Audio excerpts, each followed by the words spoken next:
The main character, a young girl with beautiful ruby eyes, has just woken up in a luxurious castle and expensive rooms.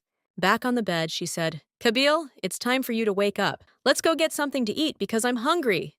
The boy opened his eyes sleepily, not wanting to wake up yet. Kabil Cernois is one of the main characters of this novel.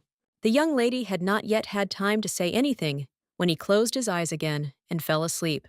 And the whole story began with the fact that this little girl, just a week ago, was completely different and was reborn into a love story thief. She was crossing the road home after yet another failed job interview, not noticing that a girl was standing nearby, alone.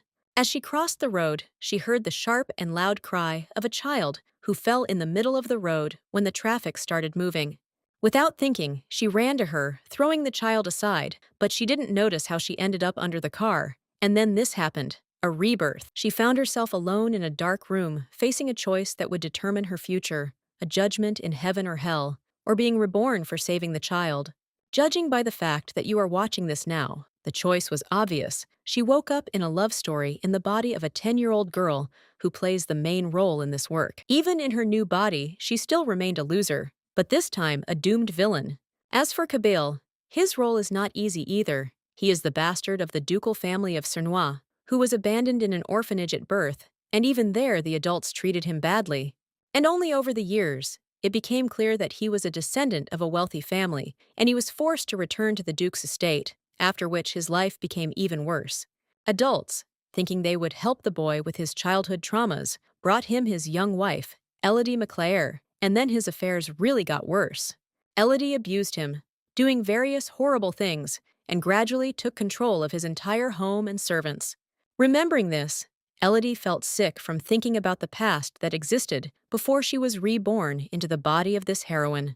But over time, Kabil received an order from the emperor demanding that he go to the battlefield, even when he was just a child, and there he met his true love, the princess of the Daev kingdom. Returning from the war, he earned many awards, and also brought the princess with him, demanding a divorce from the cruel Elodie. Since she did not grant a divorce and broke the contract, he could not leave her, and she continued to abuse him and the princess, who remained to live with them. Eventually, this became enough for her, and she made a poison to get rid of the princess forever. It was supposed to turn the princess into stone. Fortunately, Kabil found out about everything before she could do anything and kicked her out of the house, after which she contracted an incurable disease. She died alone in poverty, like a true thief, with a fate that befell her. And now our heroine has been reborn in her childish body. After several unsuccessful attempts to wake the boy up, she promised to read him a story, but only if he woke up and had breakfast. He immediately woke up and got up to get ready and go with her to the kitchen. Even though a week ago he was very afraid of her, now he's starting to let her get closer to him. If she continues to sleep with him and read him stories, they should become closer, she thought. This time, she would change the plot and live slowly and calmly, raise Kabil properly, and prevent disaster from happening, and also find a cure for the deadly disease that killed the thief in her past life, so she thought. And if the divorce does happen, she will calmly accept it and leave, accepting her defeat and starting a new life. That evening, when Kabil fell asleep, she decided to plan her future. Among them were 1. To raise and prepare the boy well to send him to the battlefield. 2. To protect the house until his return. 3. To find a cure for a deadly disease. If she didn't want to let Kabil go, but as a duke, he must fight under the command of the emperor, and she can't change anything. It's not in her power to stop this war. She was moved to tears by the memory of him, because at the age of 13, he would go to war where he would mature greatly and return to her as an adult. She should also think about the duke's territory, where many magical herbs grow, and she will have to learn how to work with them to make potions. She has finally decided that she will live a long life and will not let anyone ruin her plan. And in the morning, Elodie took care of the estate documents. Since the boy was still too young for this, she had to master all the sciences early. At the same time, the butler silently watched her and could not understand how her wealthy father had given his dear daughter to such a poor bastard, especially after the boy's parents were drunkards and spent all their money and didn't take care of the estate, which is why they died because of it. And the successor was to be Kabil's cousin, a wicked and envious man, and the butler didn't want that, which is why he was looking for a boy. He only knew that his mother was a servant of the duke and tried for a long time to find her, but accidentally came across Kabil in a shelter. But because of the terrible treatment of the boy in this shelter, he was afraid of all adults, and that is why the butler also found a bride for the young duke. The girl's father did not hesitate to give her up and signed a contract, promising not to interfere in her life. Therefore, the butler kindly took care of both children. In the documents, Elodie learned that the former owners were very wealthy, and the first duke was a war hero who personally conquered vast territories. But because of Kabil's father, the former duke, everything they had accumulated over the years was lost, and now they have huge financial problems. However, from a past life, she remembered that there were gold coins hidden in the estate. She decided that she would find them, and that was how she would solve their problem and pay off all their debts. First, she decided to start training Kabil and ordered the butler to find a fencing teacher so that he could start right away. She took care of him as best she could, and even forbade him from eating too many sweets, because they were harmful. She played games with him, they went out a lot, and she taught him what she knew. She also forbade him to call her by her first name, but only to call her Mrs., teaching him etiquette. He fell in love with her, which she didn't expect at all, and one day he hugged her so tightly, telling her that he liked her. Kabil dreamed of her staying with him forever. He didn't want to let her go or trade her for another. Later, Srong, whose fencing teacher Elodie hired, appeared in their lives. He agreed to teach until he saw the young duke, saying that he was a coward, and it would be difficult, doubting whether he could teach him anything. Elodie didn't like this, so she explained the whole situation to him and ordered him to start training immediately, because one day the duke would lead their army. She tried to calm Kabil down by explaining that the coach was very good, and she would always be there for him.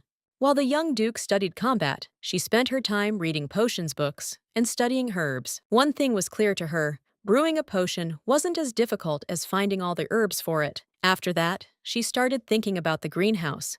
If she had gotten the hidden money, she could have built one, and then grown herbs and sold potions to make back the money.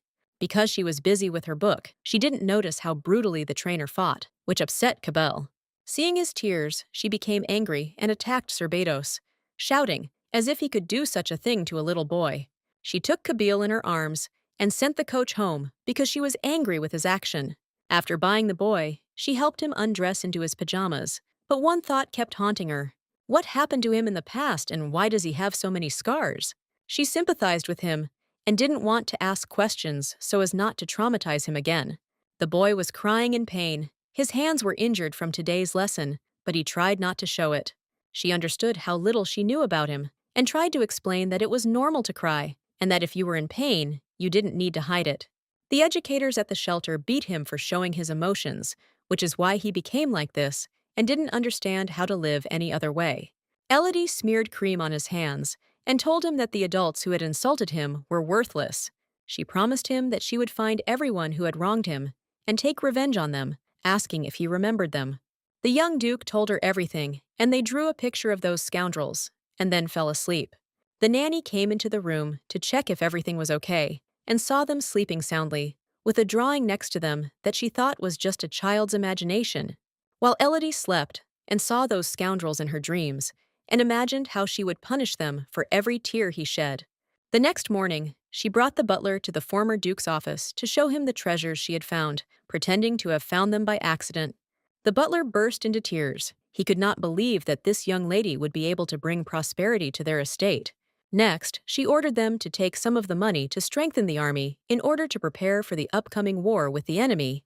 Since the army needed a commander, and Kabil was still young for one, she appointed Srong to lead their army, train it, and care for it.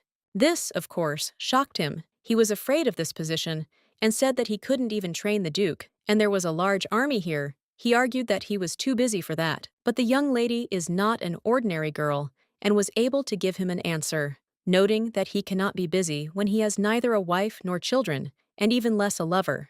He was devastated by this, so there was nowhere to run, and he agreed to lead the army for the sake of the future duke. Afterwards, she spent time with Kabil, reading him stories and giving him cookies.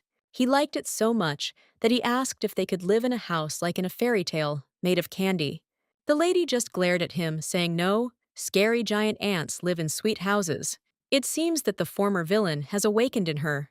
This shattered the boy's dream and scared him terribly. He didn't expect her to be so cruel. She just apologized for ruining his childhood dreams, and, looking at the boy, thought that he probably loved sweets so much because he had never tried them in the orphanage, but she still had to control what he ate. She looked at him for a long time and asked him to stand up. Then she said, "I think you've grown a little. They say that children grow at night." They walked together to the wall, and then she took a pen and measured his height. It seems that he really grew up. Now they will celebrate his growth every year.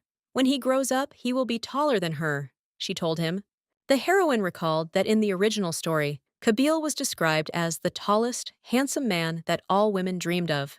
Elodie daydreamed, thinking about him and what he would grow up to be. Then he asked, "Isn't that right, madam? Why are you looking at me like that?" She said, "Nothing, you're just very handsome." Then the boy became embarrassed. He blushed and said that when he grows up and becomes big and adult, he will also hug her so tightly. But immediately, the young lady became sad and remembered that when he grew up, he would only hug his princess. They hugged for a long time. He was just enjoying his time with his beloved girlfriend, and she was thinking about how when he went to war, she would no longer be able to measure his height for 10 years. The next morning, the butler came to the lady to ask how they planned to celebrate their birthday, since their birthdays are close enough, and they can celebrate them together.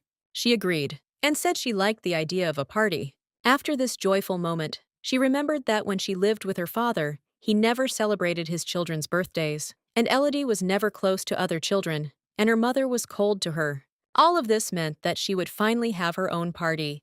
At that moment, the little prince asked her, "What is a birthday?" Then she began to explain to him that it is the day you were born, and that it is a good day, all of it. And she also told him that on this day, he would receive a lot of delicious food and the best gifts. And then she thought about the conditions Kabil lived in. It turns out he never celebrated his birthday either. Looking at him and how quickly he learned, she thought, what to give him. He was still a child, so she could give him a toy.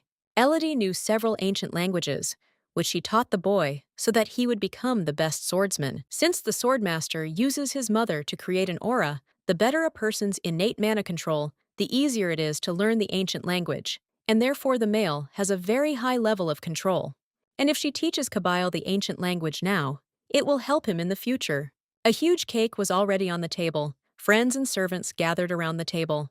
They clapped loudly and cheered for the children. Elodie wore a very beautiful dress, and everyone was simply delighted. They immediately began exchanging gifts. Elodie prepared a very large, beautiful gift for Kabila that she had made herself. He was happy because there was a little pink rabbit there.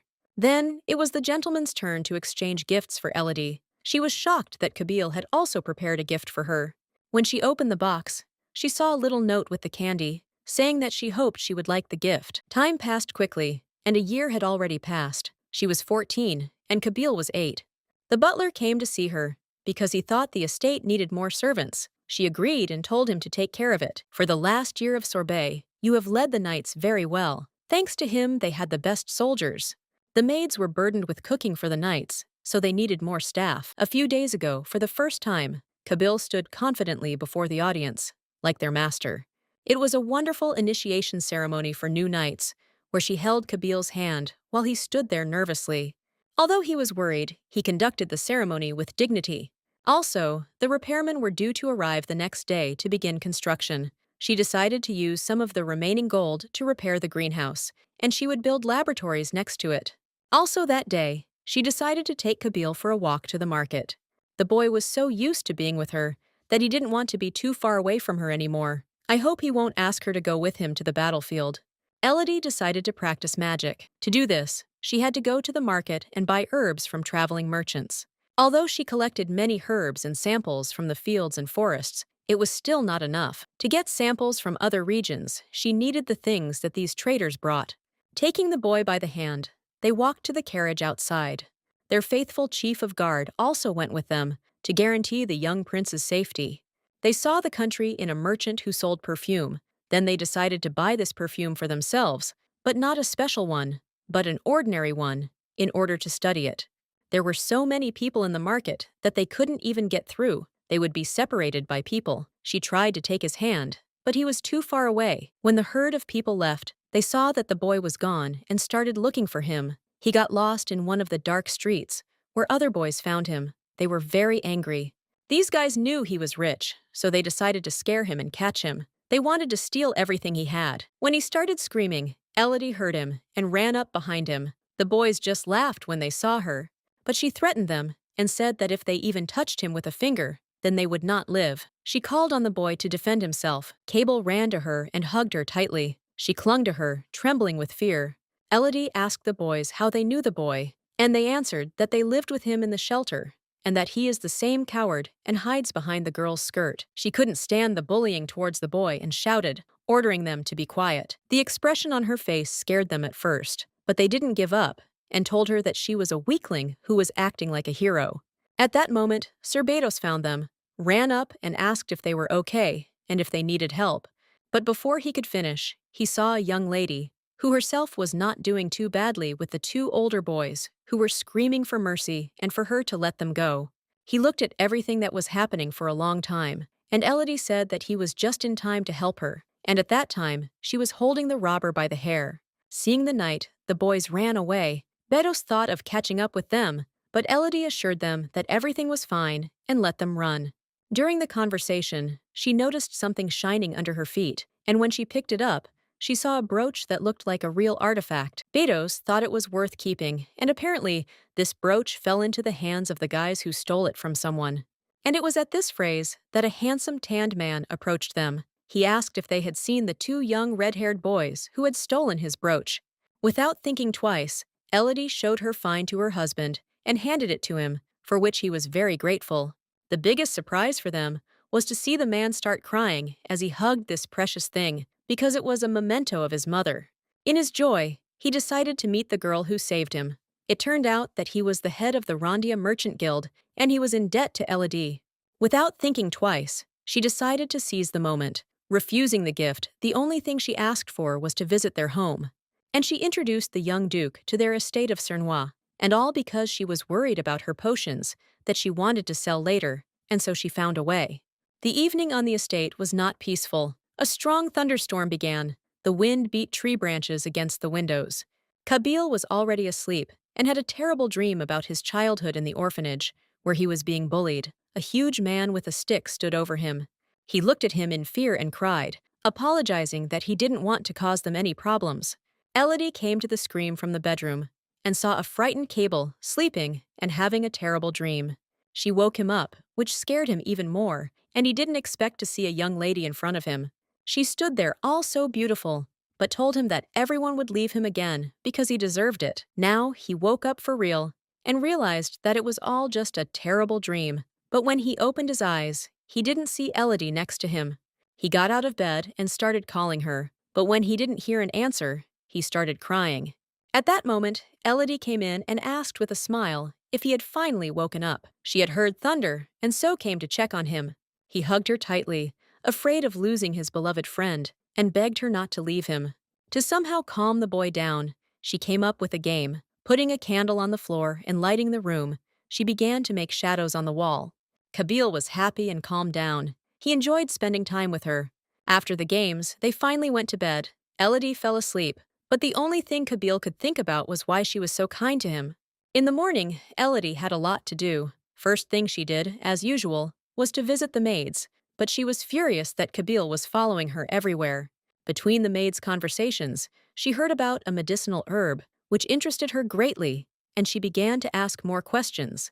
An idea light bulb went off in her, so she came up with a new job for the servants. Within minutes, she sent the girls and Kabil in search of this herb. The maid Anna knew about these herbs and helped Elodie, but whatever the girl found, thinking it was a spiritual herb, the maid threw it away and said it was a weed. Elodie spent hours examining each bush and trying to distinguish them. So they decided to taste it. It turned out that the spiritual herb was very bitter, which is how they found it. Tired, they sat talking about herbs. Elodie wanted to learn as much as possible about them. No wonder she was a fan of the herbalist's monologue. From the maid's stories, she understood that magicians were exterminated a long time ago, so the only ones who possess potions are priests, who are very difficult to find.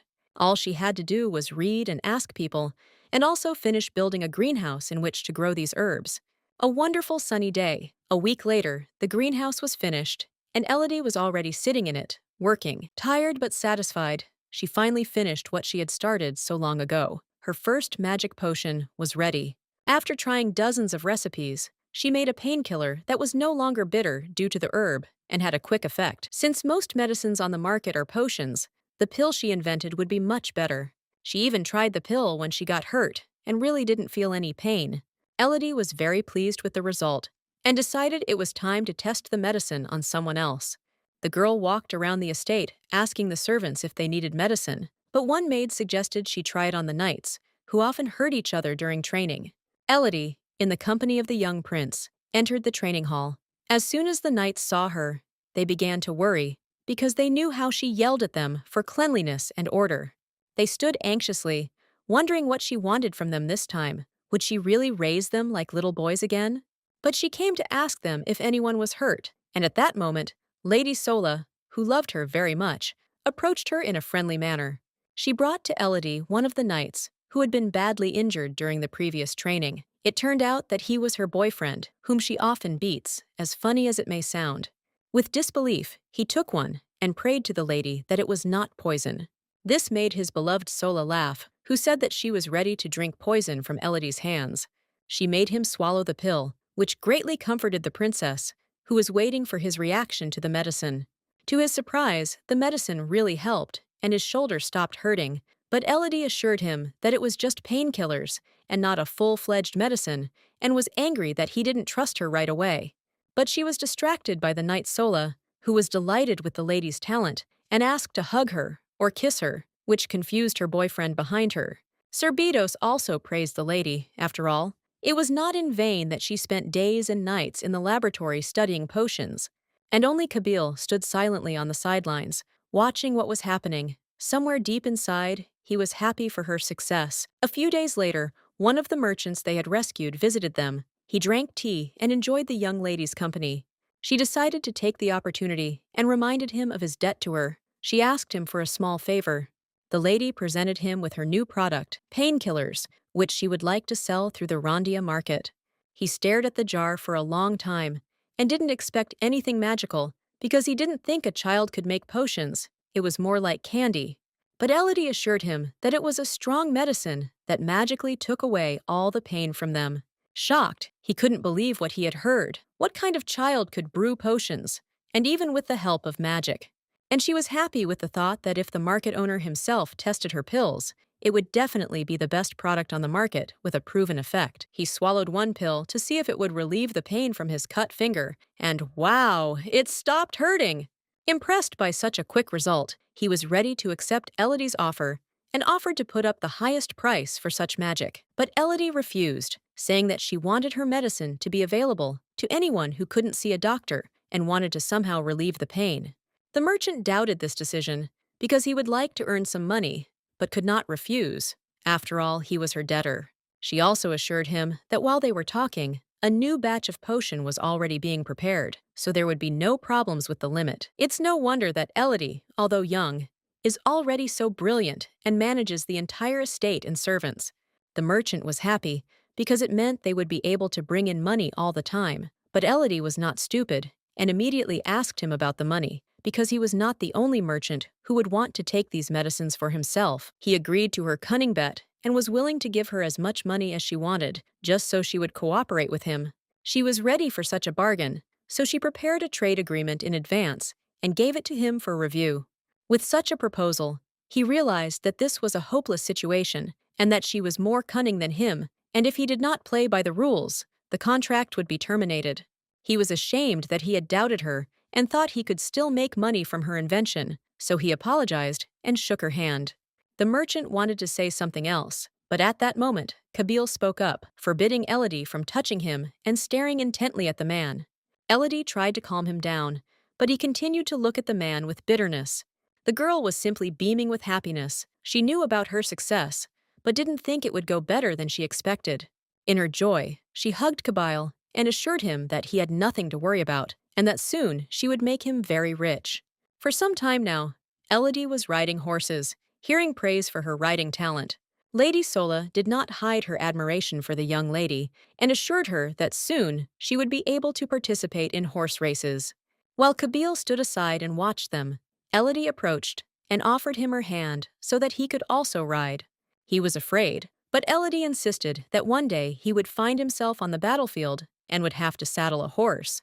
While they were discussing this, the butler ran up to them, shouting about the problem, that the Count of Bologna had arrived. It was he who was disliked the most by Elodie, the Count who was Kabil's uncle, and hated the boy. Unlike the previous Count, this one was a real scumbag who only wanted enrichment and fame. From a young age, he was known as the worst scumbag who dealt in drugs, gambling, and much more. And before the late Duke died, he strictly ordered that the Duchy of Cernois would never, ever pass into the hands of the Count of Bologna. That is why the butler was so diligently searching for the young master, Kabil, because he was afraid that the Count would find out everything as soon as he came to power. The butler knew that the Count would try to intimidate the young master, and Elodie, in order to take possession of what he believed belonged to him. The old man sat in the great hall and squinted at everything around him, believing that these children were incapable of anything, and in general, a servant's bastard as a successor was stupid, he thought. He dreamed, sitting in his chair, about how he would become an aristocrat as soon as he took possession of this duchy. Then, everyone would be at his feet. The beautiful Elodie and the young ruler entered the hall, with serious faces, but so beautifully dressed. Elodie pretended to be glad to see him, and greeted him, but the Count just shook his head, and began to claim that they were nobody here, and that this was his property. Kabil, regardless, also greeted him, although he was not happy about this pointless meeting. Elodie wanted to speed up this meeting, so she got straight to the point and asked why he had come. To which the Count replied that he did not need a reason to come to the estate that should belong to him. The children simply ignored these words and continued drinking tea, pretending not to have heard anything, which further irritated the Count.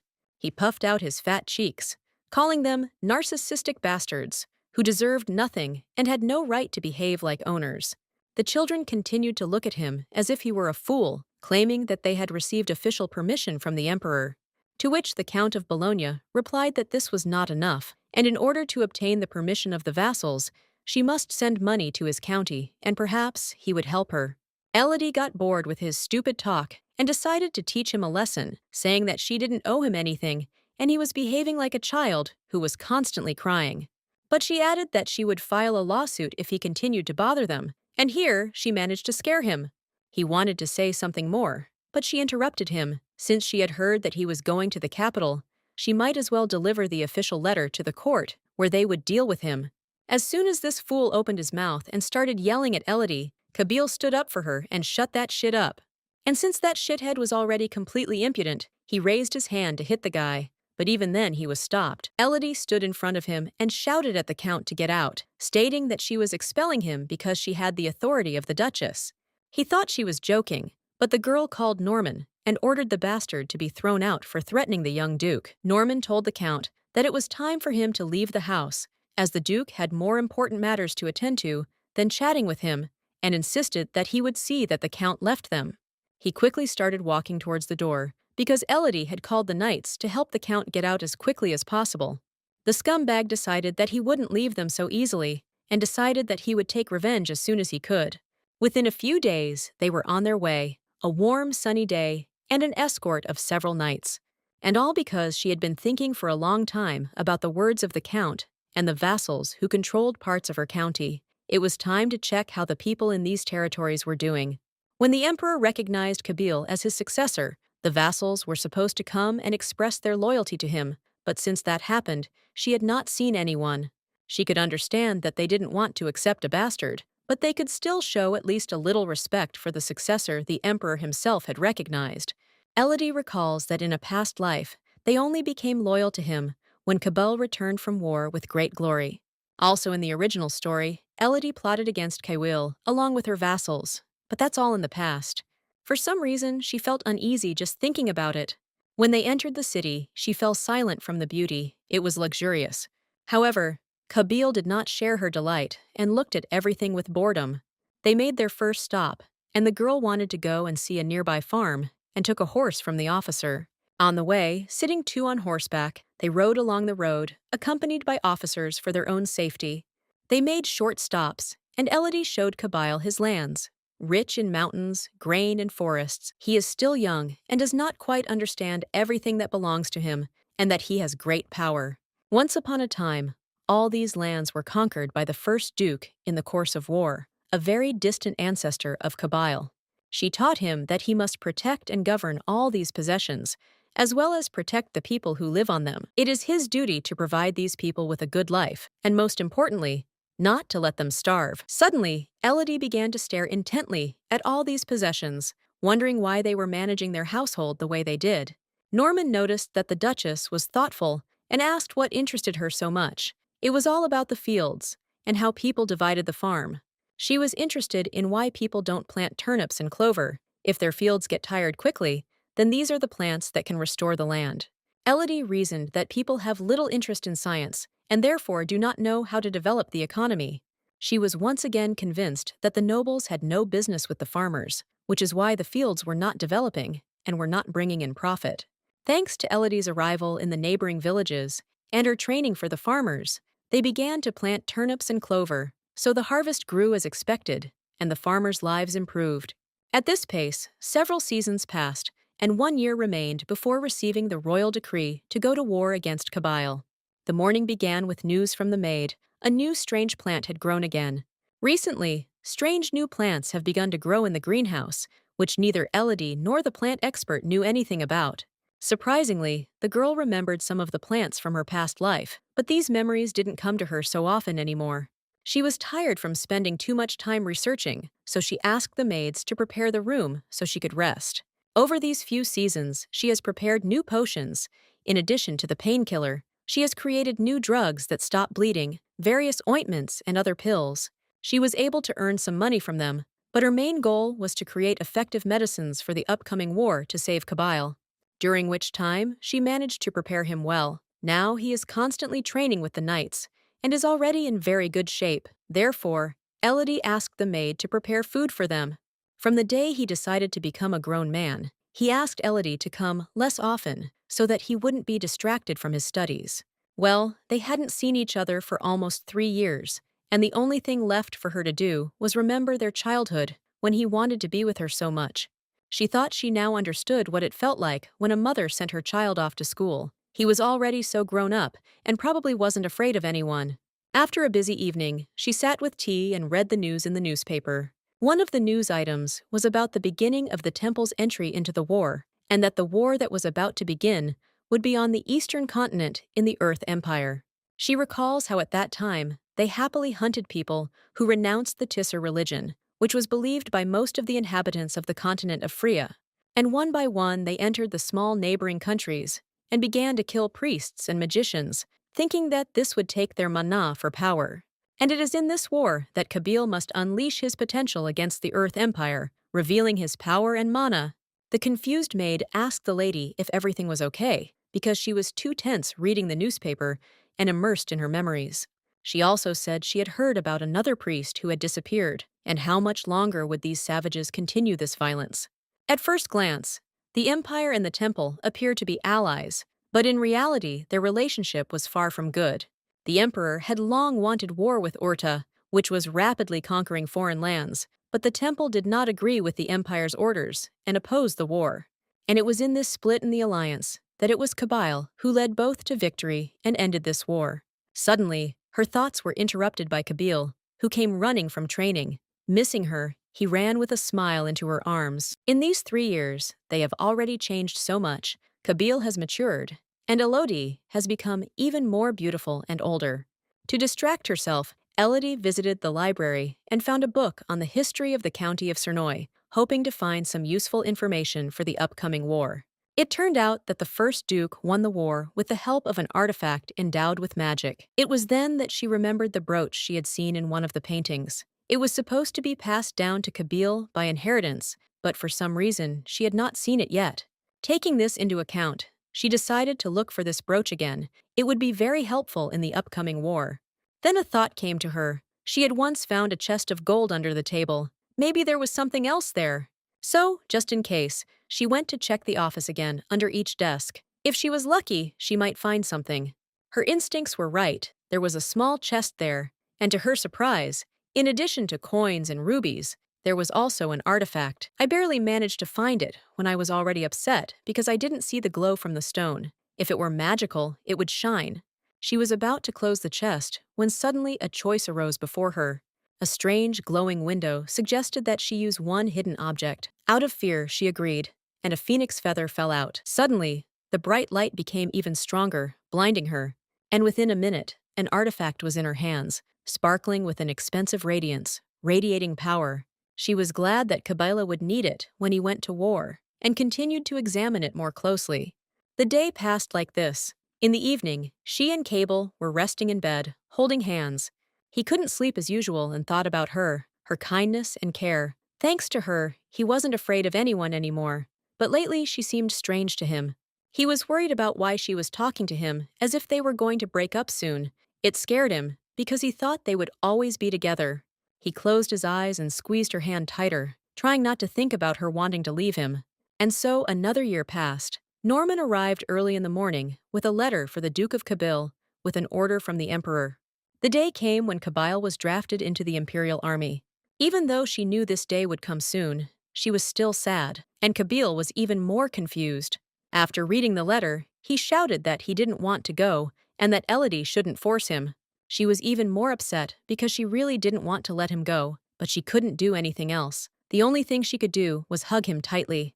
To calm him down, she promised that she would eagerly await his return. She asked him to leave and return safe and sound. Time passed very quickly, and now the day of departure had arrived. A few days ago, he was crying next to Elodie, and now he stands bravely next to his army, not showing weakness before the knights. She came to see him off on his journey, and she brought something magical to help him on his way, his family's magical brooch. Elodie leaned over to wish him luck, and that he would stay healthy and return to her as soon as possible. She gave him the letter, but asked him to open it later. He took the letter and held it closer to him, smelling the perfume of his beloved Duchess. To ensure his safety, she ordered Serbatos to watch over Kabil and bring him back unharmed. She already knew that the war would last for about 10 years. It would take several seasons just to get to the mountains where the war was taking place. The knights were leaving the duchy, and she watched them as they got further and further away from home. Kabil must return grown and war-trained to rule his duchy. At least she has done everything for his success. And unfortunately for her, she knew that he would not return alone, but with the princess, and Elodie would have to accept his decision. Several months have passed since Kabil left, and spring has set in. The girl has completely immersed herself in experiments and work. She tried to find something to do to distract herself from her thoughts about the boy. And not only her, but her servants often spent time with her. What pleased her most was that alongside the knights were mages who could use healing magic for the wounded. During her experiments, she was lucky enough to grow wild ginseng seeds, which had a significant impact on her experiments. She produced another medicine, red pills, which she immediately sent to the merchant guild and sold throughout the territory. She should have started other projects to develop magic and their territories, but lately she'd been feeling even more lonely. If it hadn't tried to improve people's lives, there would still be many areas with poor living standards and poverty. And also, in a conversation with Norman, she mentioned the shelter where Kabil once lived, and as it turned out, it was located partly near their territory, where no one controlled it. Fired up by the idea, she told the butler to prepare the carriages for the journey. That's when she decided the time had come. It was time to take on a horrible orphanage where children were being abused. Out of respect for the baron who owned those lands, she didn't cause a conflict over the shelter, but today she is determined. When she was about to get into the carriage, a young knight approached her and handed her a bouquet of flowers. She smiled awkwardly and appreciated his action, thanking the knight. But at one point, when she looked at the bouquet, she remembered a day from the past when Kabil was still little and picked flowers for her, which made her very happy. At that moment, she felt sad looking at these beautiful flowers, which reminded her of Kabil, and she immediately wondered how he was doing. Arriving at the scene, she stepped out of the carriage, very determined to act. A man in a terrible appearance, unkempt and rude, immediately came up to them and asked if they wanted to adopt a child. However, looking at the building, she couldn't understand how children could live in such a dilapidated house, but she didn't object to her husband and asked to show the children. This shithead was only interested in one thing: why a rich woman like her in a luxurious dress came to them and asked about the children. But still he did not refuse and led them to the children. When Elodie saw the conditions the children were living in, She was simply horrified. How is this even possible? Even livestock don't live in such conditions. Butler Norman immediately remembered the day he came to pick up Kabil, and it wasn't as terrible then as it is now. She scolded that shithead why the children were so skinny and hungry when he was so rude. He tried to justify himself somehow, but it was all in vain. Angry, she ordered him to go get the director, and he could not resist and followed her order. A very elegant woman, dressed in an expensive dress, came out to her. This made her have even more questions about the poor children. The director asked the girl if she was looking for a specific child, a boy or a girl, but Elodie was interested in a boy from 6 years ago. When she began to describe Kabil to her, a boy with black hair and pink eyes, thin and small, the principal just smiled at this and said that they had too many children, and that's why she couldn't remember a specific boy. Elodie got angry and shouted, "You had so many children that you tortured and starved." The director denied everything, claiming that these were just rumors, and not about them, but about another shelter where the children were well cared for. But Elodie had solid evidence, a drawing of Kabil when he was little. In it, he depicted a shithead and his bitchy director. Now they wouldn't be able to deny the fact. These two idiots just stared at the drawing with stupid eyes, at first feigning surprised faces.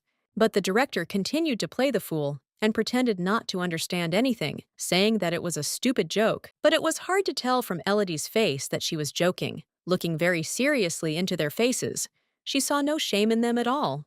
And as soon as she pointed her finger at this fat fool, the officer instantly put his sword to his neck, frightening him, and Elodie wanted him to admit guilt for beating Kabil the most. She continued to say in a calm voice that the current owner of the land they live on is the very boy they had bullied so much. As soon as the director wanted to object, one of the maids ran into the room and shouted, "They're here!" Behind her were officers slowly ascending the stairs to the room. As soon as they entered, they immediately caught these scumbags who were doing such terrible things to the children. No matter how much the principal denied her actions, nothing would help her. Elodie laughed when she heard the director talking about her rights and that no one could arrest the girl. Laughing, Elodie said that now she was the owner of these lands, so she had every right to do this to the scumbags who were mocking Kabil. But another problem remained. Who would take care of the children who were now left all alone on the streets? And then the Duchess had her own plan. She would build a new orphanage where everyone would be taken care of, so she ordered the children to be sent there and the roomers to look after them. She thanked Sir Therion separately for his escort. He only smiled and refused to thank her, saying it was his duty to look after her. In such joy, she ordered Norman that from this day on, there would be no more poverty and slums in their lands. Her face finally showed peace and joy for the revenge she had accomplished. Maybe this would finally bring peace to Kabil when he found out. She silently looked up at the sky. That evening, Kabil looked up at the sky and read the letter. Sitting by the fire in the middle of the forest, he reread each line for a long time and remembered her face. He cried from the memories, but he wiped his tears away in an instant because he could not afford this weakness. He had to remain strong to win this war and return to his Duchess. Dark forest. The knights fell silent among the bushes, listening to the rustling around them. Someone also hid, waiting to attack the knights. Suddenly, an army of goblins appeared out of nowhere, green and ugly with large clubs ready for battle. A terrible fight began. The knights defended themselves as best they could, but the goblins continued to attack. Fortunately for Kabil, there were many knights, and they protected him while he froze in fear and confusion. This was the first time he had seen monsters, and of course he was scared and could do nothing. The sword in his hands was trembling, and Sir Bedos noticed it. Out of nowhere, a goblin ran past Bedos with the intention of attacking the young duke. He seemed like a weak prey to them. Kabil froze when one of the goblins was a meter away from him. The monster, with a club raised above its head, was ready to strike the duke, but Kabil's reaction was faster than ever, and he cut the goblin in half with his longsword. The knights looked at their master with delight. They had won this battle, but they had not yet won the Great War. Kabil ordered Bedos to line up their army and set off. He wanted to cross this magical forest full of monsters as quickly as possible. Within a few days, they had set up a new camp in the middle of a clearing and made a stop. They were making preparations to set off in a few days. Bedos came to the host's tent to check on him. At that time, the boy was polishing his sword, and as it turned out, he still received a small injury. The goblin managed to scratch him, and so Bedos brought him medicine. Kabil took one of the pills that Elodie had left for them. noting that this was the first time since he had lived in the orphanage that he had seen his own blood. Thanks to the girl's care, he had not harmed himself. Even despite the wound and Bedos's refusal, the boy still decided to go to training, wanting to practice with the sword more. He had his own reasons for doing so.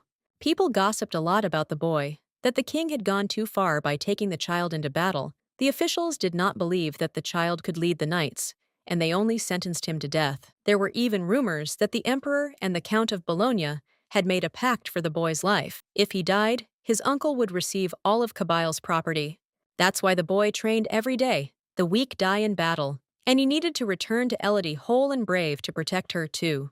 Kabil finally realized that he had no right to lose if he wanted to return to his wife, and the sooner he conquered the kingdom, the sooner he would see her. He trained alone for a long time, but Bedos came to stop him so that the boy could rest a little. After all, he is still so young and needs a few years to grow up and become strong. Evening came quickly. The knights slept in their tents after a hard day and training. It was too quiet around, no sound of leaves or monsters. Kabil also lay in his bed in the warm tent. He dozed, but his thoughts did not leave him about the ghosts he had heard about from the knights at dinner. He returned to the edge of the bed, covered himself with the blanket, and shook with fear, although he tried not to think about it, because it was just a stupid children's horror story. As soon as he took a breath, a voice came from behind him and asked, "Kabil Cernois, do you wish to gain more power?" His eyes instantly opened.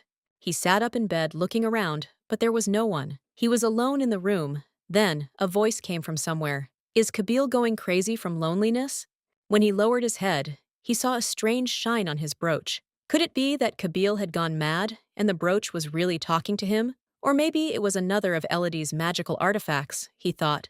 The voice spoke again, asking if Kabil could hear it and if he wanted to become stronger. He placed his hand on the brooch, thinking. But the next words that came out interested him. The voice offered him such power that he would never be afraid of anyone. They would start to fear him.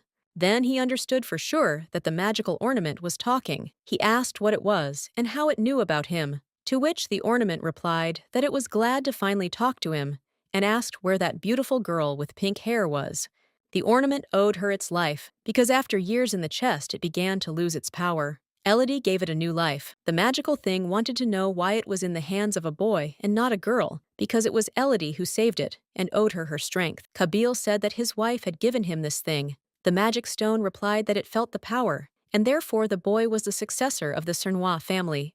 Once upon a time, a magical beast chose the first Cernois and shared its power with whoever made a pact with it. If Kabil wants to gain power, he must sign a magical pact. The magic stone wanted to do this already, but Kabil ordered it to close because he was planning to go to bed now. And in general, his wife told him not to trust strangers, especially magical ones. It's morning. The sun is already starting to warm up, and Kabil is training hard, talking to a magical ornament that keeps pestering him all morning with questions about a contract for power, which the boy refuses.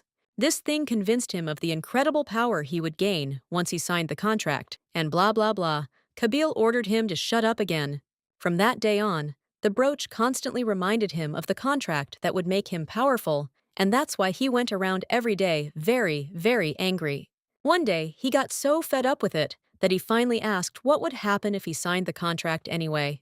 Under the condition, Cernoa's blood will be able to use natural mana, increasing his power from this, which he must give to the magical ornament.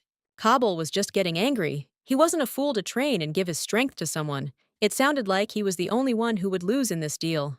Broshka convinced him that this was not the case, that if the thing became strong, then so would the boy. So he argued that it was beneficial for both, especially if he became a swordmaster. If this happens, the magical beast sitting in this stone will finally be able to break free and regain its body and strength as it once was. After listening to all this, Kabil again ordered him to shut his mouth because he still did not like such a treaty. The magic stone was completely at a loss as to how one could refuse such an offer just because his wife told him so. He was a fool or something. Then a new plan emerged. The brooch asked the guy if he wanted to return to his wife, even if it was a day or a year earlier. He convinced them that the treaty was the best solution to return faster, that without magic, the war could not be won so quickly. Kabil began to listen to the magician, who promised to return him home quickly without deception. or the magician would die if he did not conclude a contract. He promised that he would not be able to leave the boy, even when he became a full-fledged spirit, because he would be faithful only to him. The boy thought for a long time before agreeing. The Duke is ready to agree only if the spirit agrees to sign the contract on paper and not verbally. Otherwise, he will not believe it. When the magician doubted how the young man knew this, he of course learned it from his wife. In the evening, they wrote a contract with all the obligations and conditions. When the deed was done, the magician finally calmed down. He shone even brighter and introduced himself as Ifrit, the spirit of the Fire King, and ordered the boy to repeat his name. When Kabil spoke the name Ifrit, everything shone and the pact was made. The boy felt the warmth and power of the stone flow through his blood, and the stone in front of him began to shine brighter and heat up.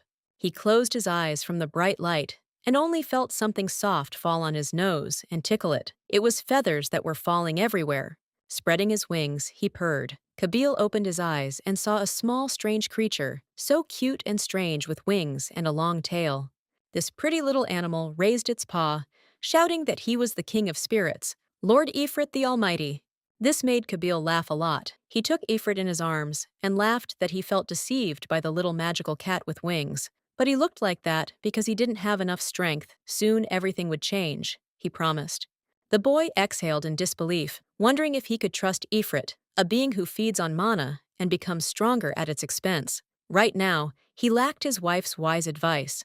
4 more long years passed like this. In the morning, Elodie was playing with the little children in the yard of the house. The maid who came running said that it was time to go. Elodie smiled and was happy, asked to wait in the carriage. She would be there soon. The girl, who didn't want to say goodbye to Elodie, gave her flowers that matched her dress so well. Elodie smiled and thanked the girl Daisy, stroked her hair, and told her to take care of herself and the children until she returned to them. She walked happily around the castle, breathing in the scent of flowers on the way to the carriage, but something suddenly interrupted her joy. She felt something strange in her hands. The flowers fell from her hands and trembled. She raised her fingers and looked at them. At that moment, what she feared most began. A disease that turns the body into stone. She felt its manifestation. But why now? If in the original story, Elodie tried to poison the princess with a potion that turns her into stone. And as punishment for this, she herself was struck by an incurable disease with the same symptoms and died. In the novel, the symptoms only appeared when Kabil returned, and she was exiled from the kingdom. So why did this disease manifest itself now? Her biggest fear is that if this disease appeared now, she could die before her lover returned. From that day on, she immediately began to search for medicines and herbs for this disease. Every day, she asked her servants to buy all the herbs in the world, and she studied and collected all the books on herbs. She consoled herself, thinking that she would quickly find a cure, but everything was difficult, and there was no success. However, she still believed that she would recover and meet Kabil with a smile. One fine morning, she was tending the flowers in the castle, thinking for a long time about how to change her plot. The maid came to comfort her, asking if everything was okay. They had been worried about her ever since Kabil left home. Although she pretended to be fine, the disease was progressing. It had been 2 years since it started, and there was still no cure. However, she was not going to die. While walking in the park with her maid Anna, her attention was drawn to strange little flowers that she had never seen before. Anna said that they appeared here recently, and that Elodie had mentioned them once, that she wanted to investigate, but there were no seeds. She also took care of the flowers, and regularly pruned them, and saved them for her duchess's future experiments. Elodie thanked her, and asked to bring all the samples she had collected. They should be examined immediately. Because this was a plant that was not in any book, maybe it would cure her. She began her research by brewing green tea from the stem, although this flower was completely unknown to her. But it was worth the risk, although she was threatened with death. They drank a cup of tea and nothing happened. Basically as she expected, another futile attempt that didn't work, but it was worth a try. Stop. Wait. Something is happening. The fingers started moving. The paralysis was still there, but the condition of the hand had improved significantly. Finally, she found a cure, and who would have thought that it would be so close and work so quickly? And if that's the case, then if she drinks red flower tea, the effect will be even better. Elodie had already planned to continue drinking red flower tea every day. As long as it worked, she had nothing to worry about. And here was another sip. Suddenly, the tea falls from her hands, and Elodie begins to suffocate, falling to the floor. She fought for her life for a long time, not breathing and only coughing heavily. But at one point, she looked down at her hand and saw blood. But why is there blood on her hand? But she had tested for poison in the flour, and the test was clean. So was it really a toxin she hadn't been able to detect? She touched her hand to her lips to wipe them, and suddenly understood.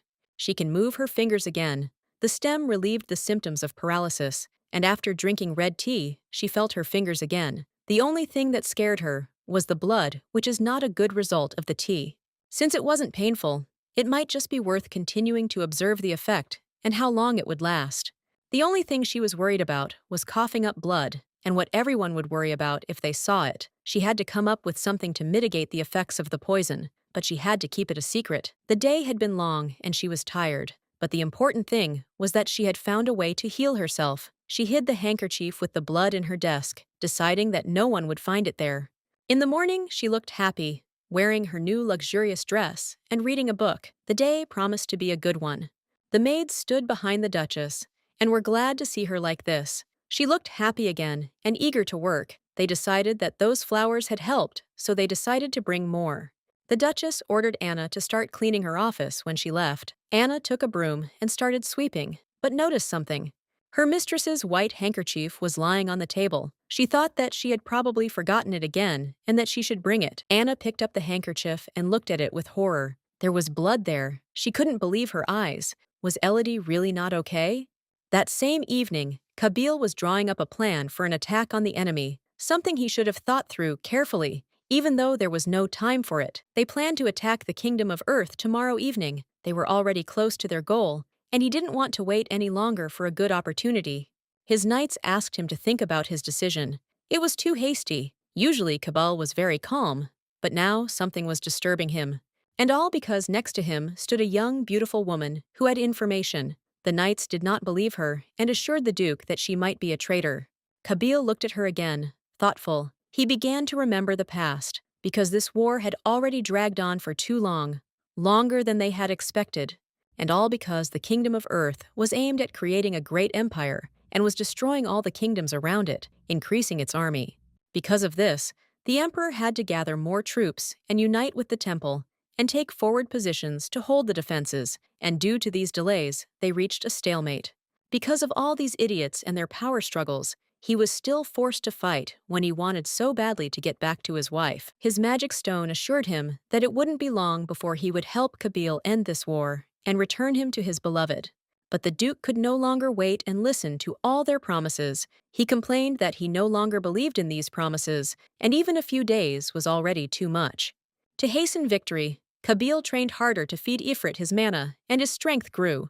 Ifrit was angry. Why, the boy had waited for years, and now he was angry and couldn't wait a few days. But if forcing Ifrit to feed on mana wouldn't make it grow faster, then what was Kabil's problem?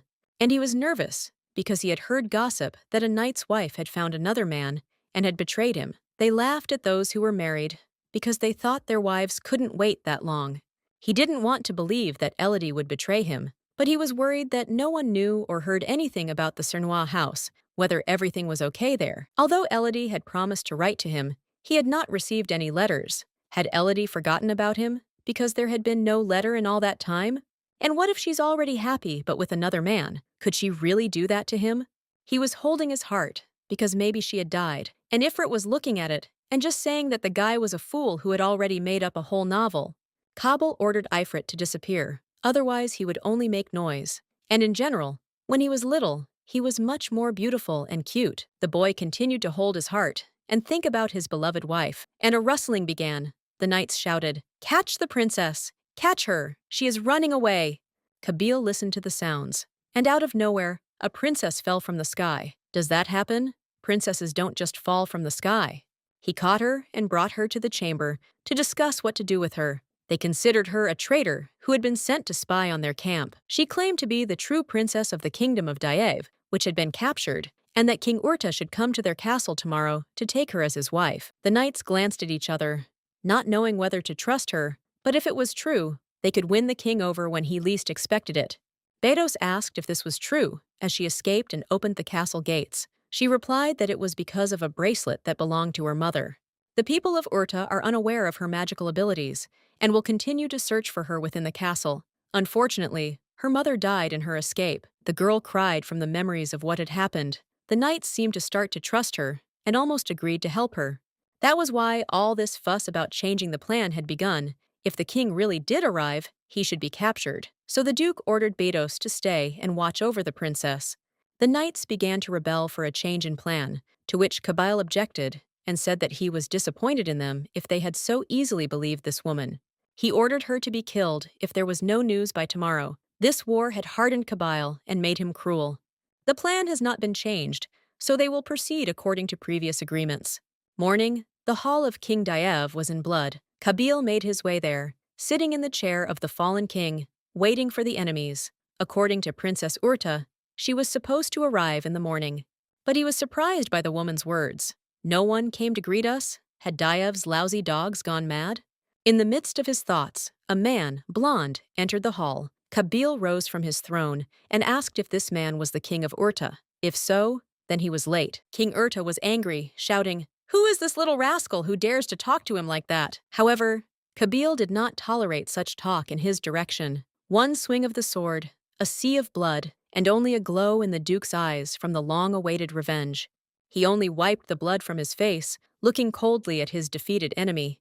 He spoke quietly. Everyone was sleeping here, but Ifrit instantly rose into the air, burning everything in the castle to ashes. The royal court of Daev and all the enemies burned in a fire that magically did not go out. At that time, Kabil set out to lead the knights and set out for Urta. The king was no longer there, and part of the army was burning, so there was very little left. Wherever the army of Kabil went, fire burned. The bright flame burned everything and everyone in its path, and even soldiers who surrendered, it did not spare. Hearing this news, the imperial army joined the knights of Kabil. They looked with blessing at the boy who destroyed all enemies together with the red wolf. Thanks to Kabil and his knights, the war ended, and they were able to return to their families. The news about this was published in all the newspapers, and all the residents, servants, and townspeople were talking about it. Even Elodie opened her mouth when she heard this news. She clearly remembered that the war was supposed to last 10 years. Not knowing what had changed, she was still happy that Kabil would soon return. But there was one but: the princess he had to bring with him as a reward for his victory. This was the only thing that bothered Elodie. It seemed that it was time for her to leave the stage. In the evening, Kabil and the army general were talking. The general wanted to see the boy in the capital when they returned home. The commander wanted the duke to come to the imperial court and introduce the princess he had saved so that he would be glorified even more. But the boy didn't like the idea. He wasn't too concerned about the princess, and even less about glory from the emperor. He didn't really like fame, although he had unrealistic skills. Thanks to magic, he quickly tracked down the people he needed, whom he had already gotten rid of, but he didn't want to celebrate, not with them. However, rumors spread to the emperor that Kabil was the child of the god they worshipped due to his unreal strength and possession of the red wolf. They even began to call him the god of Tevekra. After more people found out, the real madness began. Even Princess Daev gave her magic bracelet to the temple as a relic to the god. In the temple, they began to praise her for her deed and even linked her to Kabil, as if the child of God and the holy chosen princess had led the war to victory by spreading various terrible rumors.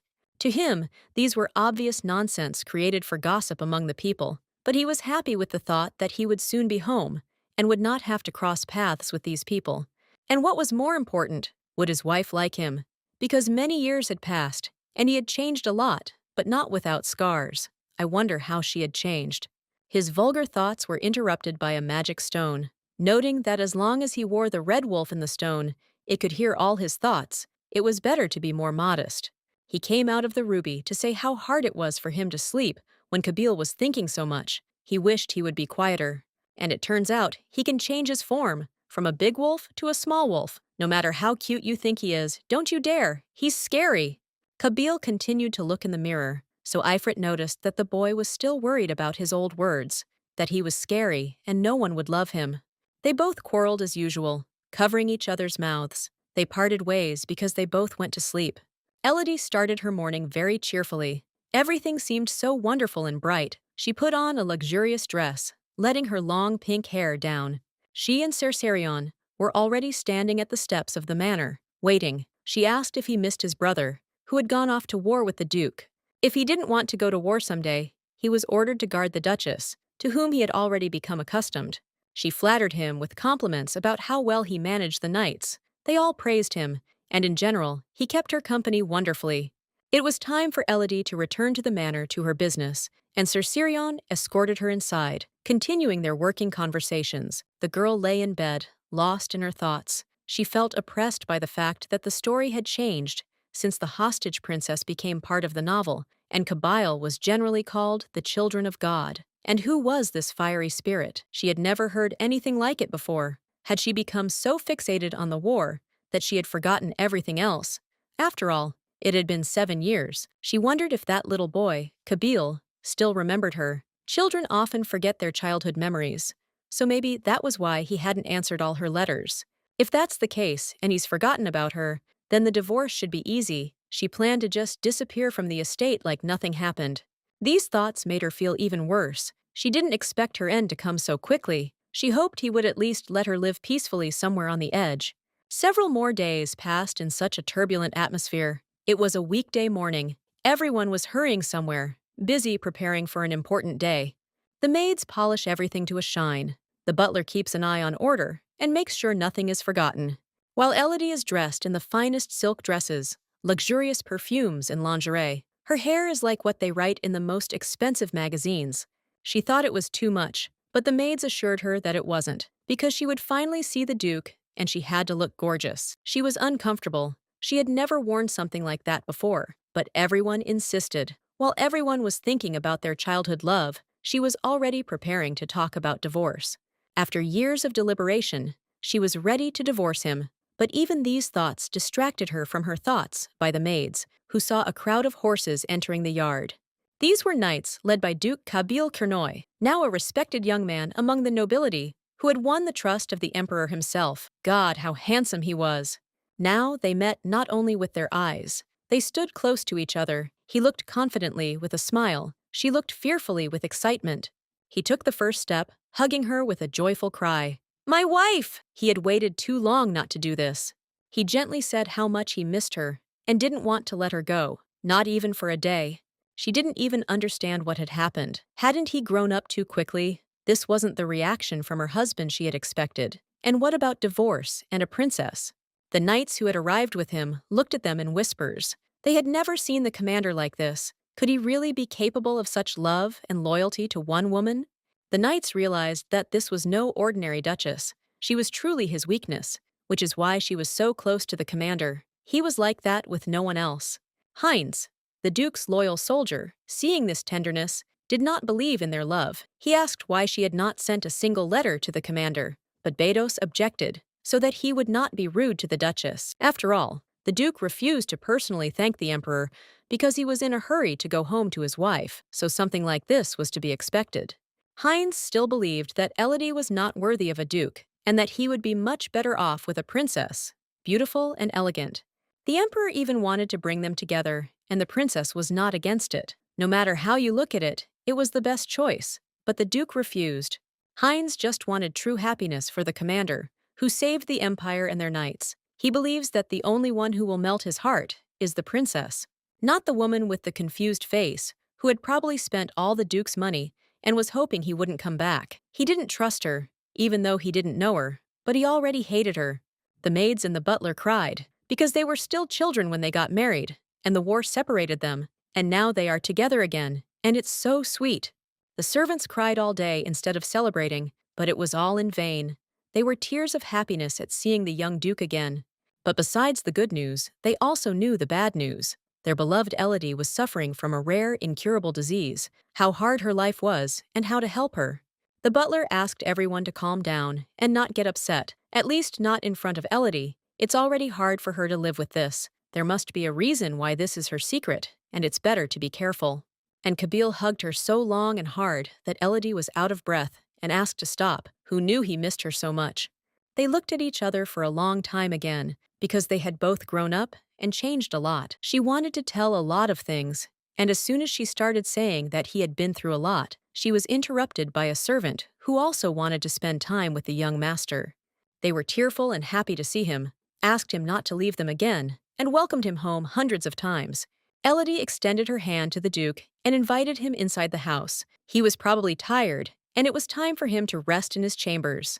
He took her hand and looked at it even longer. Her hand, it was so small. He himself didn't understand how he had grown up. He wasn't the same little boy anymore. It seemed so sweet to him, her hand so delicate and small, that he put it to his face and kissed it warmly. He was saying such romantic and intimate things to her that she felt embarrassed and took her hand away to hurry him into the room.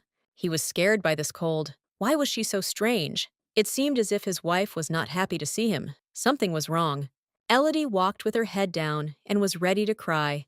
Everything was not as she had expected. His touches, they were so pleasant. And his arms, they had so many scars. She wanted to hug him and tell him how brave he was. She put her hand to her heart, wondering why it was beating so fast. It was just a surprise. Nothing else could and should be happening. You need to remember your place, which will soon be taken by another woman. Soon everything will have to change.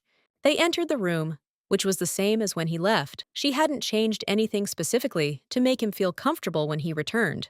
As much as he enjoyed the view of the estate, Elodie took good care of the house. She did everything she could to protect his property, and she wanted to surprise him even more. She suggested that he rest, and she would prepare warm water for him so he could bathe before bed. Kabil leaned close to her and asked, "Dear wife, are you planning to buy me?" Elodie froze in place. But the girl had once told him that adult married couples could take a bath together, naked, she remembered. Her eyes were darting around and couldn't help but look into his eyes, and he looked very confident when he said that. She didn't know how to explain what she had said to him as a child. She tried to say something, but he laughed when he saw her blush and said it was just a joke, and she was very cute. You should have seen her face when she heard that. She wanted to run away from this shame as quickly as possible. He looked at her footprints and didn't understand what he had done wrong, because he wanted to be cute, like he used to be, 7 years ago. Looking at the room, everything was the same furniture, the fireplace, and only his lady seemed different. What if she really wasn't happy to see him? It's a terrible feeling when you're not loved in return. Dinner, a beautifully set table.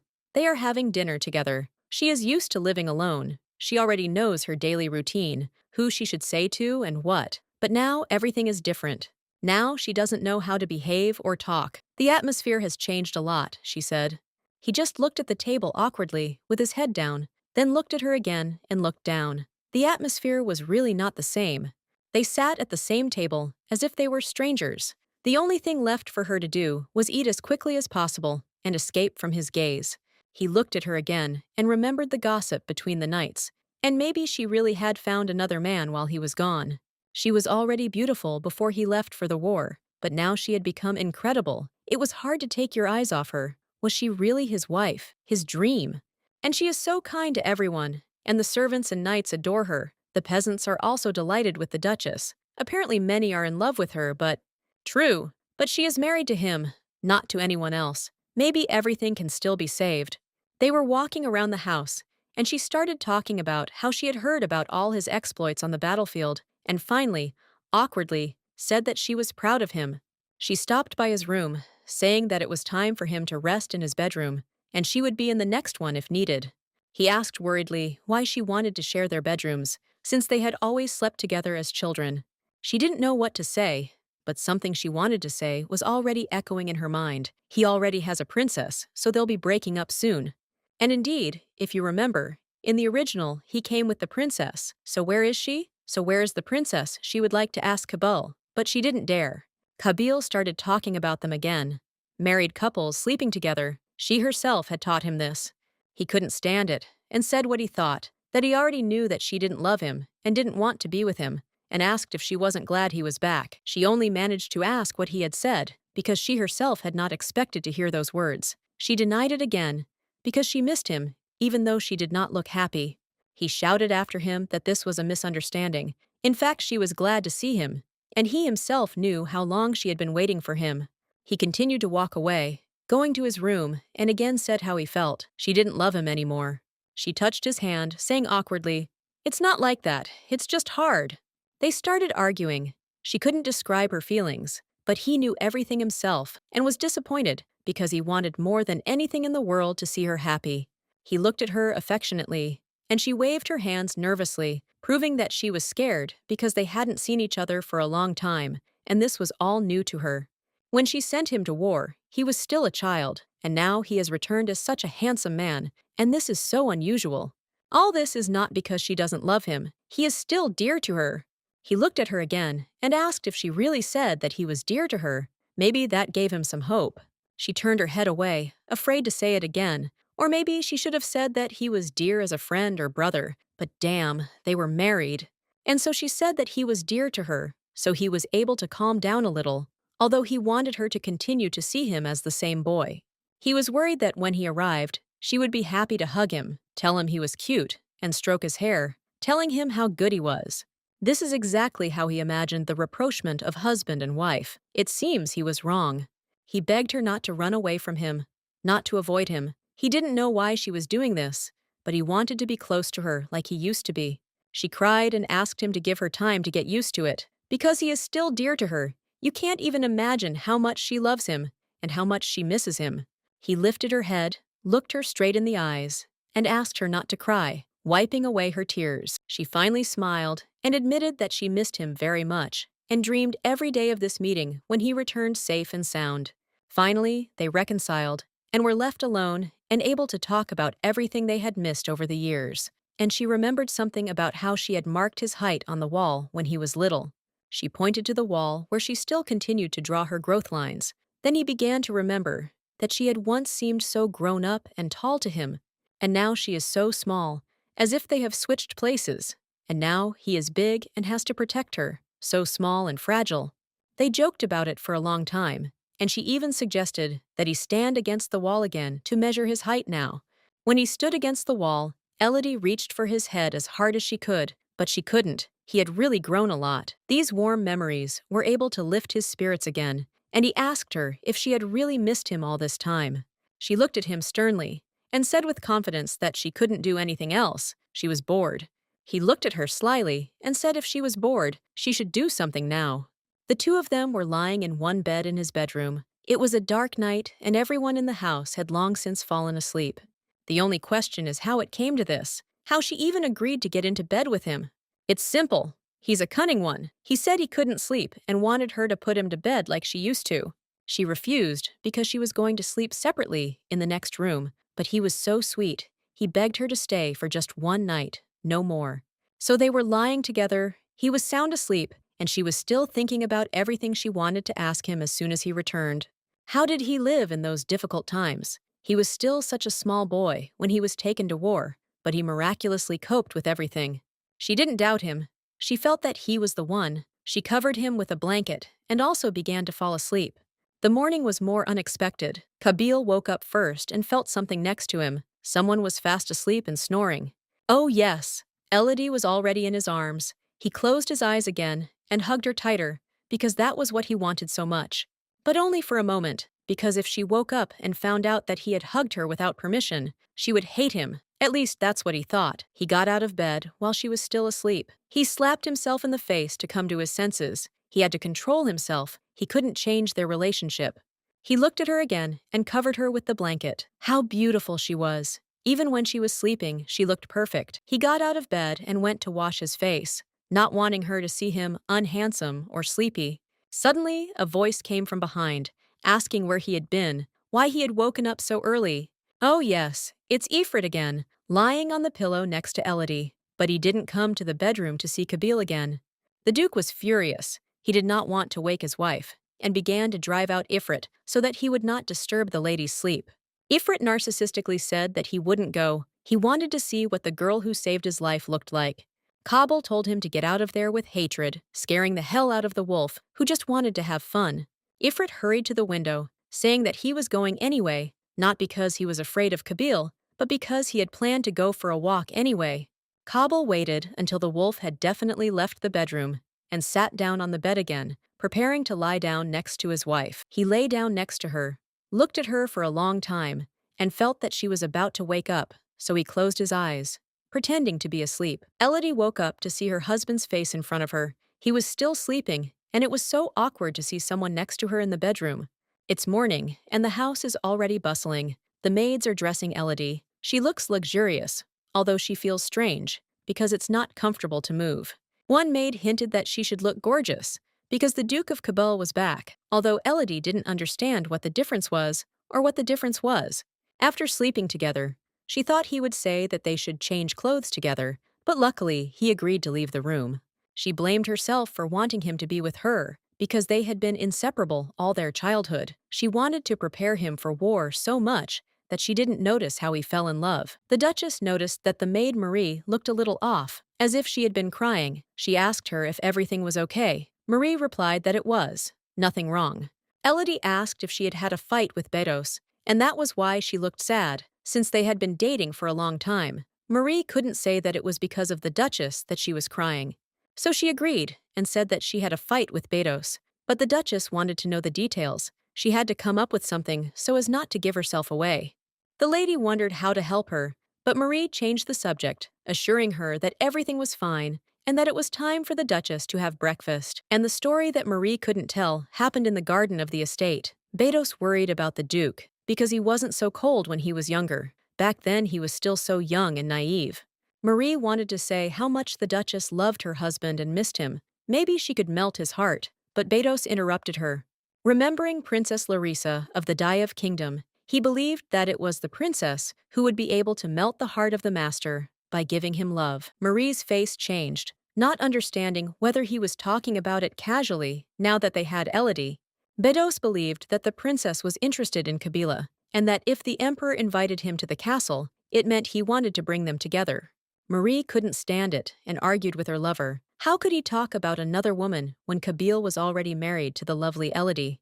Sir Bedos believed that Elodie and Kabil were just like brother and sister. They had been friends since childhood, and the lady probably also had another husband, so the emperor would help them get an easy divorce. After all, they got married when they were still children and didn't understand anything about marriage and its meaning, so he thought they would get divorced and live like brother and sister. Marie burst into tears because she didn't think he was such a cruel person, ready to tear apart a young family without even giving them a chance to try, without pitying the lady who had been waiting for the Duke so long. The girl burst into tears, and although he tried to calm her down and apologized for being wrong, she didn't want to listen to anything. He betrayed her feelings, but she's not that weak. The next moment, she gave him a big slap in the face. He clearly wasn't expecting this, but she felt relieved that she had repaid his cruelty. Marie clenched her fists, saying that she was meeting the wrong man and was waiting in vain for someone she didn't know at all. But as it turned out, he was just looking at her in confusion. Although he got on his knees and asked her forgiveness, that he was wrong and wrong, he wanted to correct himself, but Marie shut his mouth and told him to forget everything that happened between them. No one has the right to insult the Duchess. For Marie, her Duchess was more important than any man. Feminism is cool, and how could she even trust him? Unfortunately, she fell in love with the wrong one. She was proud of the Duchess, who had taken responsibility for the boy when he was still a child and raised him to be a real man. She constantly sent him letters, medicine, and weapons. Even Bedos received parcels. Despite her terrible illness, she worked hard and did everything to ensure that their house prospered and made money. But unfortunately, Okshin did not notice this. Therefore, she was determined to fight anyone who said bad things about the Duchess. No one had the right to do so. At the same time, Elodie spent time with Kabil in the city. He looked at each house for a long time, which had changed so much. There were no poor people and dilapidated houses. Everything was flourishing. Elodie saw his surprise and asked what he thought about everything he saw, because the city had changed a lot during her reign. He raved about his wife, saying how amazing she was. He would never have built a city like she did. She noted that this was his land and city, so it was somehow not right to praise only her. He defended this land. If it weren't for him, none of this would have happened. He looked at her and smiled, saying that she also defended this land. They are husband and wife, so they must share everything and glory too. She herself taught him so. And indeed, she once said that. But to outwit him and teach him how to eat vegetables that he didn't like so much, and now he remembers it and uses it against her. They walked through the streets past shops, where one of them really caught the Duchess's attention, with its gleaming glass. There were so many beautiful things there that she wanted to take them all. He also saw a very beautiful thing and thought it would suit his wife. He took an extremely beautiful pearl and pinned it to the girl's hair. Elodie seemed to shine even more, so beautiful that he couldn't look away. The shop assistant noted that the Duke had excellent taste in jewelry, as expected of a couple, and he would immediately choose something that suited his wife. They left the store very satisfied. The saleswoman gave the Duke the jewelry because it suited his wife. Elodie felt embarrassed, because they grew up as brother and sister. Maybe he just saw her as his mother, but he didn't show his surprise when they were called a couple. Vuna thought he just didn't like romance. That's why he was so serious. Maybe that's why he left the princess, or there was some other reason. In any case, it's interesting when he'll file for divorce, because in the original, he talked about it right after his return. The story was very different now, so now she couldn't guess. Something had changed, and Kabil was different too. According to the story in the newspaper, Kabil met the princess just like before his reincarnation, so he'll probably bring her back soon and want to break up. There was also something she was very proud of and wanted to show him, her lab, which she had worked so hard on, and wanted Kabil to know what she had accomplished. She was so happy thinking about the laboratory that she talked about her experiments non-stop and greatly comforted Kabil with her attention. Walking around the house, they met Bedos. The girl greeted him kindly, asked about his health, and was generally glad to see him. But at some point, Sir Bedos's nose started bleeding. Elodie went over to wipe his face, trying to be polite and help him. While she was helping, Bedos looked up at Kabil, who was looking at him with complete hatred. Bedos was worried that he had already done something wrong, that the Duke was killing him with his gaze. Then, when Elodie asked the knight to be careful, he was no longer a child. The girl left with the Duke, but Bedos would never forget this expression on his face. He had never seen his master like this before. Could this really be the man he had known for so long? He remembered Kabil as emotionless, sometimes funny, but still cold, who wouldn't let anyone near him. So how could he really be that evil? Could he really be different to the Duchess? He seems genuinely happy with her. Even that hug yesterday was strange. Perhaps Maria was right, and he was wrong. Now he was truly ashamed in front of the Duke and Maria. Elodie brought the Duke to the laboratory, a place of incredible beauty. She had truly gone through a lot to make him so beautiful.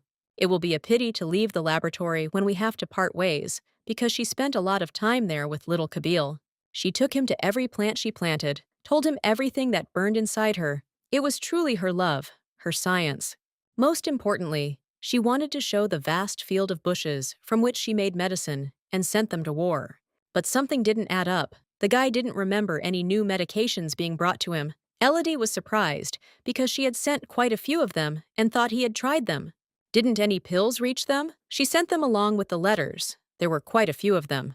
They continued to stare at each other in confusion. What letters? The Duke asked, because he had not received a single letter or a single medicine in all that time.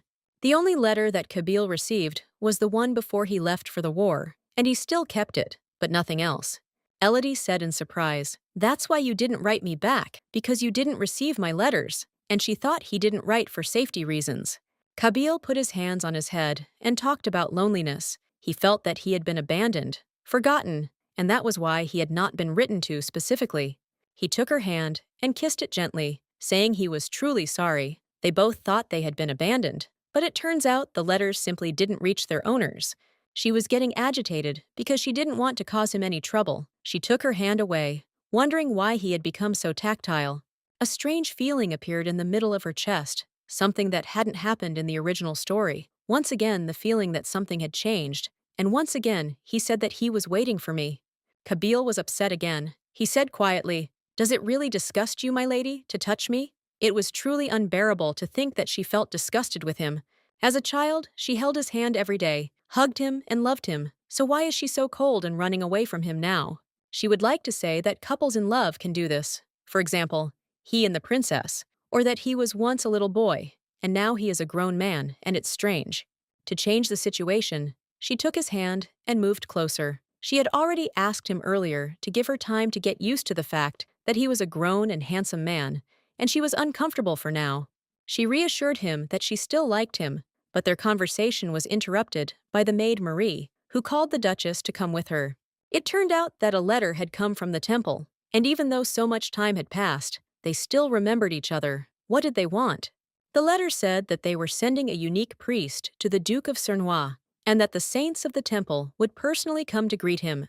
They clearly had some kind of plan, or maybe it had something to do with the lost letters. Otherwise, why would they personally want to come? The temple in the Duchy of Cernois had been empty for many years, ever since Kabil became duke, so why were they interested in it now? It seems their main goal is to make Kabil the chosen hero of God Tivaker, and just as she thought, Princess Larissa will also arrive. Elodie was annoyed that he was so eager to use Kabil for his own purposes without thinking about him, but she was ready to accept her sentence. If Princess Larissa is the main character and Kabil is the main character, then they are destined to be together. Even if she doesn't know the whole story, she is sure that is the case. Since they were married as children, their marriage had to be approved in the temple when they turned 18, otherwise it was not valid and could be destroyed. She looked at her husband again. Unfortunately, if they were going to get a divorce, now was the time to do it. Kabil didn't even know what was going on in his wife's mind. She was going crazy, and he was just living his life without thinking about any divorce. While Elodie was already waiting for the day when the princess would arrive, and the duke would want a divorce, because for this, she was probably reborn again. Looking at the princess's photo, it seemed like they would make a good couple, and even though it hurt her to think about it, it seemed like her heart felt something. Sir Bedos was minding his own business when he saw the duke walking towards him, so he waved for him to come over. The duke asked where his wife's handkerchief was, which she had given the knight while helping to wipe the blood from his face. Brian Bedos did not understand the question and had completely forgotten about the handkerchief and why the duke needed it. Kabil got angry. He had to repeat it twice. It seems that after the war the knights completely forgot about discipline. It's time to teach them this again. Bedos was scared because his duke had changed a lot. Lately he had been very aggressive towards the men surrounding the duchess. He gave the handkerchief to his master. The duke asked if the handkerchief was clean and had no trace of a man on it. Otherwise, Bedos assured him that he had washed it thoroughly. The duke told Brian to go away and not see him and his wife again for a while, except at the banquet. Today he made an exception for him. Although Sir Bedos was much older, and it was he who taught Kabil everything he knew, trained him for years, but he had never seen the boy like this. He had truly changed. But there was something that worried the knight more: quarrels between warriors in the territory. There were knights who fought and those who stayed home, and because of this, there were many conflicts. Even the mercenaries who swore allegiance to the duke were embroiled in conflicts with other knights. How could he get them to work together? No matter how much Bedos hoped for a peaceful evening, something started to happen. Some knights attracted the attention of the emperor, asking him to show mercy. While everyone sat in surprise, Kabil raised his head and looked at this shithead who dared to come when he wasn't invited. People who came without an invitation, vassals, one of whom was Baron Garcia, who thought Kabil would die in the war. And why the hell did he come back alive? If the boy had died, the emperor would have given the territory to the Count of Bologna without hesitation. He bet all his fortune and sided with the Count and lost. Because not only did Kabil not die, he returned from the war a hero, which was no use to them. A few days before the holiday, the vassals gathered to discuss how to appease the duke and maintain their position by siding with the duke, at least pretending to be loyal to him. Baron Bernard, like the other vassals who came to the feast, was not at war, but he apologized to Kabil for not going to support the duke earlier. They asked the guy to listen to them because they wanted peace, or so they said, although the guy refused, not wanting to waste his precious time on shitheads.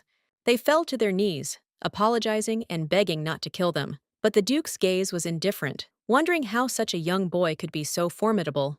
Kabil rose from the throne and said, "Do they really think he would let the banquet prepared by his wife be ruined, and also for the sake of the selfish people who came to ask for forgiveness?" The vassals continued to apologize and promised to swear allegiance to the duke, who shook his head and ordered the knights to drive them away. Elodie saw his rage and took his hand, drawing his attention and allowing him to cool down a bit. She was saddened that because of those scoundrels, the knights who had worked so hard could not enjoy the holiday that was meant for them. Of course, she wanted the vassals to come and apologize, but now was not the time to quarrel with them and ruin the evening. Although she did not like them, she still wanted Kabila to be openly recognized as a duke and sworn allegiance, although now, thanks to the boy's fame, he did not need any recognition. But Kabila should still expand his influence, because the imperial family will want to use him for their own purposes, and he should receive reinforcements. He continued to look at her, and only at her, forgetting everyone around him. She looked confidently ahead while he held her hand. Then he changed and became softer, telling the shitheads that he wouldn't forgive them, but would at least hear their apology. They rejoiced, thinking that his wrath would no longer fall upon them, but he continued to follow them. The vassals thanked the Duke by falling on their knees. And in just a few minutes, Elodie's tension dropped, and she realized that he was still holding her hand, not shy in front of everyone. She barely kept herself from saying something unnecessary. She finally exhaled and admitted that he had won. Let him hold her hand longer. But what was the reason for his attachment to the lady? That was the only thing that interested her the most. Not counting the vassals, to whom there were many questions. Why is Baron Bernard on the side of the traitorous vassals? She thought after the war, they would all be different, clearly not on the side of Kabil. Years ago, he had already been to their house, talking to Elodie, where he could not recognize her as the Duchess of the House of Cournoy, and demanded that she divorce her boyfriend. And here he was, sitting at the table, rejoicing for the Duke, congratulating him on his victory. She sensed an insidious plan of betrayal. And it's true, the vassals conspired because they didn't recognize Elodie. For them, she was just the crazy daughter of Count McClure, but in no way the wife of the hero of the empire. He often conspired with other counts to overthrow Elodie from the throne and put someone more favorable to them in her place. For example, the granddaughter of Count Bernard himself, beautiful and intelligent, and very beneficial to them. The Duchess should meet these standards, at a minimum. He even dared to appear at their court, telling Elodie that she was not the one Kabil needed, but that his granddaughter would be a good support for the Duke. All she heard was blah blah blah. This wretch thought she was completely stupid and didn't understand his intentions, as if she would just leave the throne like that. Elodie wasn't going to keep quiet either, voicing everything she thought about him. She didn't need approval from some counts about her personal life, and if they even got divorced, it would be between them personally. And even if Kabil wants to marry someone else, it's obvious that it won't be his granddaughter, because she's the smartest girl in his family. And anyway, if he hasn't heard, the Emperor wants to marry Kabil to the beautiful Princess Larissa, who is many times better than any countess. She made it clear to the Count that he had no place here, and that he would never be able to sneak his poison into this house, and in general, it was time for him to leave them.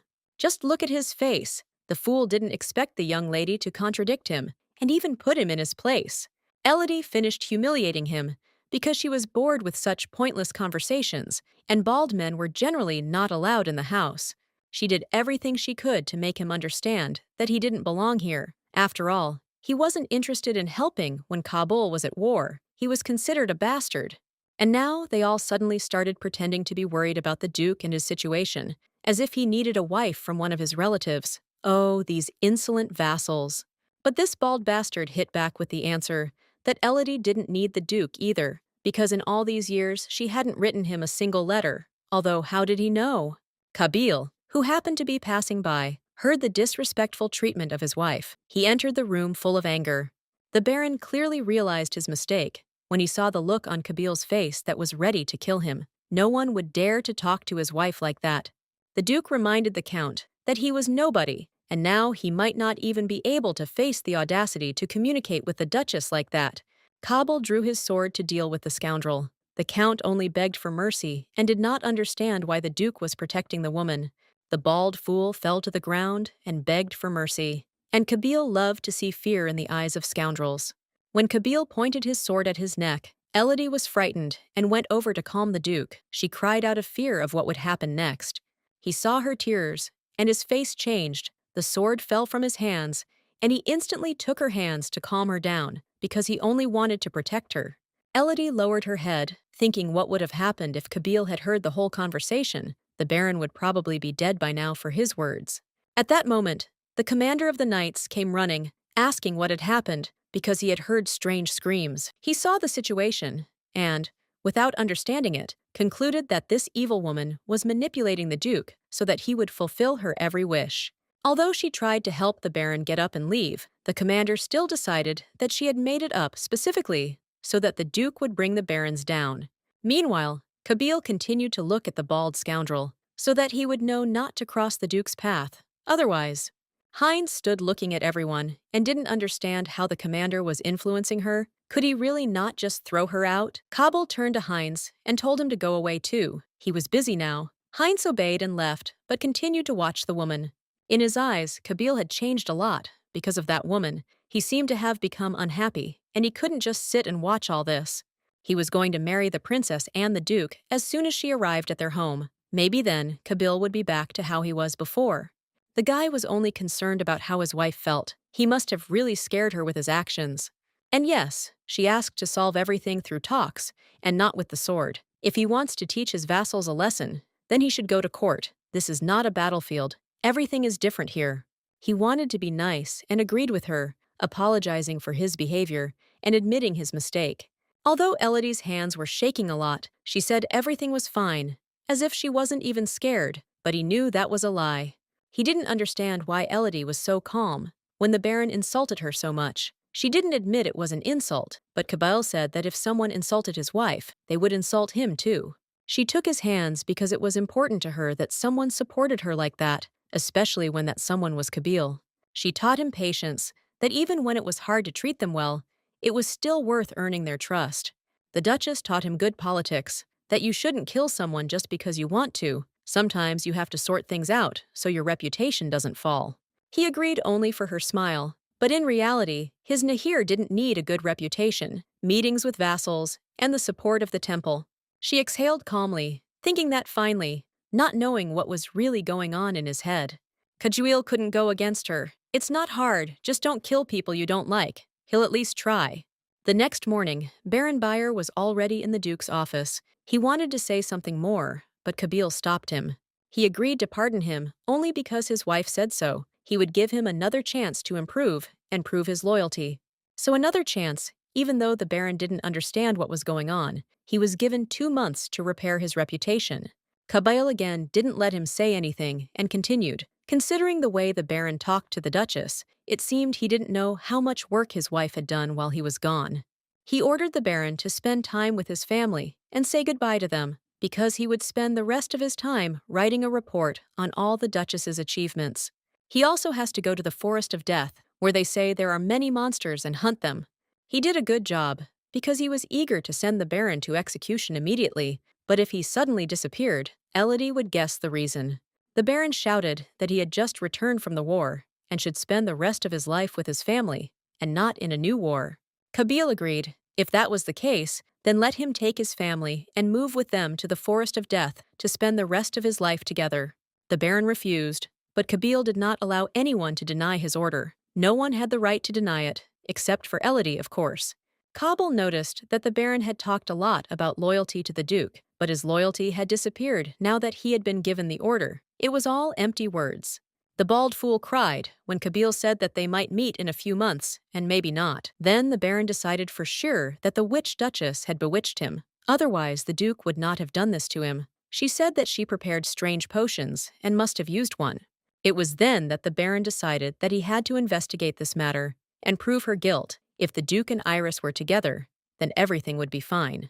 And this very Iris, the Baron's granddaughter, was already walking around the office after a terrible meeting with the Duke. Her grandfather had promised her marriage to the Duke, but he hadn't even looked at her.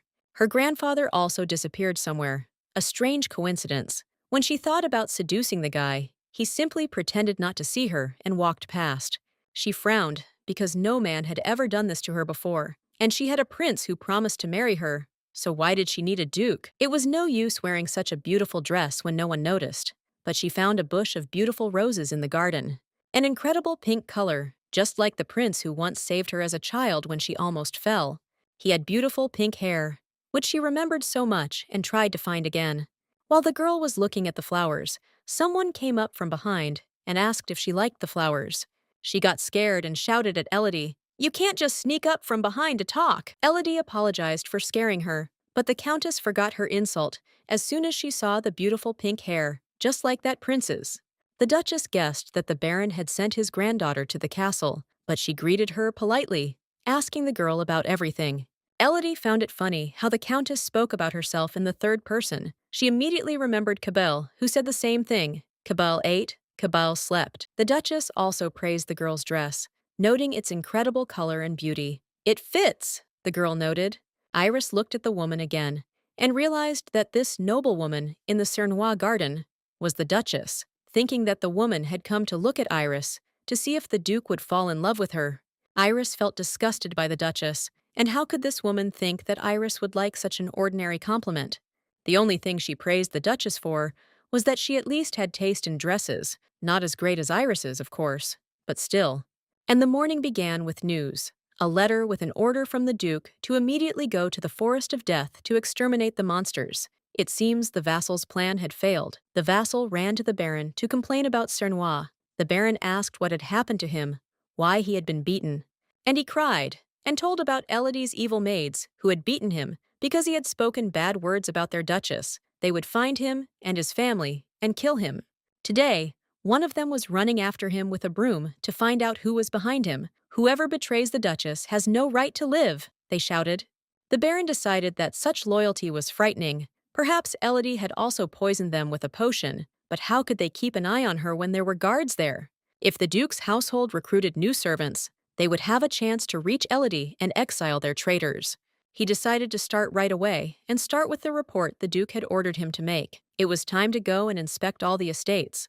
The Baron opened his mouth wider than ever. Had the harvest really increased so much, and the cities become so rich? If this method were to be spread throughout the kingdom, the figures would increase even more, and he really had the Duchess to thank for that. He went to poor villages, but wow, they're not poor anymore. They've started to develop rapidly, and to such an extent. Everyone thought the Duke would divorce her as soon as he got back from the war, but is that really why he hasn't done so yet? There were 2 months left until the princess's arrival, so he couldn't just hope that his granddaughter Iris would conquer him. He had to build a new, clear plan. It seemed like it was time to side with the Duchess, even though it would hurt his pride. It was still better than rotting in the Forest of Death. It was necessary to find oneself in the same position as other vassals, and of course, share with them what one saw. While the castle of Cernois was preparing for battle, the maids prepared dinner and then weapons to destroy anyone who wanted to betray their mistress. They gathered together in the kitchen, waiting for news to come in to see if the real traitor was known, because they wanted to attack instantly and destroy him when he least expected it. They even brought an axe. Marie's maid had ordered them to carry weapons in case they had to protect their Duchess. How dare they even offer to sell information about the Duchess for a bribe? The maids were devoted to their Duchess, and even if they were offered a whole land, they still wouldn't say a word about Elodie. One of the maids was even upset that she was so close to the traitor, but couldn't catch him. She was reassured that she would be caught next time. Marie promised her that they would catch him and torture him until he told them everything he knew. While Elodie was writing something and had no idea about her maid's intentions, Kabil entered. He came with a soft toy and asked if she remembered what she had once told him. He was cute and soft like a stuffed rabbit, so he brought him. He raised it to his face and, smiling, asked if it still looked like a stuffed rabbit. Elodie laughed, not understanding what was wrong with him. He was in such a good mood, but she admitted that he was still cute. Kabil left the rabbit on the table and offered her some tea that he would brew, and she agreed. So he thought everything would get better, but he was wrong. Thinking that he would just scare the Baron into apologizing, he made it even worse by scaring Elodie. It seems like everything will never be the same again, so what should we do, and how can we change it? And here it is, Ifrit. We haven't seen this kid in a while. He flew out of nowhere, asking what happened this time. Kabil frowned, because where did he come from? It was so quiet without him. Ifrit flew in because he was bored and wanted to look around his possessions, and of course, meet his savior. Kabil grabbed him by the hair, saying that he wouldn't dare come near her, but Ifrit just wanted to have a nice chat. Why was Kabil so nervous? The Duke thought he was the only one the lady would find cute, and if Ifrit appeared, then she would love him even more. And he was going to hide it for as long as he lived, but oh, it seems his plan went awry. Elodie left the office sooner than Kabil expected. She saw a strange little animal and thought it was a puppy. She took him in her arms, looking at the cute baby, and remembered that she had read about him in the newspaper before. So she spoke to him, asking if he was the same artifact everyone was talking about. Ifrit was glad to meet her and thanked her for his life. He asked the girl how she managed to save his life, but she couldn't tell the truth about her reincarnation, so she pretended it was an accident. Ifrit, of course, had doubts, but he pretended to believe it. He was grateful that she had saved him, and she was grateful that he had protected Kabil the whole time. Ifrit was glad that he would finally have someone to talk to. Otherwise, it would be impossible with the Duke. He doesn't even appreciate that he saved him. Kabil angrily grabbed Ifrit again and asked Elodie not to talk to the strange magical animals, and instead went for a walk with him. Ifrit was offended and wagged his tail as he walked away. Elodie was upset because he was so cute. Elodie asked if they could just leave Ifrit unattended. Kabil assured her that they could, that she should ignore him, and that she should go with him. They were walking down the corridor, discussing the artifact and how good it was that Elodie had found it. He was once again grateful to her, and then someone stood ahead. One of the maids stood excitedly in the hallway. She lowered her head to greet the lady. But Elodie thought something was wrong, and Kabil also thought it was worth paying attention to her. She really looked upset. The girl agreed to talk to the maid, but if Kabil noticed something was wrong, it meant she didn't like it. She had a strange feeling that something had happened. At first, Marie was very upset. She always talked non-stop, but now she was silent. Anna's face has also been sad lately. Although she tried to find out what was wrong, Anna didn't admit it. And now there's a new maid. It's like her girls have been changed. It's worth asking Norman what's going on. Kabil asked her to do it later, because she was already very busy and had so many documents to sign. She hasn't even been going to the lab lately because she doesn't have time to do science, and she needs to finish all the important experiments before the princess arrives. They held hands, and the girl looked at him with a smile. He said it was time to go. They spent the evening together. By morning, of course, there were already quarrels among the knights. Some did not like the fact that the knights had changed their minds. They did not like the lady, and she suddenly changed her mind. Do they all believe the gossip that the letters the lady wrote to the duke were intercepted and sent to the temple? Where did this gossip come from anyway, and why did everyone believe it so easily? Of course, the temple servants could really do this. It wasn't the first time, but it still seemed strange to me. Yes, of course. The Duchess took excellent care of the Duke's house and property. They say that even taxes were reduced, and it was worth starting an investigation. This mercenary thought a lot about everything, especially about the traitors who didn't go to fight but stayed in the castle. What else they were doing here?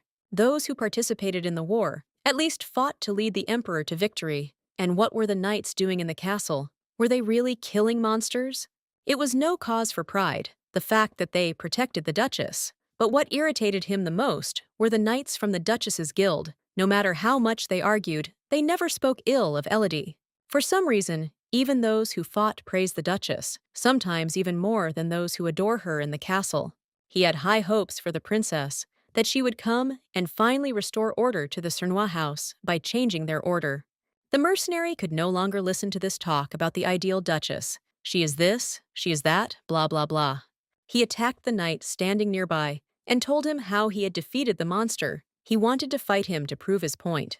He shouted how terrible the war was and what they had endured while those worthless knights sat in the castle and pretended to be very busy. He also attacked the other knights.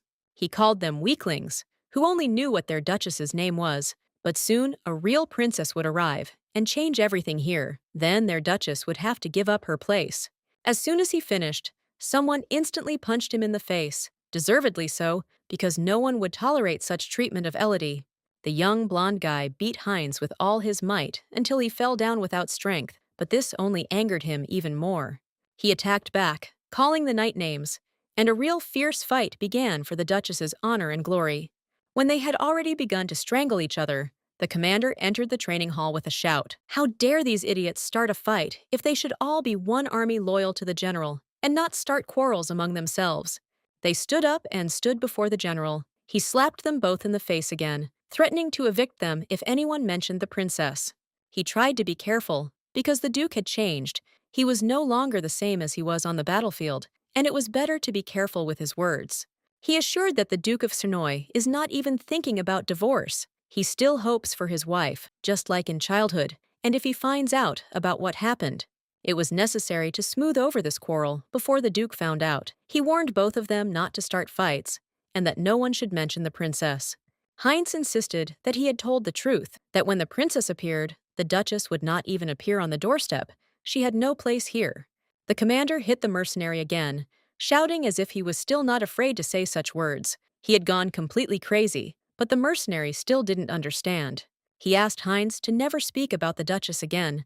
She was not someone to be humiliated. He asked him to think about his words, and all because he remembered the Duke's look. He hoped that Heinz would understand. Otherwise, Kabil would not pity him. The mercenary was annoyed that even the captain considered the Duchess important. At this time, Elodie and Kabil went to the city to get the documents for the medicine that Elodie was producing. Again, there were many fakes. Something was wrong. The letters disappeared. The medicines she sent to the Duke. It was very profitable for someone, and it seems that she has become a competitor of the temple. There is no other way to explain these miracles. As soon as she started selling medicine, the temple was very suspiciously silent. Maybe she just didn't notice that they were trying to mess with her from the very beginning. Kabil saw how restless she was and tried to ask what the problem was.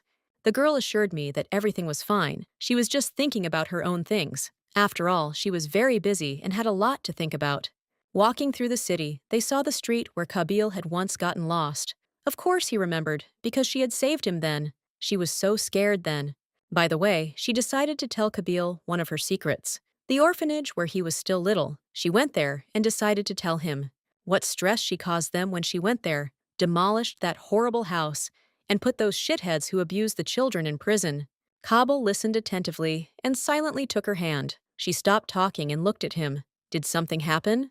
He held her hand tighter and blushed. He spoke softly, Duchess. He wanted to say something so much, but was afraid to speak. She smiled and stroked his face. She told him he could trust her, so she asked him to tell her what happened. The only thing he said was, Duchess, and then he fell silent again. She smiled and waited for some kind of answer. A day in the lab. Lately she hadn't had time to take her medicine because she wasn't alone. Someone was constantly accompanying her, and she had to drink tea because the illness still remained. She often looked around to see if anyone was nearby, and then she barely chased away Anna, who wanted to be nearby and clean up the lab. She needed to drink her portion of medicine as quickly as possible, while no one was around. She drank it and immediately looked at her hand. For some reason, there was no signal of a strong signal like before, whether it meant anything. She was lost in her thoughts, and, looking at her hand, did not notice that someone had entered the laboratory in search of the Duchess. It was very inconvenient, as she had just finished her tea. Elodie heard the maids coming to bring her dinner, so she ran away as quickly as possible, hiding near a tree. And here it was again. She started coughing up blood, but this time there was more blood. Is this really how it should be? She wiped her lips and raised her head when she suddenly saw Heinz in front of her, who had seen everything that had happened. She stood awkwardly in front of him. He continued to look at her with incomprehension. But here's the thing. They weren't personally acquainted yet. It seemed like everything was lost. She asked his name and greeted the mercenary politely. She noted that she had not had time to meet him at the reception because of the Baron. She apologized for getting his clothes dirty. She didn't think anyone would be here. She handed him a handkerchief to wipe his clothes. She looked around again, and how inconvenient it was. There was no one else there except Sir Heinz, fortunately. He asked the Duchess if these were perhaps the tears of a siren, and she asked again because it was the first time she had heard such a name. He told her about this serious illness that coastal residents often suffer from, and said that the symptoms of this illness were similar to a side effect of a medicinal herb. Not understanding why, she confided in him and told him her story from the very beginning of her illness. How could she trust a stranger like that? After everything, she begged him not to tell anyone about what had happened, especially not to the Duke. She wanted him to pretend he hadn't seen anything, and he asked her to tell someone about it so that she could get treatment. Otherwise, the end could be terrible, which she strongly denied because everyone would worry. He agreed, looking into her lovely eyes. This made her so happy that she couldn't hide her happiness. And he finally saw that she was much nicer than he thought. She seemed kind, as everyone says. He said goodbye to her and left, and she looked at his world with suspicion. Could he really be trusted? He came for a walk and got into such a story. Heinz thought about the story of the Duchess as he walked to the bedroom. She had contracted a fatal disease and was still so stupid that she kept quiet. Did she really want to die? Once upon a time, his sister got sick like this and died of the same disease because it was already too late when he found out. Damn. Will he really take pity on her and decide to help the Duchess? Elodie ran as fast as she could to the Duke's bedroom, calling out to him just to hear his voice. She ran into the room and saw a guy holding a handkerchief over his head. It seemed he was sick. The Duchess was very worried about her husband, asking where it hurt, if he wanted anything, and what to bring him. She put her hand to his head to take his temperature and didn't seem to feel it. So what's hurting him? So let's start with the story. The Duke had spoken to Ifrit earlier that evening to get advice on how to get back together with his wife. Ifrit believed that simply being nice wasn't enough. Kabil still hadn't learned anything. He said the Duke had forgotten one very important thing, that the Duke's wife is also very fond of Ifrit, because she likes everything that looks cute. Then Kabil got very angry. That's funny. Kabil was upset because he thought that he would really tell him some secret on how to win a woman, but he only mocked him. Although he gave one good idea, something that all women like, handsome men with strong muscles. He advised the Duke to straighten his shoulders and bare his body to show his masculinity. Kabil looked stupidly at Ifrit, who was captivated by the idea, who was claiming that let his wife lean on his manly body. It was always a victory, he believed. Then they came up with a new plan, and if it didn't work, then it was the end of Ifrit, and the plan was to pretend to be very sick. Kabil unbuttoned his shirt, pretending to be hot, and asked his wife to come to him. Elodie, who had already started crying, stood there awkwardly looking at his body. It was like this. So pumped up. Was it really because of years of training? He looked very strong and handsome every time he unbuttoned a button. But what worried her most was that his entire body was covered in scars, which he didn't show the magicians so they could heal him because these were injuries from childhood. She cried even more, holding his hand, and to calm her down, he stroked her hair with his hand and asked her not to cry because it would hurt his heart. He was upset that he had deceived her and brought her to tears, so he decided it was time to confess to her. When she asked where it hurt, he apologized and said that nothing hurt because he actually made it all up. She laughed happily and asked him not to do that again because she was so scared for him. And she asked if he had joked with the princess like that too. Kabil's face changed as he looked at her, not understanding what she was talking about. And the Duchess continued to laugh and joke about him and the princess, saying that he must be so cute when he was playing tricks on her. Kabil made an even more serious face and called her by name, to which she instantly reacted and stopped laughing. He asked her not to talk about the princess anymore because he did not like talking about that woman. In the morning, the Duchess remembered the night before last and the boy's reaction to her mention of the princess, and he reacted strangely, as if he wasn't in love with her at all. Is he just embarrassed? He probably thinks his wife shouldn't know about it and shouldn't tell him. The maid distracted Elodie from her fantasies by asking if there was any reason why the Duchess visited the knights so often. They both spied on the knights who were training, and then the maid realized that it was probably because of the new men. But in reality, Elodie was worried that Heinz might say something inappropriate among the knights. But it seems that everything is under control for now. But the maid didn't like these men. She spoke about it in a somewhat depressed way. All this is because most of the foreigners only talked about the princess, how wonderful and beautiful she was, which annoyed the locals. But Elodie was interested in what Mr. Beckron mentioned, that his wife had toxicosis, and she really wanted peaches. She should ask the merchants to bring them. Everyone really wanted to try this sweet oriental fruit, so she tried to cheer up the girls somehow. And if the merchant Circa can get more of these fruits, maybe she will try growing them in a lab, and maybe that fruit from the legend is a peach. At least that's what the maid said. Elodie asked what legend she was talking about. Once upon a time, there lived a magician who transmitted magic through spirits. Magna Phonetesia was his name. They say he conquered the spirits of all the elements, and all thanks to one spirit fruit. Unfortunately, no one knew exactly what kind of fruit it was, but if it was a peach, it was still a rarity among them. Their conversation was interrupted by Sir Therion, on whom Elodie noticed bruises and scratches, and asked what happened again, but he remained silent. She was worried about them, wondering if they had run out of medicine. Maybe they should make some more, but he assured her that they had everything. The knight blushed, but he had to ask. He looked her straight in the eyes and asked if she was okay. Then she blushed too. But she smiled, not showing any concern, wondering why he was asking that, but replied that everything was fine. Then he simply turned around and left, promising that he would definitely treat the wounds. He and the maid were still standing there, looking at his trail. It seemed like he wanted to say something, but ran away. Strange. When the ladies had left, he turned to look at them. His face was sad. He couldn't say what he wanted to say. At this time, Kabil sat frowning and lost in thought. It seemed that he should no longer trust Ifrit. Well, what feelings were there? It seemed as if they had become even more distant. But when she came running to treat him, it was as if they had returned to the past, when she was again caring for him and worrying.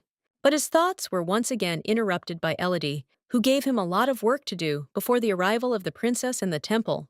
He sat over the documents and wondered why the emperor would send the princess to them when he already spent so little time with his wife. Now, because of work, they communicate even less and can't be alone, and even to be with her now, I had to make an effort. She was so busy with work and research that he couldn't take his eyes off her. He wasn't worried about the princess and was just waiting for the temple servants to arrive. He had his own plans for them. He was going to destroy them all for stealing her precious letters and the potions she had worked so hard to prepare for him. Elodie distracted him by asking what he was fantasizing about. He lied that he wasn't fantasizing, he was just looking at her. He almost showed his bloodlust in her presence again. You can't repeat such nonsense in front of her and scare your beloved. But it seems she knew something, because she asked if he wanted to take revenge on the people from the temple again. He thought it was their fault, but somehow she guessed, and he said it out loud. It turned out to be uncomfortable, and they both froze in the moment. She looked at him, and he tried to say something in his defense. She laughed and said that the temple was too strong to fight with, and it was better to just ask for compensation. He tried to argue, but Elodie didn't let him say a word, and asked him to keep things quiet in their house, as they had been before. He wanted war, but she looked into his eyes and asked for it for her, and his peace, his fire immediately went out. The princess was already on her way, so the time was coming when she should leave the estate. Sarah was already looking for a new home for her. Unfortunately, the day had come. The princess had already arrived at the estate. She was expensively dressed and so happy, and here it was, the Cernois estate. The ruler of the Heklos Empire, Albert, benefited the most from that war. The war hero, Kabil, did not claim power over the kingdom of Urta, and Princess Larissa temporarily surrendered control of her country to the empire. Although the kingdom of Urt retreated, there was a prince who fled the battlefield, and the princess, fearing another attack, agreed to a treaty. By giving the bracelet to the temple, Larissa strengthened the relationship between the empire and the emperor. Upon learning that Larissa was also the emperor's niece, he fell in love with her in a special way. And so he allowed her to stay in the capital, and she asked the emperor to help her repay the Duke of Cernois for saving her. The emperor, who was afraid of Kabil Cernois, came up with a cunning plan to marry Larissa and the duke to benefit the empire. So he intended to enlist the duke's support by sending the princess to him on a mission. The princess stood on the threshold of their house with a smile, expressing her joy at meeting them. Elodie also politely greeted the princess, while Kabil stood silently and waited for it to be over. The duchess noticed that the princess was indeed very beautiful and polite. She was glad that she was given such a warm welcome. The main character is not just like that. The princess turned to Kabil because she was glad to meet him again, but for some reason he wasn't very polite. This is the moment to see with your own eyes the main characters together, how cute and shy they are. Elodie watched, imagining what a good story they would come up with. She was sure they had something to say to each other. Then she remembered and asked the princess if she should not have arrived with the priests from the temple. Why were they not visible then? The princess said that they had stopped in Harma on the way and would arrive perhaps tomorrow or later. Elodie politely invited her into their home. She must have been tired after the journey and wanted to rest, for which she was very grateful. She assigned Olivia to assist the princess, who was very loyal to the duchess and could not refuse her. Looking at the maid, the princess became worried. The girl looked very upset. Maybe someone was insulting her, or maybe the gossip was true. There is a lot of gossip about the duchess in the capital, but when she met her in reality, she realized that she was completely different, so it was not about those gossips. Elodie continued working in her lab, but couldn't concentrate on her work, probably because it was time to go. Before the princess arrived, she still doubted whether she should go, but when she saw them together, she realized that she had to. The maid saw the lady sitting there very excitedly, so she went over to ask if everything was okay. But she lied, saying that everything was fine. It was just that one of her experiments had failed. The maid wanted to say something so much, the whole truth, to say that she knew everything, but she couldn't, and Elodie ran away from her into the garden.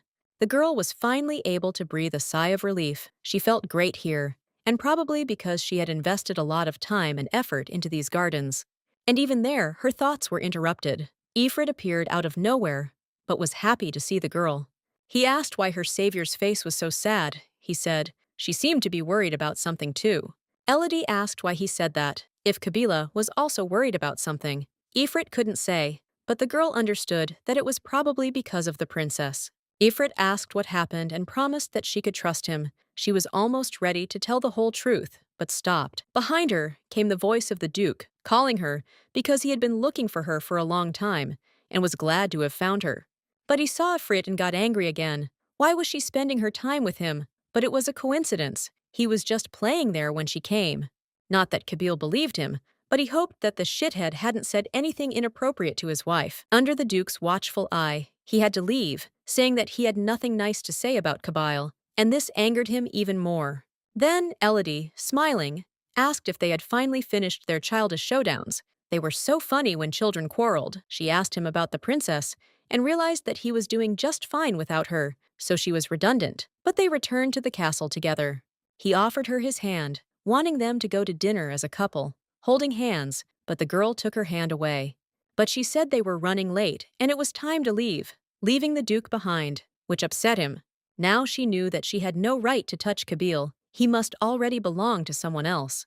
But it seemed to him that for some reason, this wasn't right, and he wouldn't leave it like that. He clenched his hand into a fist and looked at her, and called out to get her attention.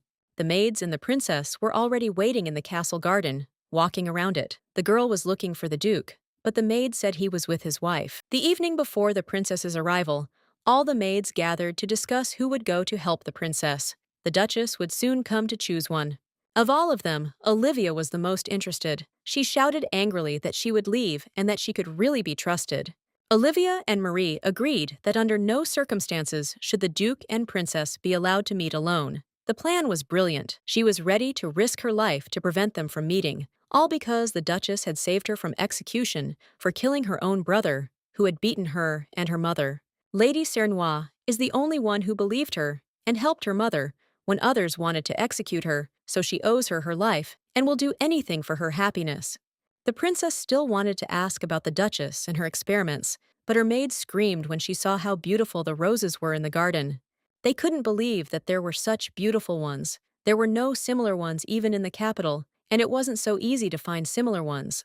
While the maid was getting angry that the princess was picking the Duchess' flowers, the Baron's granddaughter came up to them and was not very pleasant. She got angry that someone was picking flowers from Iris's garden, screaming, not knowing it was the princess.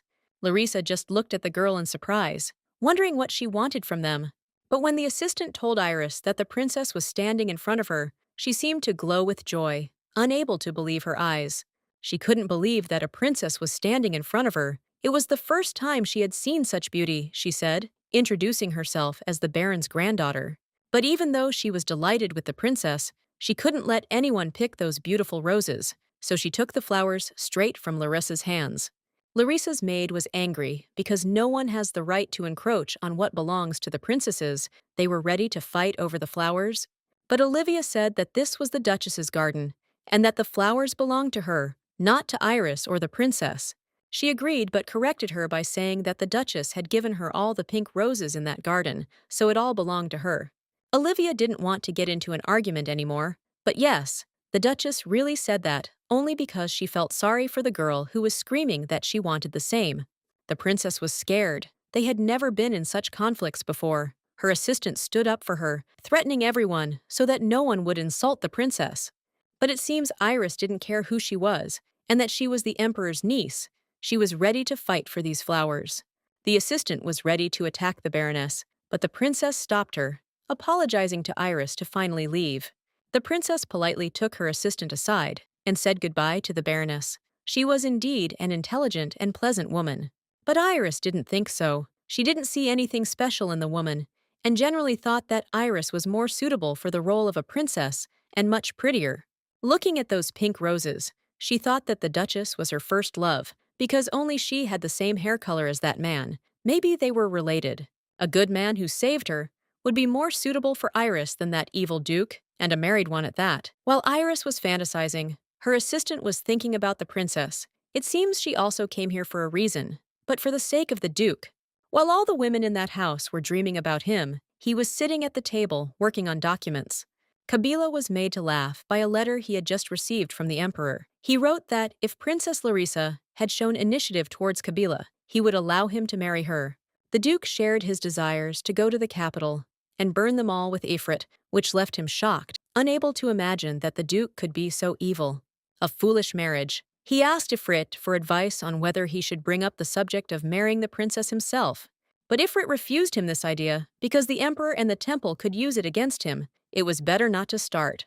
Until they themselves bring up the subject of remarriage, it would be better for him to remain silent. Unfortunately, he was right. The Duke told Ifrit that he already had a wife he didn't want to divorce, so why were they acting like this and wanting to marry him? Kabil had already missed his wife, so every few minutes he looked out the window to see if she was sitting in the laboratory. He thought he would be a good ruler and spend every day with his wife, but it seems that this is not enough. Something has changed. It was getting more and more annoying to him. He didn't want to live like this anymore. Maybe it was enough to hide his anger, and it was time to talk to his wife. But Elodie didn't waste time on mischief. They brought her peaches, which she was very happy about. Now she could start studying them. She would like to learn more about this fruit from Circa, but it seems he was too busy dealing with counterfeit medicines. She believed he would be able to handle it. The woman took one peach for her research and went to the laboratory with Marie. Marie stopped the lady to look at something, and what was really going on there. And the fact that the Duchess's knights spent time with the princess, and it seemed they were happy, was all they talked about. Elodie noticed that Princess Larissa was trying to make friends with everyone, and seemed to have adapted already, which annoyed Marie because why would she if she had to leave soon? Although Elodie thought that the knights were at war with her because they had spent many days together on the battlefield against monsters in their territory, it seems that they loved the princess more. The princess wore a new luxurious dress for the ball that was to take place that evening, and the maid was helping her get dressed when suddenly an assistant came running. She began to shower the princess with compliments about her incredible appearance, as if she were an angel from heaven. The maid was angry because for her, the most beautiful lady was the Duchess, which is why the princess's assistant pushed her cruelly. The maid fell with a hard blow, but the princess got up and started helping her up. She scolded the maid that she shouldn't do that to a servant, especially someone else's. The maid didn't listen, she didn't care, and the only thing she cared about was the princess's hairdo for the ball. When the princess picked up the maid, she saw a wound on her arm. She was frightened and began to ask Olivia what had happened, because she could be trusted. Olivia couldn't trust a strange woman, so she just took her hands off the princess and said it was time for her to go cook dinner. The assistant said that the gossip in the capital about the Duchess and her beating of her servants seemed true.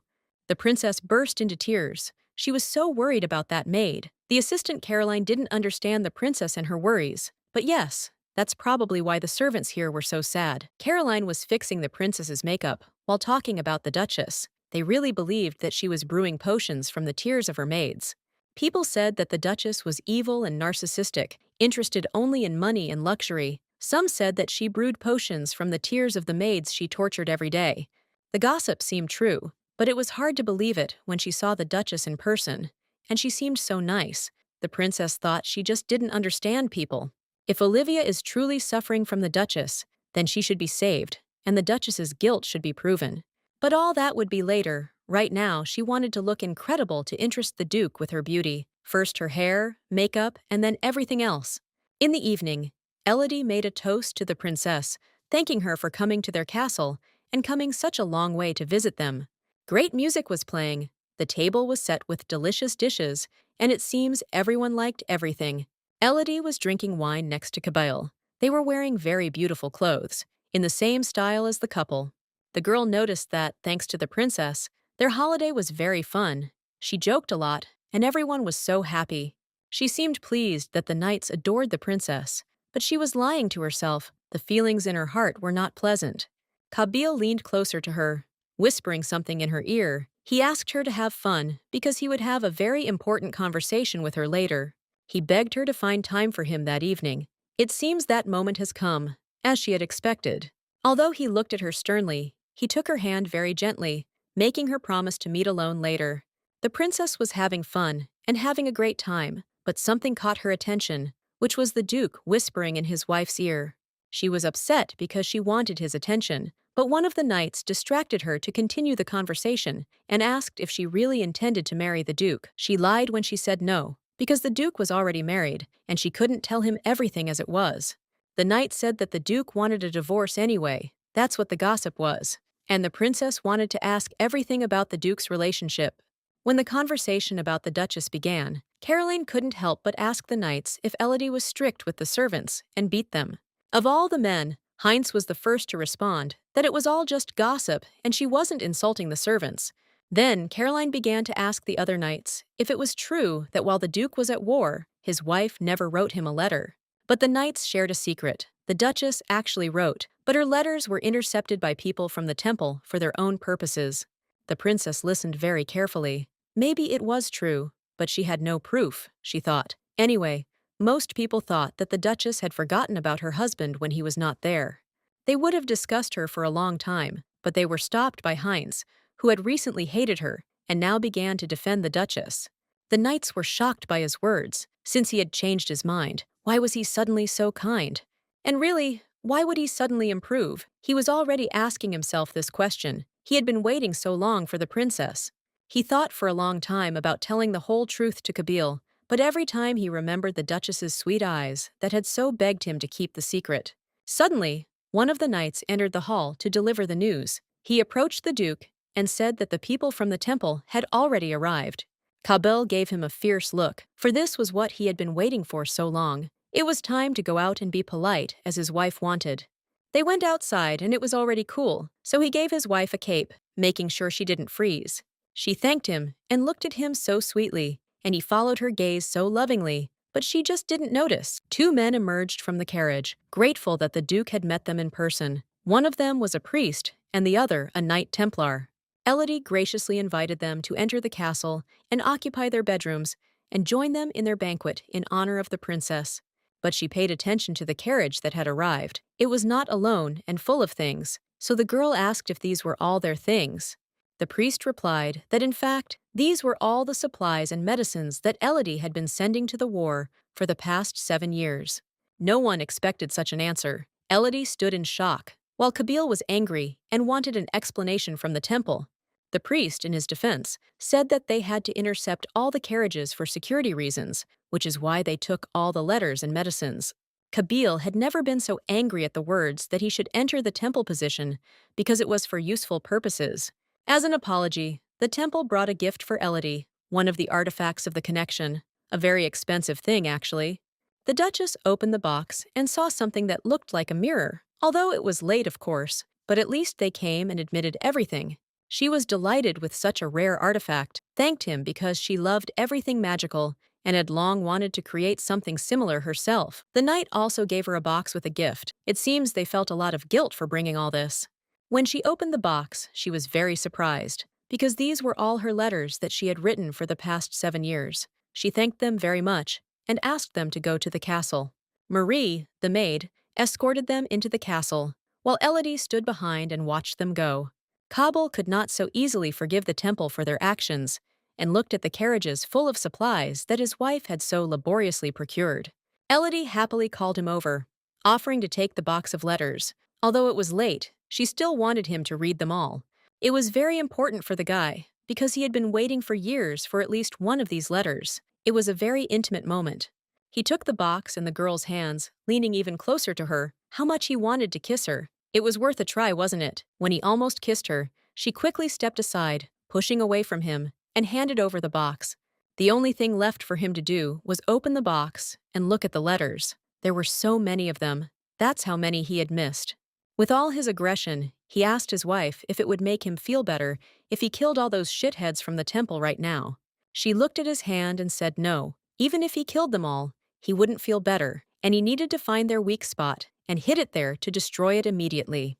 She didn't really want him to look for enemies when she left him. After so many years at war, he deserved to live peacefully and happily. Touched by her words, he asked her to hug him so that she wouldn't run away from him, but simply hugged him like they used to when they were little. She smiled gently and came closer, hugging me tightly like they used to when we were little. For him, it was the most precious thing in life, her hugs, her attention. For 7 years, she wrote to him, and he didn't even know it, but he was waiting for it so much. They stood there hugging for a long time, until Marie arrived, wanting to warn them that the guests from the temple wanted to rest from their journey, and therefore were not in a hurry for the holiday. Elodie happily said that it was time to end the celebration. That was enough for today, because the day had already been eventful and difficult. She quickly walked towards the castle, so that even Adil didn't have time to stop her. He wanted to help, but she refused and ran away as usual. He was upset that she had run away again, and he just wanted to be together longer. Elodie ran away because she felt anxious, why everything was so strange, and that it was harder to say goodbye to him. The knights left the banquet hall and saw many boxes in the middle of the castle hall. Didn't they understand that this was also part of the celebration? When one of the knights said that these must be gifts from the Duke, the maid Marie came up from behind and shouted that these were all supplies that the Duchess sent to her husband, but they were stolen by people from the temple. They had been stealing them for all these 7 years. She shamed anyone who thought badly of the Duchess. Marie told how all these years the woman had worried about Kabil, sending him medicines she had made herself, all to protect him. She shouted at everyone standing in the hall, shouting that they all had to apologize to the Duchess, their whole lives. She angrily shouted everything she thought about them, until she heard crying behind her, and turned around and saw Heinz. He stood there in shock and sobbed, "Is this really true?" He fell to his knees and sobbed. "What a fool," Marie thought. Another day, the Duke sat in his office and read hundreds of letters, tears falling on them. He thought what a fool he was to think that she did not love him. In them, he finally felt that he had been comforted. He felt all the ladies' love and care for him, and before he thought she had forgotten. Damn it, he had only just received these letters, but they should have been killed for this act. Revenge is always sweet, he thought. "Did you see yourself?" Efred asked him, saying that the Duke's eyes were terribly swollen and red with fear. The Duke took the mirror, and indeed, he did not look very well. He sat up all night reading the letters and crying over them. He couldn't show himself to his wife like that, or she'd think he was scary. It's better to avoid her for a day. Besides, his heart was beating too fast from what he had read. At this time, a handsome blonde man stood at the window, looking out the window at 2 beautiful women, one of whom was a duchess. He was very happy to meet her. After all, he had his own plans for her, but you will learn about that later. The princess and Caroline spent the morning discussing things. Then, the people from the temple arrived at the wrong time, interrupting their plans for the Duke. There really is no help from them. They interfered with Larissa and Kabil's personal meeting, but nothing can be changed.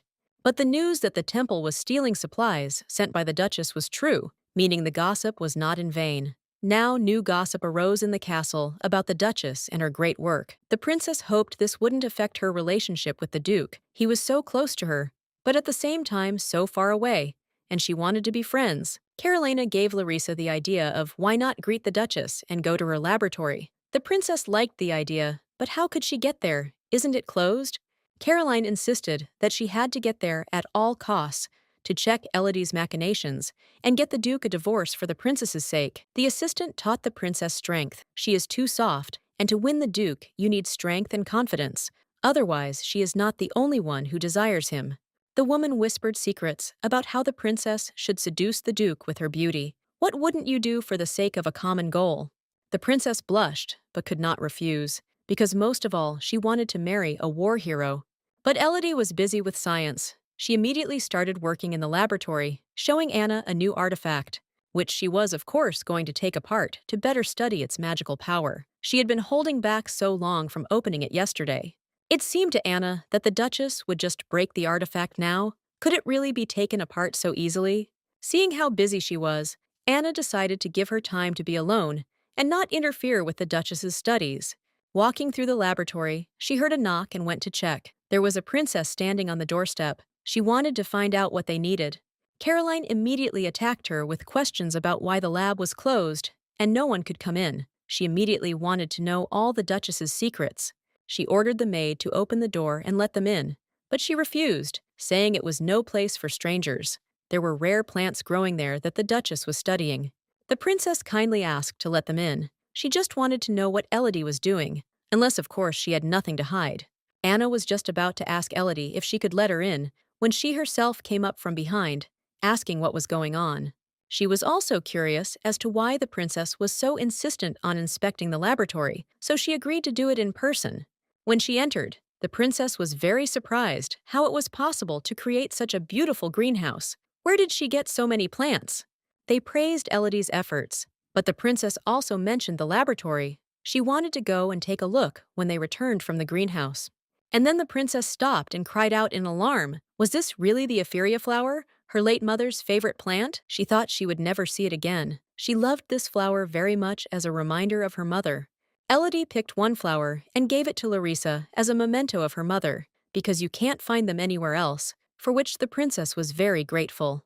Larissa asked Elodie to let her come to the greenhouse more often. Elodie allowed her only if she notified her maid, and she would show her around. The princess was interested in why it was closed all the time. The duchess laughed and said that it was because of the crazy dog that was constantly running around here. Then the princess became interested in the dog, which she had never seen in the castle before, thinking that Elodie had deceived her because she simply didn't want to let him in here. Larissa wanted the greenhouse to be open all the time, and anyone could come here, and she would like to spend the whole day there. The duchess also took the girl to her laboratory, showing her where she spends every day, where the girl saw a sacred artifact, but for some reason it had been dismantled. She was only distracted by the scream of Carolina, who had already managed to pick up something. She was screaming that it was some kind of poison, and that now she would die. Elodie calmly said that it was just water, but the assistant was causing unnecessary panic. There was nothing poisonous in the laboratory. The assistant insisted that the duchess was lying, whispering this in the princess's ear. Maybe it was the tears of the maids she was tormenting. The princess seemed to believe her. Isn't it strange that the greenhouse is closed? The holy artifact is broken, and there are some strange notes on the table. As soon as the princess reached for the papers on the duchess's desk, the maid stopped her, warning her not to touch what belonged to Elodie. Immediately, Caroline attacked the maid, pushing her to the floor again and raising her hand to strike, while the princess simply watched. But Elodie grabbed her hand, looking sternly at her, to make her understand her place. No one has the right to insult her servants. The princess apologized to the duchess for her assistant's actions, although the duchess admitted that Olivia had no right to grab the princess's hand. Elodie insisted that they were not in the kingdom. They were now in the house of the Duke of Cernois, so let them follow the rules set by this house, so that there would be no more similar conflicts. Caroline decided to take a chance by asking the duchess if it wasn't customary for you to give orders to new servants to teach them obedience for the future. Olivia shouted that she could endure anything for her lady, while Anna stood behind her and tried to calm her down. Elodie angrily apologized to Caroline, saying that in their house they did not abuse the servants, unlike in the castle. And if someone uses such castle rules here at the castle of Cernois, then they will have problems. The princess was just as scared as her assistant and promised to discipline her so that the duchess wouldn't scold her anymore. Elodie didn't understand why they were so scared. She hadn't even gotten angry yet, and they were already afraid of her. Then she asked Anna to take Olivia back to the castle so she could rest. When she thought the princess would leave, she decided to stay to find out why Olivia had grabbed her hand when she wanted to look at what was written in those securities. She thought the duchess had something to hide, but she calmly replied that these were just notes about her scientific research. She gave Larissa to read them. She took them in her hands to familiarize herself with them. She would have read every word, but they were written in an ancient language, and she understood nothing. The princess apologized to the duchess, but Elodie didn't care anymore. And in general, how could it have come to this? Everything was different in the original. She didn't remember there being such a fanatical assistant who had already managed to get the duchess, and if she continued to stay here with the princess, it would be a problem.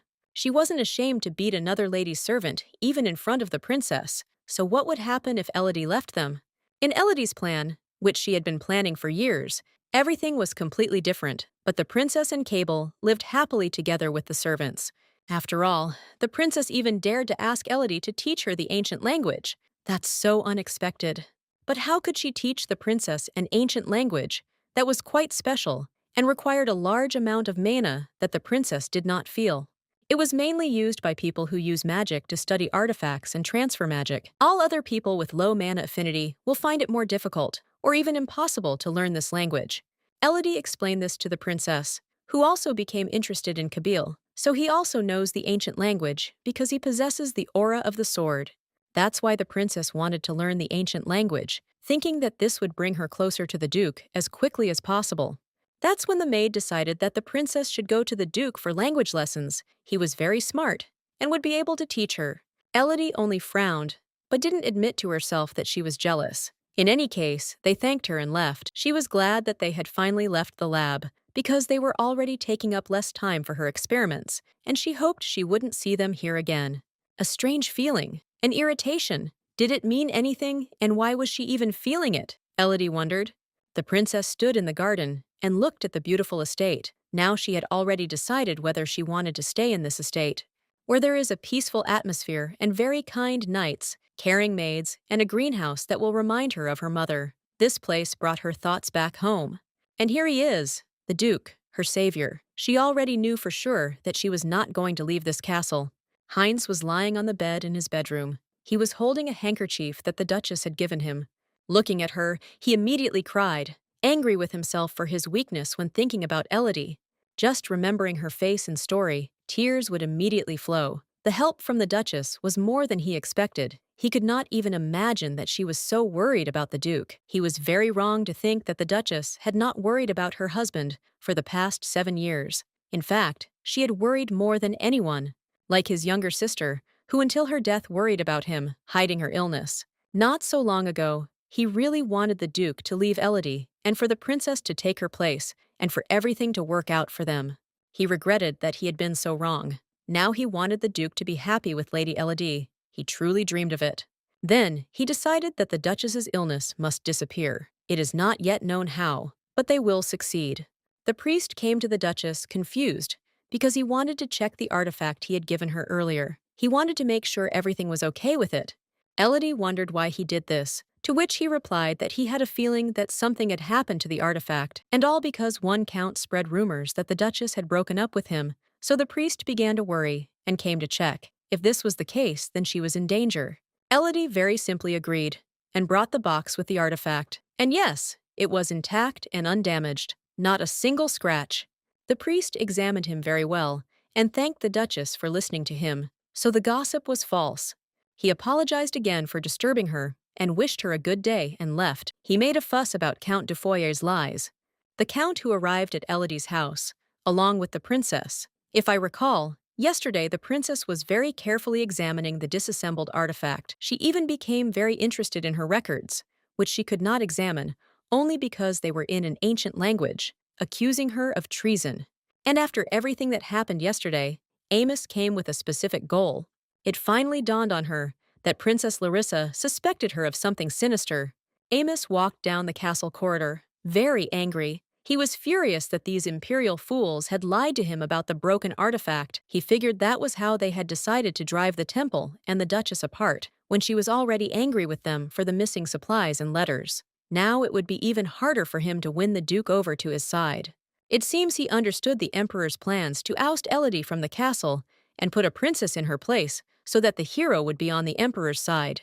Amos thought it was simply ridiculous. Considering the number of supplies and letters the Duchess had sent, the Duke could not even think of divorce. Although they were grateful to the princess for the relic she had given them, they did not need it since the Duke possessed the power of spirits. They simply couldn't let those annoying imperial fools take the Duke to their side. Then he decided it was time to make a plan to enlist the support of Kabil, hold political negotiations with him, and conquer the imperial court. And for this, he realized that the best solution was to befriend the Duchess. He had long been interested in her magical abilities. And if the Duke's feelings for Elodie are genuine, then they will easily succeed in their plan if the Duchess is loyal to the temple. Amos met with the Knight Templar and offered to take him for a walk around the castle, but he refused because he had his own plans. He did not object and went away on his own, but the knight was interested in the room the Duchess was sitting in. He had come so far for her and still had not met her. She was alone in the room, her thoughts confused by recent events, so she decided it would be better to take a walk to the greenhouse. As soon as she took a step towards the exit and opened the door, standing in front of her was a man she hadn't seen since the day he arrived. Sir Theodore, taking the girl by the shoulders and asking if she was okay, looked her straight in the eyes, which made her feel embarrassed. She smiled and apologized for not noticing him. She was distracted by her own thoughts, so she apologized again. She wanted to leave, but she was ready to say goodbye, but he didn't say a word. He just stood there in silence. So Elodie walked past him, and he continued to watch her walk away from him, and again, he didn't dare, even though he had been waiting for it so long. Vig had been waiting to meet her for so long, knew a lot about her capabilities, her brilliant mind, and wanted to tell her something. He first heard her name during the war with the Kingdom of Earth, when, by order of the chief priest, he had to check all the documents going to the front. Among them were the letters to the Duchess, which he reread over and over again. At first he thought it was just work, and felt nothing more. Since they took the letters, the Duke did not receive them, and accordingly, there was no response, but he received them regularly. Despite the lack of response from the Duke, she continued to write, again and again and again, new letters, magic potions, and various things, and reading the letters over and over again. These words, Elodie who waits for you, Elodie who supports you, and finally, Elodie who loves you. These words struck him right in the heart. Every time he read the love-filled sentences, he felt guilty, and each time he waited more and more for the day when a new letter would arrive. Then he wondered what kind of person this Duchess was, how she could possibly give such love to a stranger. And finally, he himself wanted this kind of love, a love that would belong only to him. He demanded her boundless affection and the love she gave him in these letters. But when he heard gossip that the Duchess was a cold woman who had not sent a single letter to her husband, who had gone to war, he suppressed his feelings. He begged the chief priest to return the letters and supplies she had been sending him for years. He wanted to apologize to her. But he heard new gossip when he arrived in the capital that the emperor wanted to put the duke and princess in Elodie's place. He couldn't believe it, but on the other hand, if the duke divorced his wife, if it really happened, then he would have a chance. Next time, for sure. Kabil hadn't seen his wife for a whole day, and he kept reading her letters. It was a strange feeling. Every time he thought about her, his heart trembled, but he still avoided her. He was going crazy with these feelings, but he didn't know exactly what the Duchess herself was feeling. He grabbed the box of letters. It couldn't go on like this. He hadn't come home to stay so far away from his wife. He had just finished reading her letters, and he should have gone and thanked her for her concern. Maybe they'll even be able to talk to each other alone. If so, they'll be able to be closer. Just as he was about to leave, Ifrit called out of nowhere. He said to ask Elodie to open the greenhouse if he was going to her place.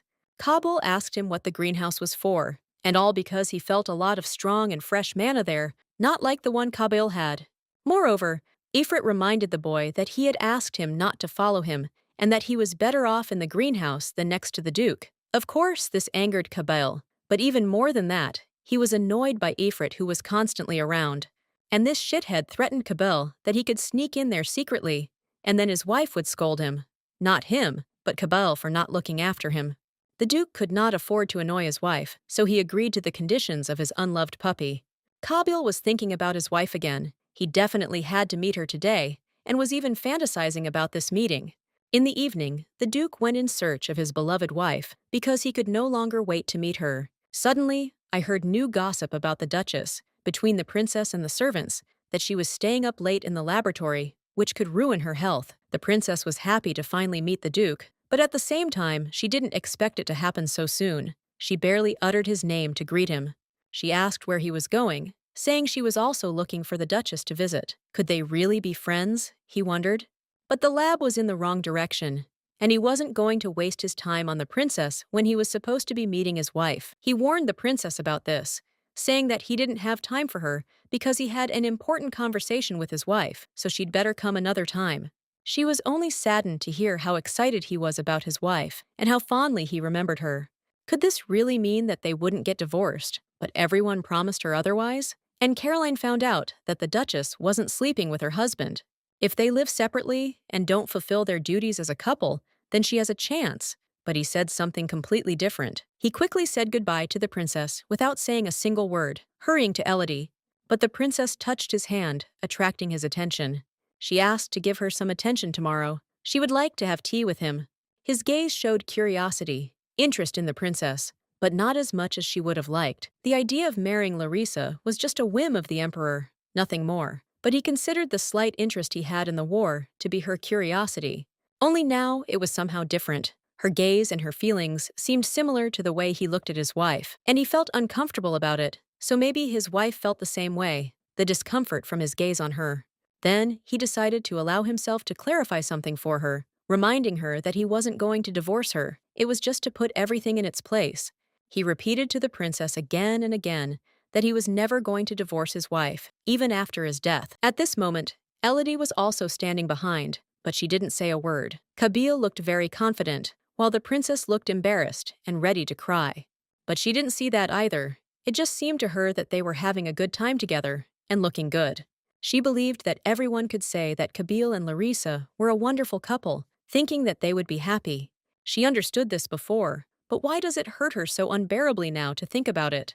She told herself every day that she had to leave, but apparently her indecision changed the story because she interfered with the characters, or so she thought. She believed that all these suspicions were due to the princess instinctively understanding that Elodie was capable of killing her like the villain in the original.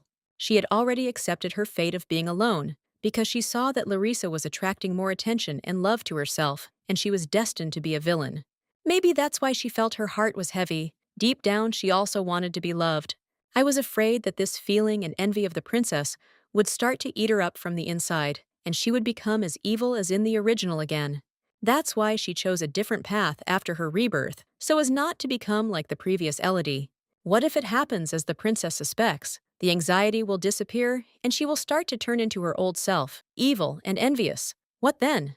She was ready to sacrifice herself, but she didn't want to live in torment again and die from a terrible disease.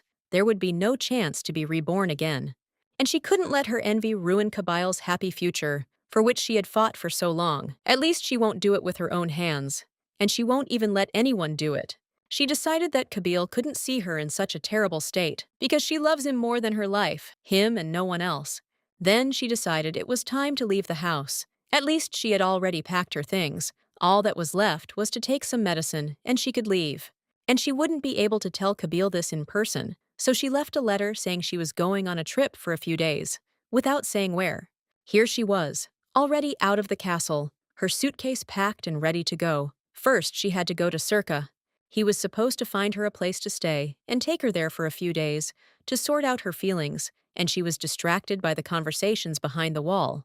These people, it seems, are priests who should have left by now. What are they doing here so late at night? She heard part of their conversation, where they mentioned the Duke of Cernoy and what they had against Kabil. She tried to overhear their conversation. They were talking about the Emperor's plans, which he needed to prevent from carrying out his evil plan.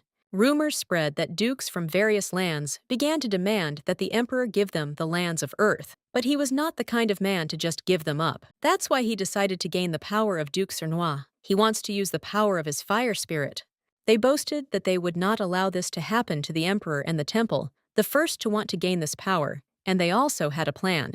They remembered the high priest waiting for the moment to kill the duke and possess his spirit, which is why he gave the lady that artifact. Elodie lady held back from saying anything. She thought the artifact was a gift as an apology and not a cunning plan to kill Kabil.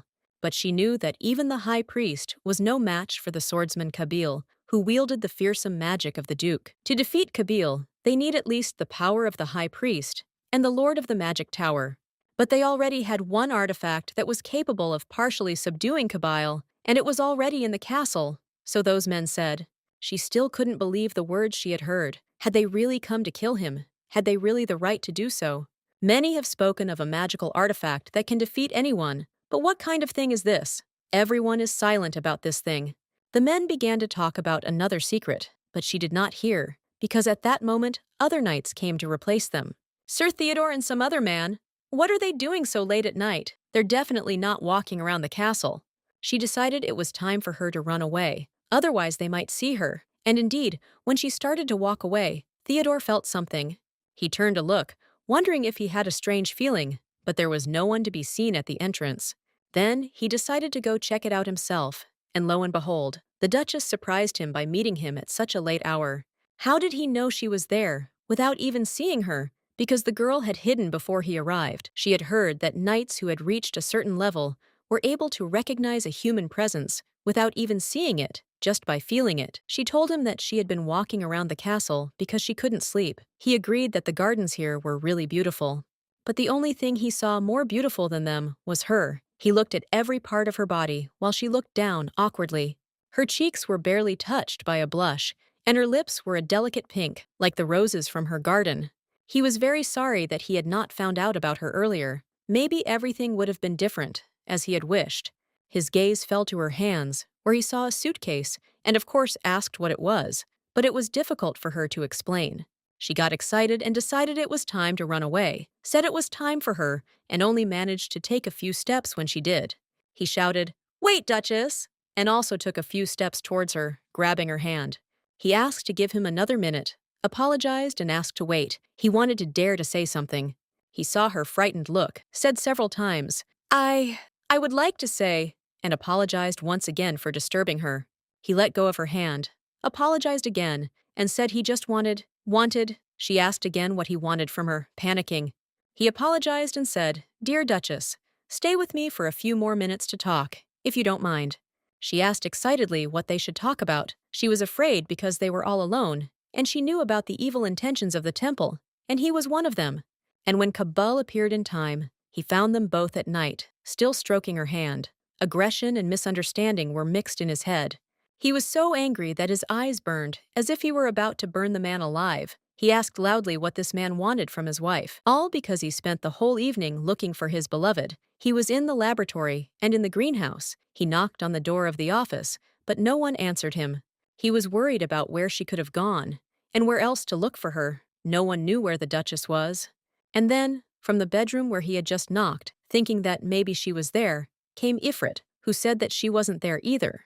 When asked what he was doing there, he said that he thought of coming to Kabil's bedroom, but the window was closed, so he flew into the Duchess's window. Kabil entered the bedroom, asking if he had seen her, but he said he hadn't seen her since morning, and all that was left was a note on the table. He took the note and read that she was going on a trip, but she hadn't told him anything like that. Isn't that strange, even for a few days? He clenched the note in his fist and ordered Ifrit to immediately find out where she was. He would follow her. That's how he ended up there with them, and was already beating the knight of the temple without understanding what had happened. Elodie begged him to stop, explaining that it was a misunderstanding, and he ended up with her by accident and was not to blame for anything. He just looked at her angrily and asked, what exactly was the misunderstanding? You and your letter about the trip? Or maybe the suitcase in your hands and the man next to you? She kept begging him to stop, asking him to come back to the room, and then they could talk. She would explain everything. Even though he let Theodore go and his eyes still burned with fire, he wouldn't forget it so easily. While Elodie apologized to Theodore, Kabil continued to watch him, not giving him a chance to do anything extra to his wife. She persuaded Kabil to go with him, while Theodore watched them go, wondering why he was so angry if he had only touched her hand. He thought he was behaving like a child, but it didn't matter, because he saw that their feelings weren't mutual, which meant he had a chance. She held his hand tightly, hurried into the room, dragged him along the entire corridor, and entered the bedroom. He looked at her from behind and decided that it wouldn't be like that. She had already decided enough. Now it was his turn. He stopped, pulling her hand towards him. He was the boss here now. She turned around when she saw his menacing gaze and shouted, Kabil! But he stood still and glared angrily. She was scared because she hadn't seen him like this in a long time. He slammed the door with all his strength, closing it. He took a few steps forward from the girl. She called his name again, and he just got angry and bit his lip. He raised his hands and put them to his head. But what the hell? What was this feeling he had now? Anger? Or maybe something else? She looked up excitedly, asking if everything was okay. But no, it wasn't okay. Everything was bad. Where was she going anyway? He asked. She lowered her gaze because she couldn't tell him everything. She only said quietly that she couldn't stay here anymore. She said she should have left before he arrived. Then he flew into a rage. That is, she was preparing to run away while he was fighting for her. And this note about the trip was just a reason to run away and never come back, and he would continue to wait for her anyway. He nervously asked again if she had someone else, when she took his hand and promised that she had no one. She continued to hold his hand and promised that everything was not as he thought. He was wrong and they had nothing in common with Theodore, and he was jealous for no reason. Then his gaze changed, became kinder, and he also took her hand gently, admitting that he believed her and apologizing for being so angry. He didn't know how to be angry with her and didn't doubt her. She couldn't betray him. She wasn't like that and wouldn't treat him like that. But seeing that man's gaze, he couldn't explain it in any other way than that he was in love with his wife. Now he has every reason to distrust that Knight Templar. He is plotting something against the Duke and has set his sights on his wife. She became upset again and admitted that she had thoughts of running away, and it seemed to her that she should leave the estate for a few days to think. Yes, she was scared of her feelings, but couldn't leave him after she found out. She wouldn't let her husband be destroyed for his power. He hugged her tightly because he felt he was losing her again, and this time she wasn't just running away from him for a few hours. Now she was running away forever. Then he looked at her again and said that this place was their home, so where was she going to run to? She just stared into his deep eyes in confusion. Then she said what she least wanted and what none of you expected, looking down. She said, not confidently, but still quietly, Kabil, we need to prepare for a divorce. It seemed that something in his heart had broken. In this state, she could not talk to Kabil and explain something to him. First, she needed to get a divorce, put her feelings in order, and only then destroy the temple. She thought he wouldn't argue with her, but he still asked one question, why? She raised her head, looking in confusion, wondering if he had become close to the princess. So she said that he should marry the princess. The Duke was angry. Where did she get these thoughts from in the first place? They should have both clarified their feelings a long time ago.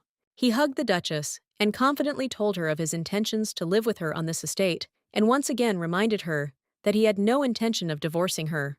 The Duke promised that he would never do that. Even if they killed him or stabbed him, he still wouldn't sign this damn divorce contract. He repeated it many times, over and over again, that he would never leave her or divorce her. Never. She started to push him away, but he cried, saying that she always told him she loved him, constantly insisted on it. He continued to burst into tears and asked her to leave, no doubt that this was not true, because she had always said it over and over again. She said that her feelings for him were real. If that's the case, then why is she now breaking his heart with her coldness? He rested his head on her shoulder again and continued to cry like the little boy she remembered. But she stood still. Her body seemed to have turned into stone, immobile and cold. What was happening at all? Her world seemed to have turned upside down. Finally, she began to understand that Kabil had no intention of marrying Princess Larissa, so it turns out they were not in love at all. But she couldn't believe that Kabil saw her as a woman, and not a sister, because his meeting with the princess happened just like in the story earlier. The time she spent with him and said she loved him was a long time ago, back in childhood, but it wasn't serious. They were just children. That's how she wrote him letters when he was at war, and that's how she wrote that she loved him, but didn't see romantic feelings in it. She assured Kabil that he had forgotten, because what he was feeling was a mistake. For him, she was more like a sister or a mother, which is why he thought he loved her. The girl tried to finish, but he stopped her and said in a cold voice that he had neither a mother nor a sister, and his only family was his wife. He took her by the waist and pulled her towards him, continuing the following. He doesn't care about a princess or even an empress. He doesn't need them because... Pulling her even closer to him, and in a nervous tone he said, I love only you, Elodie. You are my wife. He finally said what he had to and understood. He had loved her since he was young, but then the feeling was a little different. This burning feeling inside, as if he had swallowed fire, couldn't be love. At first he thought so. Elodie still has a slight misunderstanding of how the plot could have changed. She said that he and the princess were created by fate, and it was clear to anyone who looked at them. But he was already confident in himself, and took her hand, kissed it, and said that his only destiny was her, and that is why the Duchess would never run away from him again. For if she had forgotten, they were husband and wife. She trembled at his words and kisses. Even the mention of the princess brought out the fire of evil in his eyes. Finally, Elodie realized that she had ruined the original plot a long time ago. Kabil sat lost in thought. In reality, he knew that his and his wife's hearts desired different things. Those words of hers, as if he and Princess Larissa were made for each other, were why everyone, including her, was obsessed with setting him up with that woman. He didn't even want to hear it. Even if he was truly the princess's destiny, he would still change the plot of this story. That's when Marie found him, sitting alone in the middle of the hallway on the floor, holding his head. She asked what he was doing here. Since it was already morning and he was still awake, silently got up and went somewhere. He was walking too determinedly, determined for something. He couldn't wait any longer and went straight to the princess's bedroom. She got flustered and started to apply makeup to look more beautiful, but the maid assured her that everything was fine and she needed to go out because the Duke was waiting. She was very pleased. He must have changed his mind and felt something for her. She left without expecting what awaited her. Opening the door, she saw before her not the Duke, but Count Dufoyer. She only asked what had happened. When the Duke came up behind them and said it was time for them to pack their things and go back to the castle, they had already stayed with them, staying with them. His eyes seemed to light up with fire, and he shouted in words full of rage, "Get out immediately!" An hour later, carriages were already leaving the Cernois estate. The servants were confused. not understanding why there was such a rush, but they still left the house. Caroline argued, wondering what could have happened and why the Duke had thrown them out. At this time, the princess was very upset. The Emperor's plan had failed, and with it, her hopes for marriage. She remembered the Duke's face full of rage, how he had driven them out. The Count had threatened him that if he drove them out, the Emperor would not forgive him. However, Kabil said that he had already done everything the Emperor asked for. He had won the damn war, signed the documents the Emperor demanded, and accepted them. Kabil insisted that they stay, and if he had done everything the Emperor wanted, then why were they still hanging around in someone else's house? Larissa knew she couldn't just leave. She still had to reveal Elodie's evil side. Maybe then he would change his mind. She couldn't believe he was standing so close, in front of her, but instead of the desired words of love, he showed her where the door was. How jealous she was of the Duchess. The princess's house burned down to the ground due to an attack by the Kingdom of Earth. Her mother and father were killed, and she had nothing left. But the Duchess had everything: a beautiful large castle, a greenhouse and a laboratory, lovely servants and loyal knights, and even the Duke of Cornoy himself belonged to her. The Duchess had everything she had lost and wanted to take back. It was not fair to her. After all, she considered herself the ideal main character. And the Duchess was bad, so why was she still alive? She fell into despair. She desperately wanted to take everything she had from Elodie. She wanted revenge. Caroline saw the princess's condition and reassured her, promising her that they would return. Although they were retreating now, they would come again. Larissa seemed to come to life again. The thought that they would return gave her hope that everything could still be fixed. So she decided, very soon she would return much stronger and take everything from the Duchess. The Count in the next carriage was also thinking about how to punish the Duke. No one had ever dared to expel him. The Emperor would not let it go so easily. He knew that even a war hero would be punished for betraying the trust of the Emperor and his loyal servant and princess. He looked out of the window and saw how soon the Duke of Cernoy would pay for everything, and his house would burn in flames. Some others also wondered what had happened, because the Duke had summoned the priest to him to complain about his knights. How dare the commander of the Holy Army touch his wife? Is that really what they teach in the temple? Of course, the priest denied it, but it was necessary to investigate. He stared at Theodore for a long time, the Duke's words replaying in his mind. Soon he was going to find out the truth. Theodore, it seems, did not suspect their intentions, but upon arrival at the temple, he was still being checked. The Duchess was drinking her medicinal tea at this time, no longer hiding from Marie, although Marie was frightened when she saw the blood on her handkerchief. She wanted to call a doctor, but Elodie forbade her, so she asked what had happened at the estate and why their guests had suddenly left them so quickly. Marie herself did not know the reason. She only heard that since the very morning the Duke had expelled them all, both the imperial ambassadors and the people from the temple, and even the princess. Marie wasn't afraid to ask Elodie what had happened between them, but she asked because she had seen the Duke alone in the hallway that morning. She said that his eyes were red. It seemed like he hadn't slept at all. Elodie calmly said that it was because he was afraid she would run away. He acted like a child, but the fact that he kicked them all out probably had terrible consequences for them. But did he really do it because of her? She wondered for a long time. Was it because of her words about the princess? He decided to prove it to her. Elodie exhaled and held her head. It was her mistake again, because she thought they were already together. Then the people were expelled from the temple, probably because of Sir Theodore and the jealousy of Kabil. When they were alone and the Duke came, it must have been because of his gaze, but it really seemed to her as if they had been caught cheating, because from the outside, it looked that way. If he kicked everyone out, then it really hurt his ego, and he's not the kind of person who will tolerate it. Then she was convinced. She told Marie that she needed to see her husband immediately. It seemed they really needed to talk. They sat at the table and drank tea, not saying a word at first. It was awkward. But Elodie dared to ask why he had kicked out all their guests that morning. The day before, he had talked to Ifrit, telling him that he had finally understood his feelings and that he loved his wife. Ifrit laughed out loud. How does the guy even know what love is? Well, tell us what you felt. So, once when he thought about her, his chest would feel warm and tender, but now it felt like it was on fire. It burned so hard, as if a real flame had been lit in his chest. Then Ifrit said that Kabil had finally truly understood what love was. But it seemed to him that the problem was not with his wife at all. His wife seemed not to understand him. He wanted her to love him too, and feel the flame that he felt in his chest.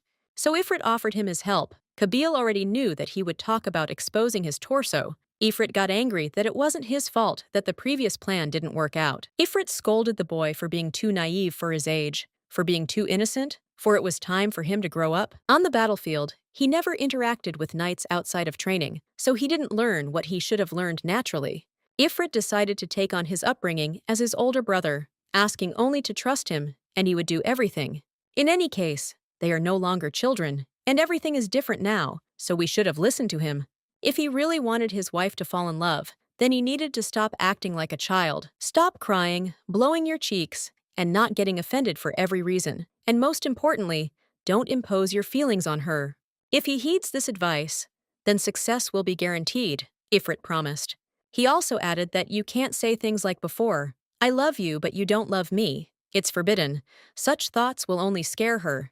In any case, I advised her to let her figure out her feelings a little on her own, and try to be more intelligent. Finally, Kabil understood. Then the question arose of what to do next. Where to start? She had to fall in love with Kabil. And what do women like, right? Handsome men. So Ifrit told Kabil to look in the mirror. Appearance is the most important thing. Kabil sat in front of the mirror and practiced looking at himself. Ifrit became flustered and admitted that he himself knew little about love. It seems someone knocked on the door. Oh no, it was Elodie's voice. She came to him first. That's exactly what happened, and here they were drinking tea in his office, not daring to talk. However, Elodie still asked why he had sent the imperial delegation from the estate and also expelled the Knights Templar. He had expected this question and calmly replied that their time was up and it was time for them to return, and he saw no danger to himself in this. To change the subject, Kabil asked ahead of time why she wanted the Duke to marry Princess Larissa. Of course she thought she should answer, yes, but her heart didn't want that anymore, so she said let him do as he wanted. What if I don't want to? Asked Kabil. Elodie's face was clearly surprised, but wasn't that what she wanted? She looked at him because she couldn't even think about such a situation, because it was a fate decided by the author of the story. With her head down in frustration, she decided she couldn't force him, even if he didn't want to stick to the plot. But was it just because? Because they spent their entire childhood together, she just wanted to give him a better future, without realizing that it would bring them so close. Unlike the original, she treated him very well. But how foolish she was to still continue to believe that Kabil was wrong in his feelings for her just because they had grown up together. She truly believed that only the memories of his childhood kept him with her, because after the orphanage, she was the only one who really cared for him. But of course, Kabil saw a woman in her. He could not listen to Ifrit's advice, and said with a smile how much he loved Elodie. He laughed, remembering that she might have thought she could only be a sister or a mother to him. But is there even one person who could feel such feelings for a mother or sister? It seems she was very stupid in matters of love, because since when did she become so awkward and he so confident? Continuing to joke about her, he asked if she was really going to get a divorce, and where she would go after the divorce. Circa couldn't just help her escape like that. Elodie shared with him the experience that during the war, gossip reached her, which is why she was sure that he would marry the princess. He asked what about her. What was she going to do next? Go and find a new husband and get married. It was that simple. Elodie admitted that she hadn't even thought about it, but anything could happen, because no one knows what will happen tomorrow. The Duke was angry, but warned that divorce was not possible, and he was not going to impose his feelings on her. He promised her that he would do everything possible to make her feel the same way he did, no matter what it cost him, and asked her to just wait for that day. But if after all his efforts she still wants a divorce, then he will have no choice but to sign the papers. Well, she didn't have any better options anyway, and the estate next to Kabil was her home, so she reluctantly agreed. But Kabil calmed down a little, until his efforts achieved what he wanted, until he stopped, and Elodie promised to wait. He was ready to give his life for her, but if she didn't appreciate that, then he would let her go, even though it would hurt, but he was ready to do anything for her. But in his cunning intentions, he knew that even if she left, he would still be there, watching over and protecting her. Most importantly, Elodie wanted to save Kabil's life, so she decided to tell him about the Emperor and the temple's intentions. They needed a plan. She told him all the details of their evil plan that she knew. Kabil admitted that he had guessed it, but was confident in his abilities, and that they would not succeed in doing it. She wanted to know how strong Kabil was, and of course this was a chance for him to show his best side. So he swore that he would be able to protect her and the estate. It is true, in these 7 years, he had changed a lot, and his strength and fortitude had multiplied each other. Elodie found it funny because he had truly grown up and become a man, but he still acted like a child. After all, he was only 18 years old. He was so sweet that she actually had to put aside thoughts of divorce. Now she has a new goal, to protect Kabil. To gain more power, they had to strengthen the strength of their possessions. They needed more possessions than they do now.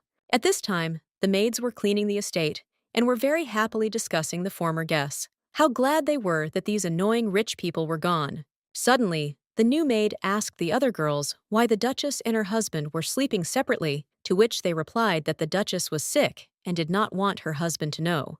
The maids became too absorbed in talking about the Duchess and her illness, and other girls came up to them, each telling what she knew.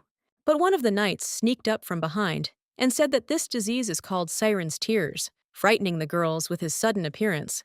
The maids excitedly asked what he knew about this disease, and of course, he shared that she could die from this disease if it was too late to treat it. The girls almost cried when they heard such terrible news, and they were even more surprised how Heinz could know so much about the Duchess. After all, he was her enemy. The maids gossiped about how they could help the Duchess, because if the knight's words were true, their sweet Elodie could die very soon. At this time, Elodie suspected nothing and worked in the laboratory, studying herbal books. But obsessive thoughts about the princess kept her awake. Maybe nothing terrible would really happen if Kabil didn't marry Larissa. Thoughts of anxiety never left her, as if someone had put it into her head that he should only be with the princess and that Elodie was not worthy of him. She decided that she was worrying too much, because every time her head was spinning, similar thoughts would come to her, as if someone were whispering them in her ear. Marie distracted the Duchess because Elodie wanted to understand the temple's plan, so she asked to send someone to the Merchant Guild. She wanted to talk to Circa and discover the secret of the artifact in the temple, but first, she had to get rid of their influence on the Duke. In fact, Kabil should not take anyone's side. He has had independent possessions from the very beginning, which were conquered by the first Duke and not the Emperor. They have always maintained their independence, but it seems that this is no longer enough. They need economic power to influence the entire capital and the entire continent. While she was risking her life searching for the herb to save her, she had many ideas in her head. Now it was time to put them into action. She was thinking about what medicine she would create next, to earn more money, but someone knocked on the door. Maybe Marie had returned. But the surprise was when Heinz came in. His face was very depressed. It seemed like he wanted to say something. She asked in surprise why he had come. Had he really told anyone her biggest secret? He knelt down in front of the Duchess and began to bang his head on the floor so that the floorboards cracked. The Duchess argued with him about why he was still silent. He would break her head, and she would never know anything. He started to apologize, begged her many times not to scold him. Of course, she started to worry about what he had done. Although the Duchess had asked him not to tell anyone about her illness, he decided that the maids already knew those words. Elodie was barely breathing, angrily shouting for him to immediately name those who knew about her. So he admitted that he had told the maids, but that was because the servants had probably known about the Duchess's illness for a long time. But there must be a reason why everyone is keeping it a secret. Okay, Duchess, why are the servants silent? But that wasn't the point. Heinz, kneeling, apologized, because all this time he had misunderstood and judged Elodie, wanting to see the princess in her place. He considered the Duchess a narcissistic and vicious woman. Well, that wasn't what Elodie expected to hear, and why he had even brought up the subject. She told him that she knew most of the mercenaries didn't like or support her, but it still hurt her to hear it out loud. But Elodie forgave him. Then, Heinz added that he also considered her an evil and mercantile witch, but she shut him up in time and would probably change her mind about forgiving him. He apologized and said that it was his mistake. He had wasted a lot of time hating her. That's why he came to ask for forgiveness. She asked him to get up from his knees before anyone came and saw this, otherwise they would take it the wrong way. He looked truly terrible, sad and with a broken forehead. He seemed really sorry. When he got up, he hit his chest and shouted, promising her that from this day forward, he would serve her faithfully and never leave her. Of course, she asked why all this was happening, but Heinz couldn't help it, especially after she forgave him for his disappointment in her. While she herself did not yet understand why she had forgiven him, he wished her love with the Duke, saying that he believed they were destined for each other. He admitted that he decided to help her because he sees the silhouette of his sister in her, so he won't forgive himself if he doesn't save her. To prove his loyalty, he even promised to kill anyone she pointed her finger at, secretly of course. In one fell swoop, he's a mercenary. The day had been hard enough, and here he was with his loyalty. Elodie asked him to go somewhere first, otherwise her head was already hurting from his screaming. Pushing him out the door, she threatened that if she found out he had told anyone else her secret, she would finish him off before he could blink. But this fool was not ashamed to ask at the last moment how much longer she had to live. She got angry and said that her illness was not the siren's tears, and it was not for him to treat it. He asked excitedly if it was true, and she tried to cover his mouth so that no one would hear their conversation. Her anger was already at its peak, and he continued to talk and shout about his loyalty and that he would eliminate anyone who interfered with her. But Heinz was the one who was messing up the most, so she kicked him in the ass, and he quickly flew out of the lab. He even fell to his knees, turned around to ask again how long she had to live, and she shouted after him that she was not yet at the point of death. How relieved she felt when he left. She could get back to her business. Taking up the documents, she studied the potions she would soon prepare, and then she came across one potion that would be the doom for everyone. The herb Ferrophasia, a hybrid of a common wound-healing herb and a sedative that she once combined with magic for better results. Before she found her flower of salvation, out of sadness she began mixing herbs herself, departing from recipes. And so she created something new. When two herbs and her manie merged into one, a herb with entirely new abilities was born. Well, of course, it wasn't without its failures. A couple of times ordinary grass and even poisonous plants came out, all sorts of things happened. But this herb, Ferocia, has one small feature, namely that it helps with hair loss. And these very places where grass needs to grow are the property of Baron Wells. Only here's the thing, he's bald. That's when she had a great idea, to use the Baron as a test subject because there was no better option. And without thinking for a long time, she invited the Baron to visit. He, sitting in the hall of her estate, tearfully thanked the Duchess for saving him from her husband. He was supposed to go to the Forest of Death, but the Duchess changed her husband's mind and pardoned him, but she would take her own payment for it. Since the Baron himself said she could ask for anything, she immediately took out the pills she wanted to test on him, the remedy for baldness that she developed. But the Baron didn't like this idea. For some reason, he didn't want to be a rat for experiments, but he liked being a rat in politics, strangely enough. She laughed and reassured him that on the plus side, he wouldn't die, but there could be side effects. So he had no other option but to agree with her and take one jar to test. When he was about to leave, he finally asked if she had any brothers or sisters with the same hair color. He explained that Iris's first love was with pink hair, and she is very insistent on finding her lover. Even before she found herself in this body, Elodie's memories were gradually fading. But she still remembered that Count Maclair had many children, and most of them were illegitimate, but only those born from a legitimate wife had pink hair, including Elodie, and apparently another brother. So she shared these memories with the Count, telling him about her brother, whom she had not seen since she moved to this castle. The Count thanked her, said goodbye, and she asked him to return when the medicine took effect. He agreed, and she thought it was a good thing she didn't have to take other measures, and he agreed so easily. After all, Kabil also really wanted to be her test subject, but he already has too high ferritin and thick, shiny hair. But the Count from Brilliant only has a bald spot on his head, so he is the perfect man for these pills. Then she remembered that she should make amends for rejecting him, because he loves her so much, and she avoids him. Listening to his words about love, she still played the role of a victim and did not believe that she could be loved. She clenched her little fist and frowned, angry because she thought she had predicted the future, but everything had not gone according to plan. Because of her thoughts, she started to get a severe headache, as if something was squeezing her head, and white noise began to sound. Marie tried to help her somehow, asking if everything was okay, and holding the Duchess so that she wouldn't fall. The voice in Elodie's head screamed that Kabil didn't love her. She couldn't hear anything else, except these words that someone was whispering right in her head. And in a minute it stopped. She even thought she had made it up. She decided to deal with it herself, so she reassured Marie that everything was fine, and she would handle it on her own. Elodie had never heard of magic that could control someone, but apparently, Kabil's unexpected confession simply alarmed her greatly. A few days later, she completely forgot about the incident and was just enjoying her days. There was a guest in her office who was hard to recognize at first, but it was the Count, the same one whose bald spot had recently shown on his head. Despite the thick hair on his head, he admitted that there was one side effect, pointing to their eyebrows that had fallen out. So to speak, they sacrificed themselves for the sake of baldness. Elodie tried to be restrained, although she, like your author, burst out laughing.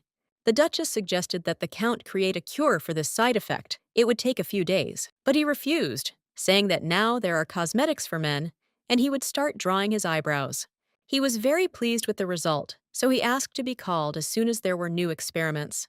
She herself did not expect such a reaction from the Count, who until recently hated her and longed to see another woman in her place as the Duchess.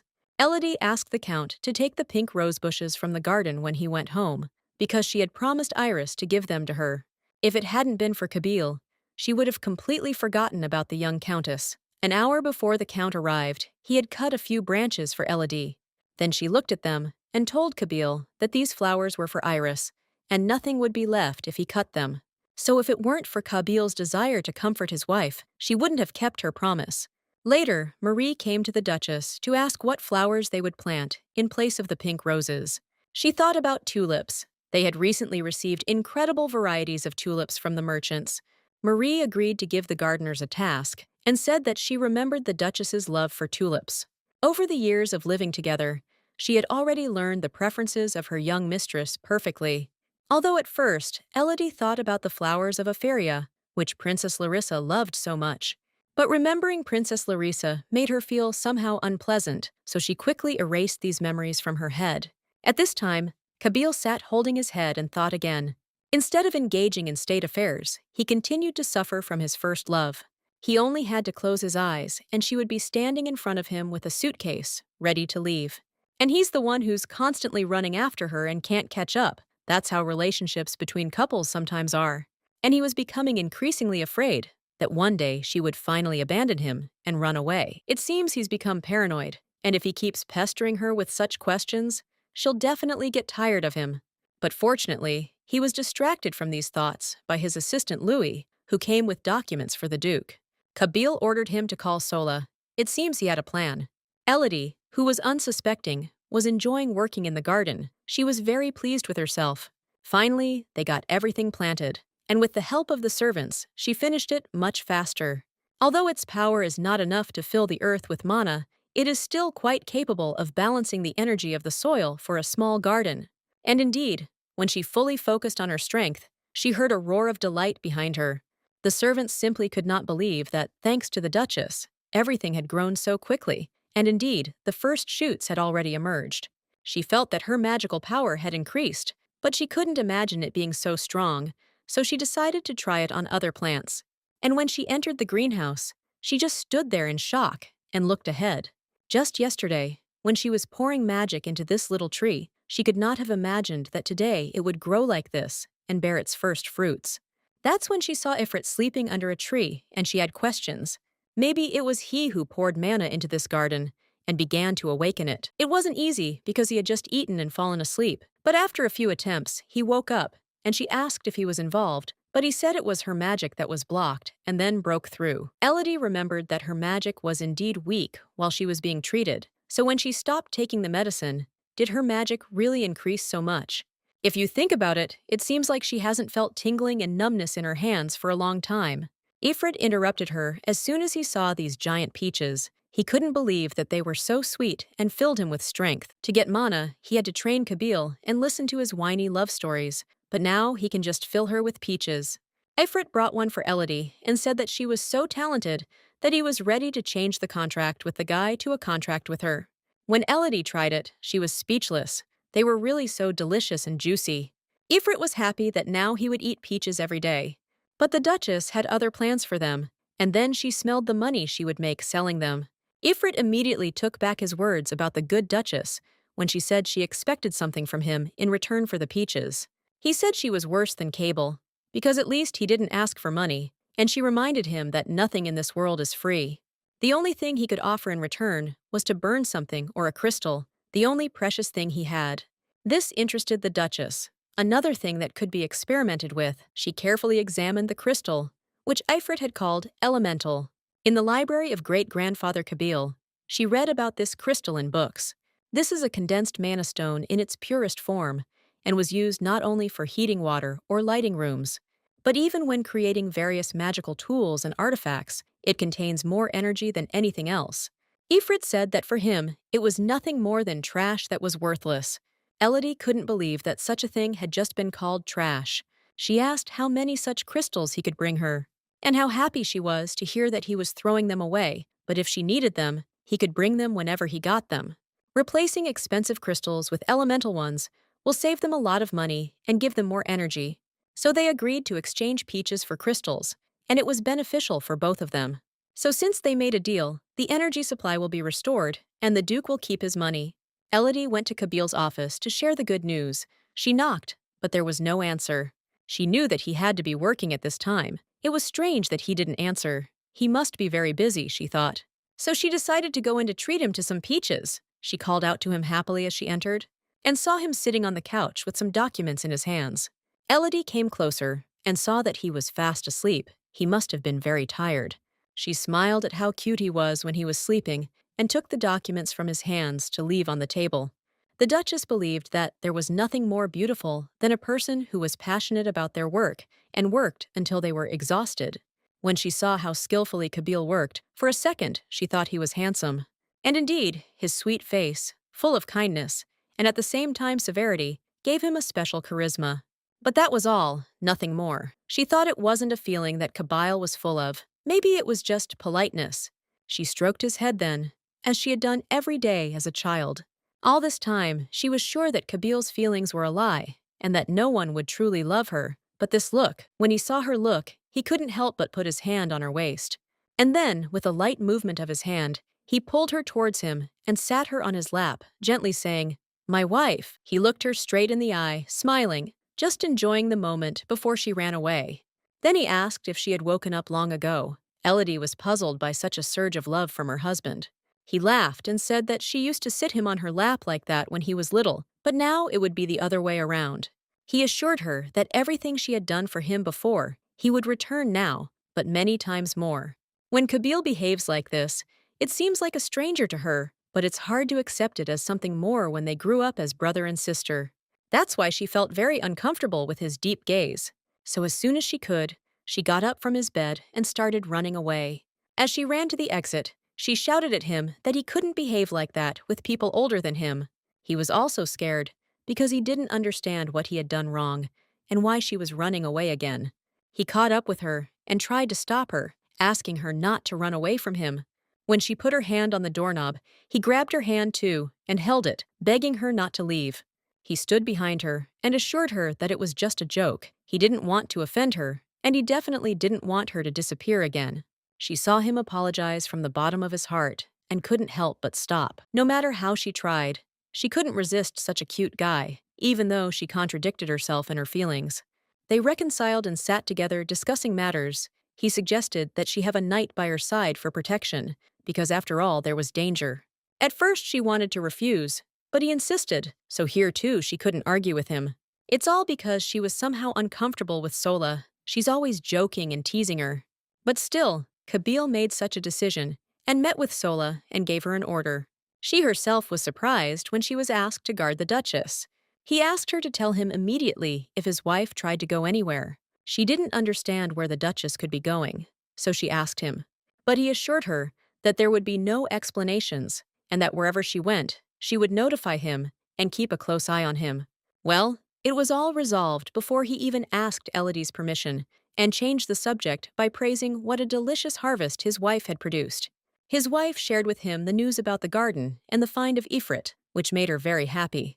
Kabil himself was glad that Ifrit had finally shown some sense and praised his wife for her talent. She looked at her husband and asked if he was upset that she was communicating with Ifrit and that he wanted her to be his owner. And then she laughed when he replied that he really didn't like it, but he would put up with it for her. And then she was embarrassed when she remembered the temple, which would be even angrier if Ifrit became her property. He was confused by the fact that his wife really didn't notice anything because he confessed his love to her, and she pretended not to hear. His feelings stirred again, and he took her hand and asked her to listen to him for at least a minute. He really wanted to discuss their rooms and why they shouldn't sleep together. But at this important moment for him, they were interrupted by a maid who brought a letter from the Merchant Guild. Elodie instantly got up and headed for the exit, promising Kabil that they would definitely talk later. He was upset, but there was nothing he could do. She was so worried. His wife left the room, and with it, his good mood. And he tried for so long to understand women's logic and find a moment to talk, but it didn't work out. But Elodie read the letter, saying that the further they go, the stranger things get. It seems like there's a much greater force behind this than they thought. He will arrive soon and tell you what he found out, especially about the red painkillers. Someone is trying to slander her medicine by making low-quality copies, for which they can later blame her. But they felt at least better knowing that Serki would soon arrive and tell them everything he had found out. Marie comforted Elodie by telling her that she was going to pick peaches for pies. Then the Duchess remembered how much Kabil loved fruit tarts as a child. So she asked Marie to teach her how to make such tarts, and she agreed. As expected, Kabil loved it immensely, especially when his wife prepared it. She used to often make tarts for him, but after his return, for the first time, it seems to her that she devotes too little time to him. Next time, she promised to bake for him with whatever fruit he chose. He was smiling, a little dirty, but so happy that his wife was taking care of him. She moved closer to him to wipe the crumbs off his face, and he stopped breathing for a moment and looked at her. She looked at him, pretending as if nothing had happened, knowing that she should behave as usual. It seemed as if he was the same little boy she remembered. Her delicate fingers on his lips tempted him, and he gently called her by name, looking straight into her eyes. She walked away, sat back down on the couch, and apologized for behaving like that. She just wanted to help. And then she said it was time for her to go, but they would see each other tomorrow. But as soon as she walked out the door, voices appeared in her head again, whispering various nasty words to her. The voices in her head told her that he didn't love her, and she didn't deserve him, making her doubt her feelings. And it seems they were trying to drive her crazy by constantly whispering. But Kabil continued to look for some hints in his wife's actions, and he doesn't really like sweets right now. But if his wife cooks, then it's a completely different matter, and he's ready to eat straight from her hands. He felt love again in her actions. If she cooks for him with her own hands, it means she loves him but doesn't say it. Maybe over time, she'll realize that she loves him too. The next day, he was at a meeting with his knights, and he told me that he had eaten a peach tart that the Duchess had prepared. He proudly told them that she baked it herself, but didn't want to treat others. They simply couldn't believe it when they saw how pleased he was. The Duke, who had always been cold, smiling. One of the knights said that the Duchess brought it to them to try, for which the other shut him up, ordering to be silent otherwise will anger the Duke and arouse his jealousy. All the other knights also praised Elodie, but he got angry and said, "Of course she's talented, she's my wife." And then he noticed that several of them had broken heads and asked what had happened to them. But they shrugged it off as if nothing had happened. One just fell and the other kept training, banging his head against the wall. But there was still one person among all who dared to be impudent and ask, "Will you not correct me?" He asked the Duke why he had sent the princess to the castle when she could have been the perfect Duchess, saying that he had never seen anyone more beautiful than that woman who walked at night like a forest fairy. "I thought the princess loved this place so much, but they took her and just kicked her out." He wanted to hear an explanation of what the princess had done to be banished, while the others wondered when someone had gone over to Larissa's side. Kabil was angry at the mention of the princess. It spoiled his whole mood. He said that he did not want to keep people from the castle in his house who behaved here without respect for the owners of the house. And he warned that, if he heard anything like that again, he would cut off his head and hang it on the castle gate. And then he just turned around and walked away, angry. The knights were so bewildered that they were afraid to even think about the princess, let alone speak. To them, the Duke's actions were strange. The next morning, Brian stood before the Duke, awaiting further orders. He asked why the knights were talking about some kind of divorce, and he didn't know anything, although he thought this topic had been closed for a long time. Brian himself was surprised to hear this. Where did the Duke find out about the gossip? He explained that when the princess arrived at the castle, gossip spread among the knights that you were planning a divorce and had found a new bride. The Duke insisted that they knew perfectly well that he wasn't even thinking about it, but Brian reminded them that the Duke had never said that in front of everyone, so how could they know? Then he became even more angry, because it turned out that it was his fault. but Brian asked to listen to the knights who were loyal to him. Kabil emphasized that the knights should know how much he loves his wife, and that, so that she does not run away, let them all watch over her together. And I decided it was time to combine the bedrooms so that she couldn't refuse. Elodie heard someone whispering behind her, but she looked around because they were interfering with her work. At first, she thought that Sola would interfere with her, but everything turned out better than she expected. Sola, along with the maids, helped with the plants. Probably because she also stopped teasing the Duchess like she did in childhood, and if she doesn't annoy her, that's good. And if she had more time now, she decided to use it to study crystals. She was curious about what else they were capable of and where they might be useful. The book said that they even create ancient artifacts, and then she could create several of them. And perhaps they can be used not only for this, but also to create potions or grow magical herbs. And what if you combine the two? You might be able to create any potion you want, and if you research them together with the Faraphesia herb and create an incredible potion that no one knows about yet. Maybe we can even cure the world's most incurable disease. At tea with her husband, they were chatting pleasantly when the Duke wanted to say something. He shared rumors that their servants were upset about something, namely that they were sleeping in different rooms, and saying that they wanted to get a divorce. And he also knew that she was very worried about the servants, and if he told her that the servants were worried about them too, maybe she would change her mind. And indeed, in her eyes, he saw concern for such gossip and for the feelings of the servants. He made a sad face and said that he saw the maids crying, especially Mary, who cried the most, and even the knights too. The Duchess listened attentively, as the Emperor also spread gossip about her and Larissa, and when she arrived, the couple were in different bedrooms. He clenched his fist and said confidently that right now they should show how strong their marriage was, and as a ruler, he wanted it to happen today. She thought about it, and not sensing any deceit in his words, agreed to sleep in the same bed with her husband. It was impossible to describe his joy, which he tried his best not to show, and to prove to her that it was important. Reminded that such gossip could weaken their duchy from within when they were on the verge of war with the king. Besides, the temple is trying to harm him. What if they attack at night? He will take care of himself, but if they go to her first, she will be in danger if he is not around. He said that because of this anxiety, he hasn't been able to sleep lately because when his wife isn't around, he has nightmares like he did in childhood. So, taking her hand, he said gently, "Maybe we should sleep together again," although he didn't insist, but it was for safety's sake. Since he was right, she also thought that bad gossip and quarrels between them would not be to their benefit. And then she thought that if a killer really broke into their room in the middle of the night, they would protect each other. And she told him that they really should live in the same bedroom and sleep together so that there wouldn't be such bad gossip. But she asked for something in return, which he definitely didn't expect, and was surprised about. Pointing with her fingers, she said that they needed 2 beds, and then she would be satisfied. Although he agreed, he knew that over time, he would solve this problem, and she would end up in the same bed with him. Elodie was working in the garden and was very busy taking care of the plants. Then she noticed something that she hadn't felt before. At first it seemed like a but. She no longer heard voices. Her head had been calmer than ever lately, whereas it had been before. That's when she saw Ifrit and asked if he was feeling it too. He said he felt the ground tremble and the air become clearer. She just planted a seed created with the crystal he gave her. Maybe it's because of him.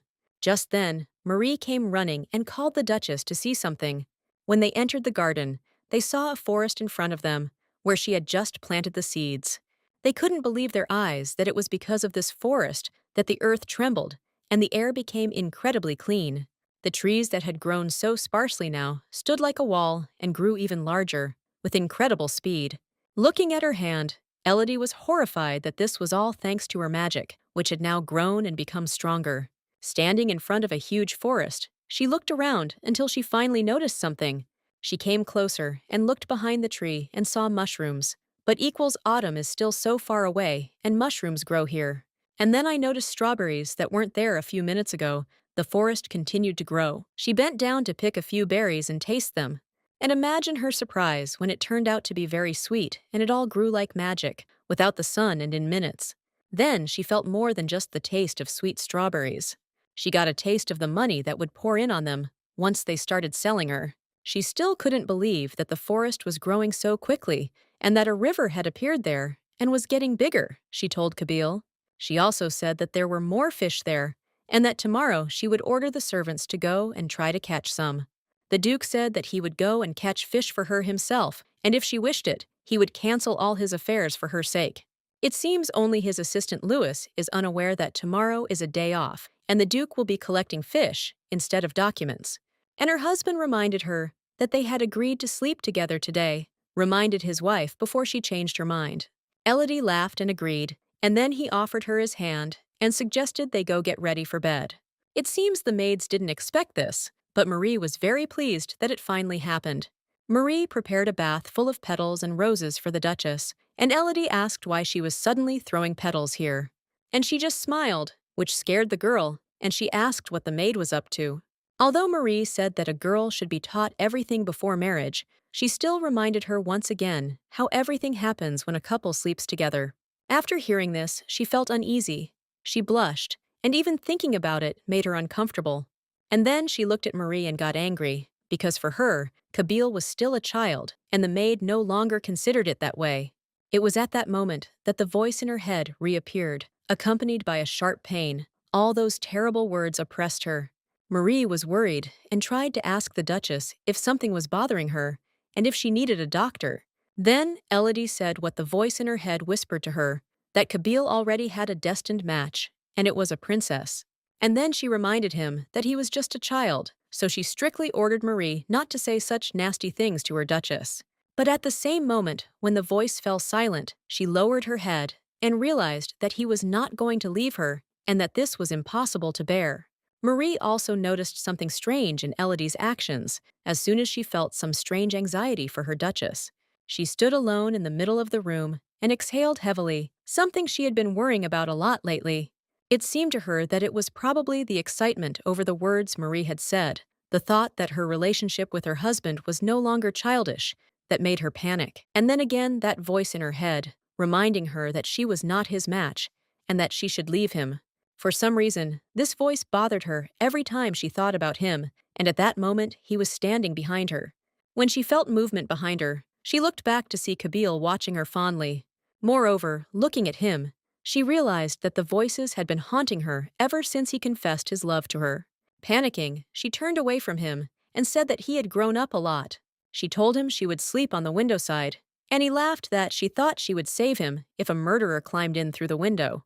She lay down in bed on the windowside, not knowing that the window was guarded by Ifrit, making sure no one climbed in. The Duke went to bed, thinking that he couldn't be a boy she had to protect forever. He was already a grown man who could take care of her himself. Elodie couldn't sleep and asked if he was comfortable sleeping facing her because she wasn't very comfortable. She was angry with Marie for telling her that, and now all she thinks about is what you thought. Then she heard his voice. He asked, could his beloved wife really not sleep? Then she turned her head and saw Kabil in front of her, offering to sing her a lullaby or give her a hug. Elodie assured her that she didn't need it, but she knew why he said that, because that's what she did when he was little and couldn't sleep. The girl looked at him because he had grown so much and become so, in a word, she was proud of him, and yet, this look of his, as if it didn't matter. Her cheeks were already burning from Mary's words. And then there was this look. She saw the depth of his eyes and how much he truly loved her, but she still didn't know what answer to give him. It was a strange feeling that she couldn't describe yet, so she hid under the blanket and wished him good night. In the morning, Marie made the bed and talked to Anne. It seemed to her that something was wrong with the Duchess. Anne asked what she meant, but she retracted her words and said that she should forget this conversation. And in general, she thought that the Duchess had been feeling much better lately, but only after that conversation. She wasn't sure anymore, especially after the gossip that Elodie was sick of Siren's tears, because Heinz said so. And how could Heinz know about her illness if everyone knew that he was not a big fan of the Duchess, which is not true. It was then that she decided that she would tell the Duke everything if strange things happened, but for now she would just watch. But Kabil didn't sleep because he kept an eye on his wife all night, watching how sweetly she slept. He watched and smiled, because he had been waiting for so long for them to be together again, even if not in the same bed, but in the same bedroom. He held her hand and imagined everything they could experience if they were together. He even thought that he was ready to give up sleep for the rest of his life, if only she would continue to fall asleep next to him. Of course, he even admitted that he would like something more, but for now he will be content with what he has. Elodie didn't understand why knights had been chasing her lately, and hence was the one hanging around the most. He came, as if with the intention of helping her work in the garden. And for this purpose, he brought several more boys, whom he ordered to put on happy faces and obey the Duchess. But Elodie refused him, saying that she had enough people, and she didn't know that her husband had ordered it. Hence disagreed, begging to be given work. So Sola advised the Duchess to use these pumped-up fools who only know how to measure themselves with their muscles.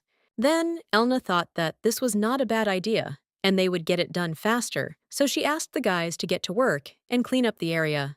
The women watched him and wondered why he was acting so strangely. Their instincts told them he had something to hide.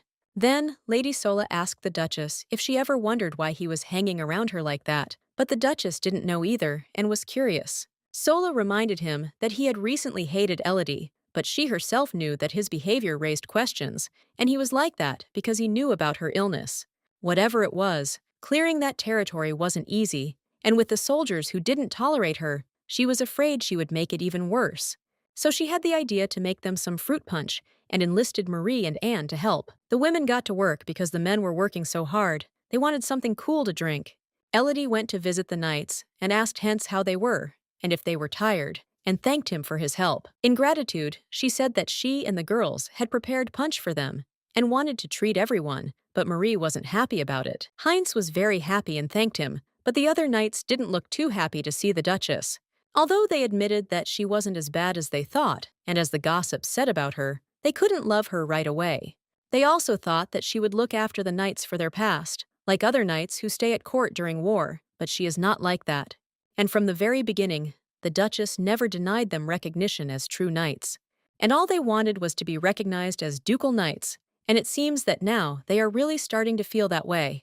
Sitting under a tree, the knights thought about how good it was to live here, and it seemed that they had followed the commander to this duchy for a reason. Elodie took another portion of punch for Kabil and went to the river because he was fishing there. Then Heinz caught up with her, offered his help, and took the plate from her so that she wouldn't have to carry something heavy, not knowing that she took everything herself to give the maids and knights a chance to rest. And here he is. Seeing the wound on his forehead, she asked why he hadn't treated it yet. Maybe he needed her help. But he smiled and said that for him, this was a sign of his loyalty to the commander. She took the dishes and told him that he had better keep his loyalty to the Duke, and to her, if he continues to remain silent. As they were talking, they were interrupted by the voice of the Duke, who was fishing ahead. He stood there, waving to her, holding a bucket in his hand, and saying that he had caught a lot of fish for his wife. He started coming out of the river and showing how many fish he had caught. The Duke was very happy that he had fulfilled his wife's wish, but she didn't look happy, but rather confused by his appearance, and asked where the Duke's clothes were. At the same moment, she handed Hence the punch bowl, turned around, and started running away, so as not to think about his magnificent forms. Kabil didn't understand what had happened, how he had already managed to offend her by making her run away. He came out of the water and approached Hence, who handed him the punch that the Duchess had prepared for him. But the Duke stopped when he saw that Heinz had taken out a handkerchief and started wiping his forehead, which was sweating from the heat.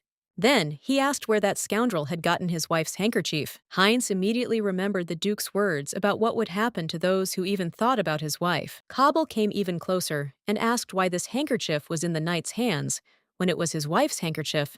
He turned white with anxiety and said that he had found her behind the garden. She must have lost it. It seems that the Duke did not really believe his words, but nevertheless warned him not to see his wife's things in his hands again. And when he was going to the castle, he ordered the knight to wash this handkerchief thoroughly and bring it to him without a drop of dirt or odor on it. And when Kabil passed by without touching him, Heinz was finally able to breathe a sigh of relief, for he had been a moment away from death. Marie stood in the doorway, holding a glass of black raspberries. She knocked on the door, waiting for permission to enter. When she was given permission, she joyfully opened the door, greeted the Duke, and entered. Anne was there too, happily savoring the black raspberries they had plucked from the garden today and asking what they were good for. Elodie thought for a moment and blushed a little, not knowing what to say. But still, she secretly told the girls that this raspberry is primarily good for men and affects their, shall we say, desire for women. Then Marie heard and came up with a brilliant idea that would help Elodie and Kabil get closer and stop being ashamed of each other. When she brought the Duke a glass of black raspberry smoothie, he was scared that something had happened to his wife, but she assured him that everything was fine with Elodie and that it would be even better if he drank what she brought him. It's impossible to describe his face when Marie told him exactly why he should drink this smoothie. He was even more surprised than his wife. At this time, the priest was arguing with Sir Theodore about how he could have done such a thing and angered the Duke. But he asked if he really fell in love with the Duchess and wanted to take her as his husband, but he remained silent. Of course, the priest was happy, but it was only to their advantage to sow enmity between the Duke and the couple. The temple had been watching over the Duchess for a long time because they had long noticed that she was a strong magician. In addition, she is one of those who can boast of strong skills even without studying at a magic school. And if they can win her over to their side, it will be much easier for them to win the war and take the spirit power from the Duke. The priest asked Theodore if he would join their mission and lead them in subduing the Duchess, but he again did not answer. And he shouted angrily, calling them all fools who don't know that spirits shouldn't be sealed, and to subdue using divine power as help. After the death of the legendary great magician Magna Pontificia, other magicians decided to seal the power of all spirits. This was done to hide the pure power of the spirits and enhance divine power. After all, the power of spirits is the same nature, and using this power is truly raising divine power. And once the emperor finds out about this, things will become much more difficult for the temple, and Theodore does not want that to happen. Then he wondered if the high priest Amos was giving himself enough to donate to a good cause for the temple.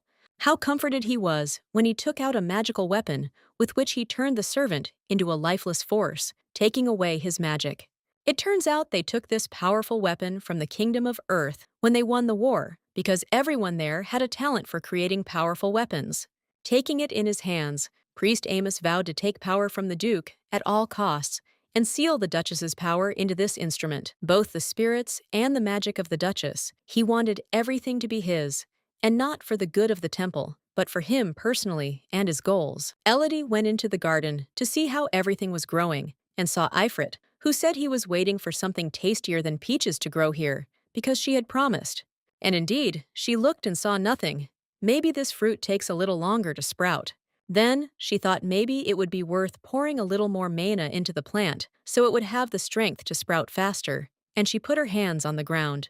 And at that very moment, a giant strawberry bush grew in front of her. She and Ifrit were even scared, not expecting it to grow so quickly. Then Ifrit asked Elodie how much her manna had grown, that she had grown a strawberry bush with one touch of her hand. Ifrit's happiness knew no bounds. He was ready to drown in these berries, because they were so sweet. Before Elodie could say anything else, he stopped listening to her and started eating berries. But then she had an idea. She decided that she would collect more seeds from this giant strawberry and distribute them to the inhabitants of the castle. If they made it their signature product, their lands would become richer. The next day, Elodie couldn't understand which strawberry thief Ifrit was talking about. Hours before, he was crying that someone had eaten his giant strawberry and only a small one was left, but he didn't understand how it happened. He begged the Duchess to find out where his strawberries had gone and who this scoundrel was who was eating them. She promised to find the culprit of the theft, which made Ifrit calm down a little. She smiled at him and promised that she would find a way to get her back, but she didn't really believe him, because she thought he had eaten everything himself. He also threatened that if she didn't find the thief, he wouldn't bring her any more crystals. He was angrier than she thought. The Duchess couldn't even imagine that he had eaten everything himself and was even threatening to go on strike. He was completely impudent, but she decided to test his theory anyway and set traps around the garden, and when she checked them later, everything was in place. She just didn't notice any movement in the bushes when she returned. Elodie turned around and saw Ifrit screaming in anger because someone had eaten his strawberries again when he arrived. She promised that everything would be fine when she came to the garden, but he was angry that it wasn't, because there wasn't any now. To make sure he wasn't lying, she listened and followed him to check the bushes, and what a surprise she was. In front of her were completely empty bushes, and Ifrit wasn't lying. Someone was really stealing their berries. Elodie couldn't believe that someone had eaten everything without touching the trap, and in such a short time, but Ifrit was sure that she had eaten it herself. She was angry when she heard this nonsense. How could he even think such a thing? Now they were blaming each other. Ifrit fell to the ground and waved his paws aggressively, shouting for the strawberries to be returned to him, otherwise he would burn everything here. The girl assured him that the greenhouse was closed, and no one could enter from the street, and therefore the thief was still inside. It was then that he thought and had an idea to check the strawberry bushes more carefully. So he stood up on his little paws and started sniffing the area without telling Elodie what was going on. At that moment, he himself was surprised by his find. He couldn't believe what he saw and felt, the smell. Something had happened to his mistress, and that something gave off the scent of unfamiliar spirits. Elodie looked at him and asked if he was okay, because she couldn't understand what he was even talking about. In the distant past, after the death of its past owner, Ifrit immersed himself in an ancient artifact and of his own free will fell into a deep sleep, and gradually fading away over the years, he reappeared in this world thanks to Elodie, but after learning that the kings of the spirits of water, wind, and earth had long since sealed away the 5 priests of Tessera. And since then, when he woke up, he didn't see any other spirits, because all the kings had been sealed away, so he thought that all the other spirits had died out. But now Elodie was smelling something, a very strong scent of perfume he had never smelled from her before. And she still stood there, looking at the spirit in fear, not understanding what he was whispering about or why he was so excited. And he looked at her and couldn't believe that this young girl had given birth to powerful spirits. Spirits are born in the powerful force of nature, and this greenhouse is a place where she put a lot of her own energy and time into. And because there was a huge amount of mana and the use of crystals, the birth of spirits here doesn't seem so strange. And it was at this moment that Ifrit jumped into the bushes and opened them, finding these scoundrels eating his strawberry patch. 3 frightened spirits sat hugging each other and trembling with fear. They were still very small. Elodie asked if these were Ifrit's friends, and he got angry and said that they were not his friends. And those spirits he found were low in rank. In the past, priests sealed spirits to improve the value of divine power. It seems the spirits sensed the Duchess's friendliness and immediately jumped into her arms, feeling her warmth. Ifrit hoped that he would never see them again in his life and that he was the only one like them, but her pure power merged with the elements of the crystals. And that's how they appeared. Elodie asked if they didn't talk because they were still little, but Ifrit smiled and said no, because they were stupid. The spirits began to make sounds, and Elodie said that he had angered them, and Ifrit asked in surprise if she could understand them too. And the power of spirits depends on where they were born, so these little ones may not be so badly charged with power. But he flew up and shouted that no one could compare to the king of spirits, Ifrit, praising himself. And he was also happy that they had finally caught the thieves and advised them to punish them so that they would never eat his strawberries again. At that moment, he rushed at them to fight and force them to return his strawberries. Kabil was walking around the castle in search of his wife and guessed where to look for her, so he headed to her greenhouse. He was in an incredible mood, remembering last night. Elodie fell asleep and didn't notice how she ended up in his arms, snuggling closer to keep warm. And so that she wouldn't freeze, he covered her with a blanket and pulled her even closer to him, for which she hugged him tightly in the spring. And he decided that if his wife hugged him herself, then he came to hug her too. As soon as he opened the door, joyfully calling out to his wife, a strange situation arose before him. The Duke's mouth opened wide. He shouted, "What's going on here?" His wife smiled, hugging the strange creatures, and Ifrit threw bad words in their direction. He came closer and stood behind her, asking what she was holding in her hands. Then, even Ifrit got scared and hid behind her.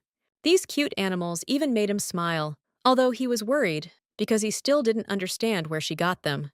Elodie let go of her spirits and boasted to her husband that she had finally caught the thieves who had been stealing their strawberries. The kids immediately ran up to Kabil because they also felt that he was friendly. It seems that Kabil has started to get even more jealous. The number of creatures his wife loves has increased even more. Elodie smiled and told the kids that if they ate so many strawberries, they would now have to work it off in return.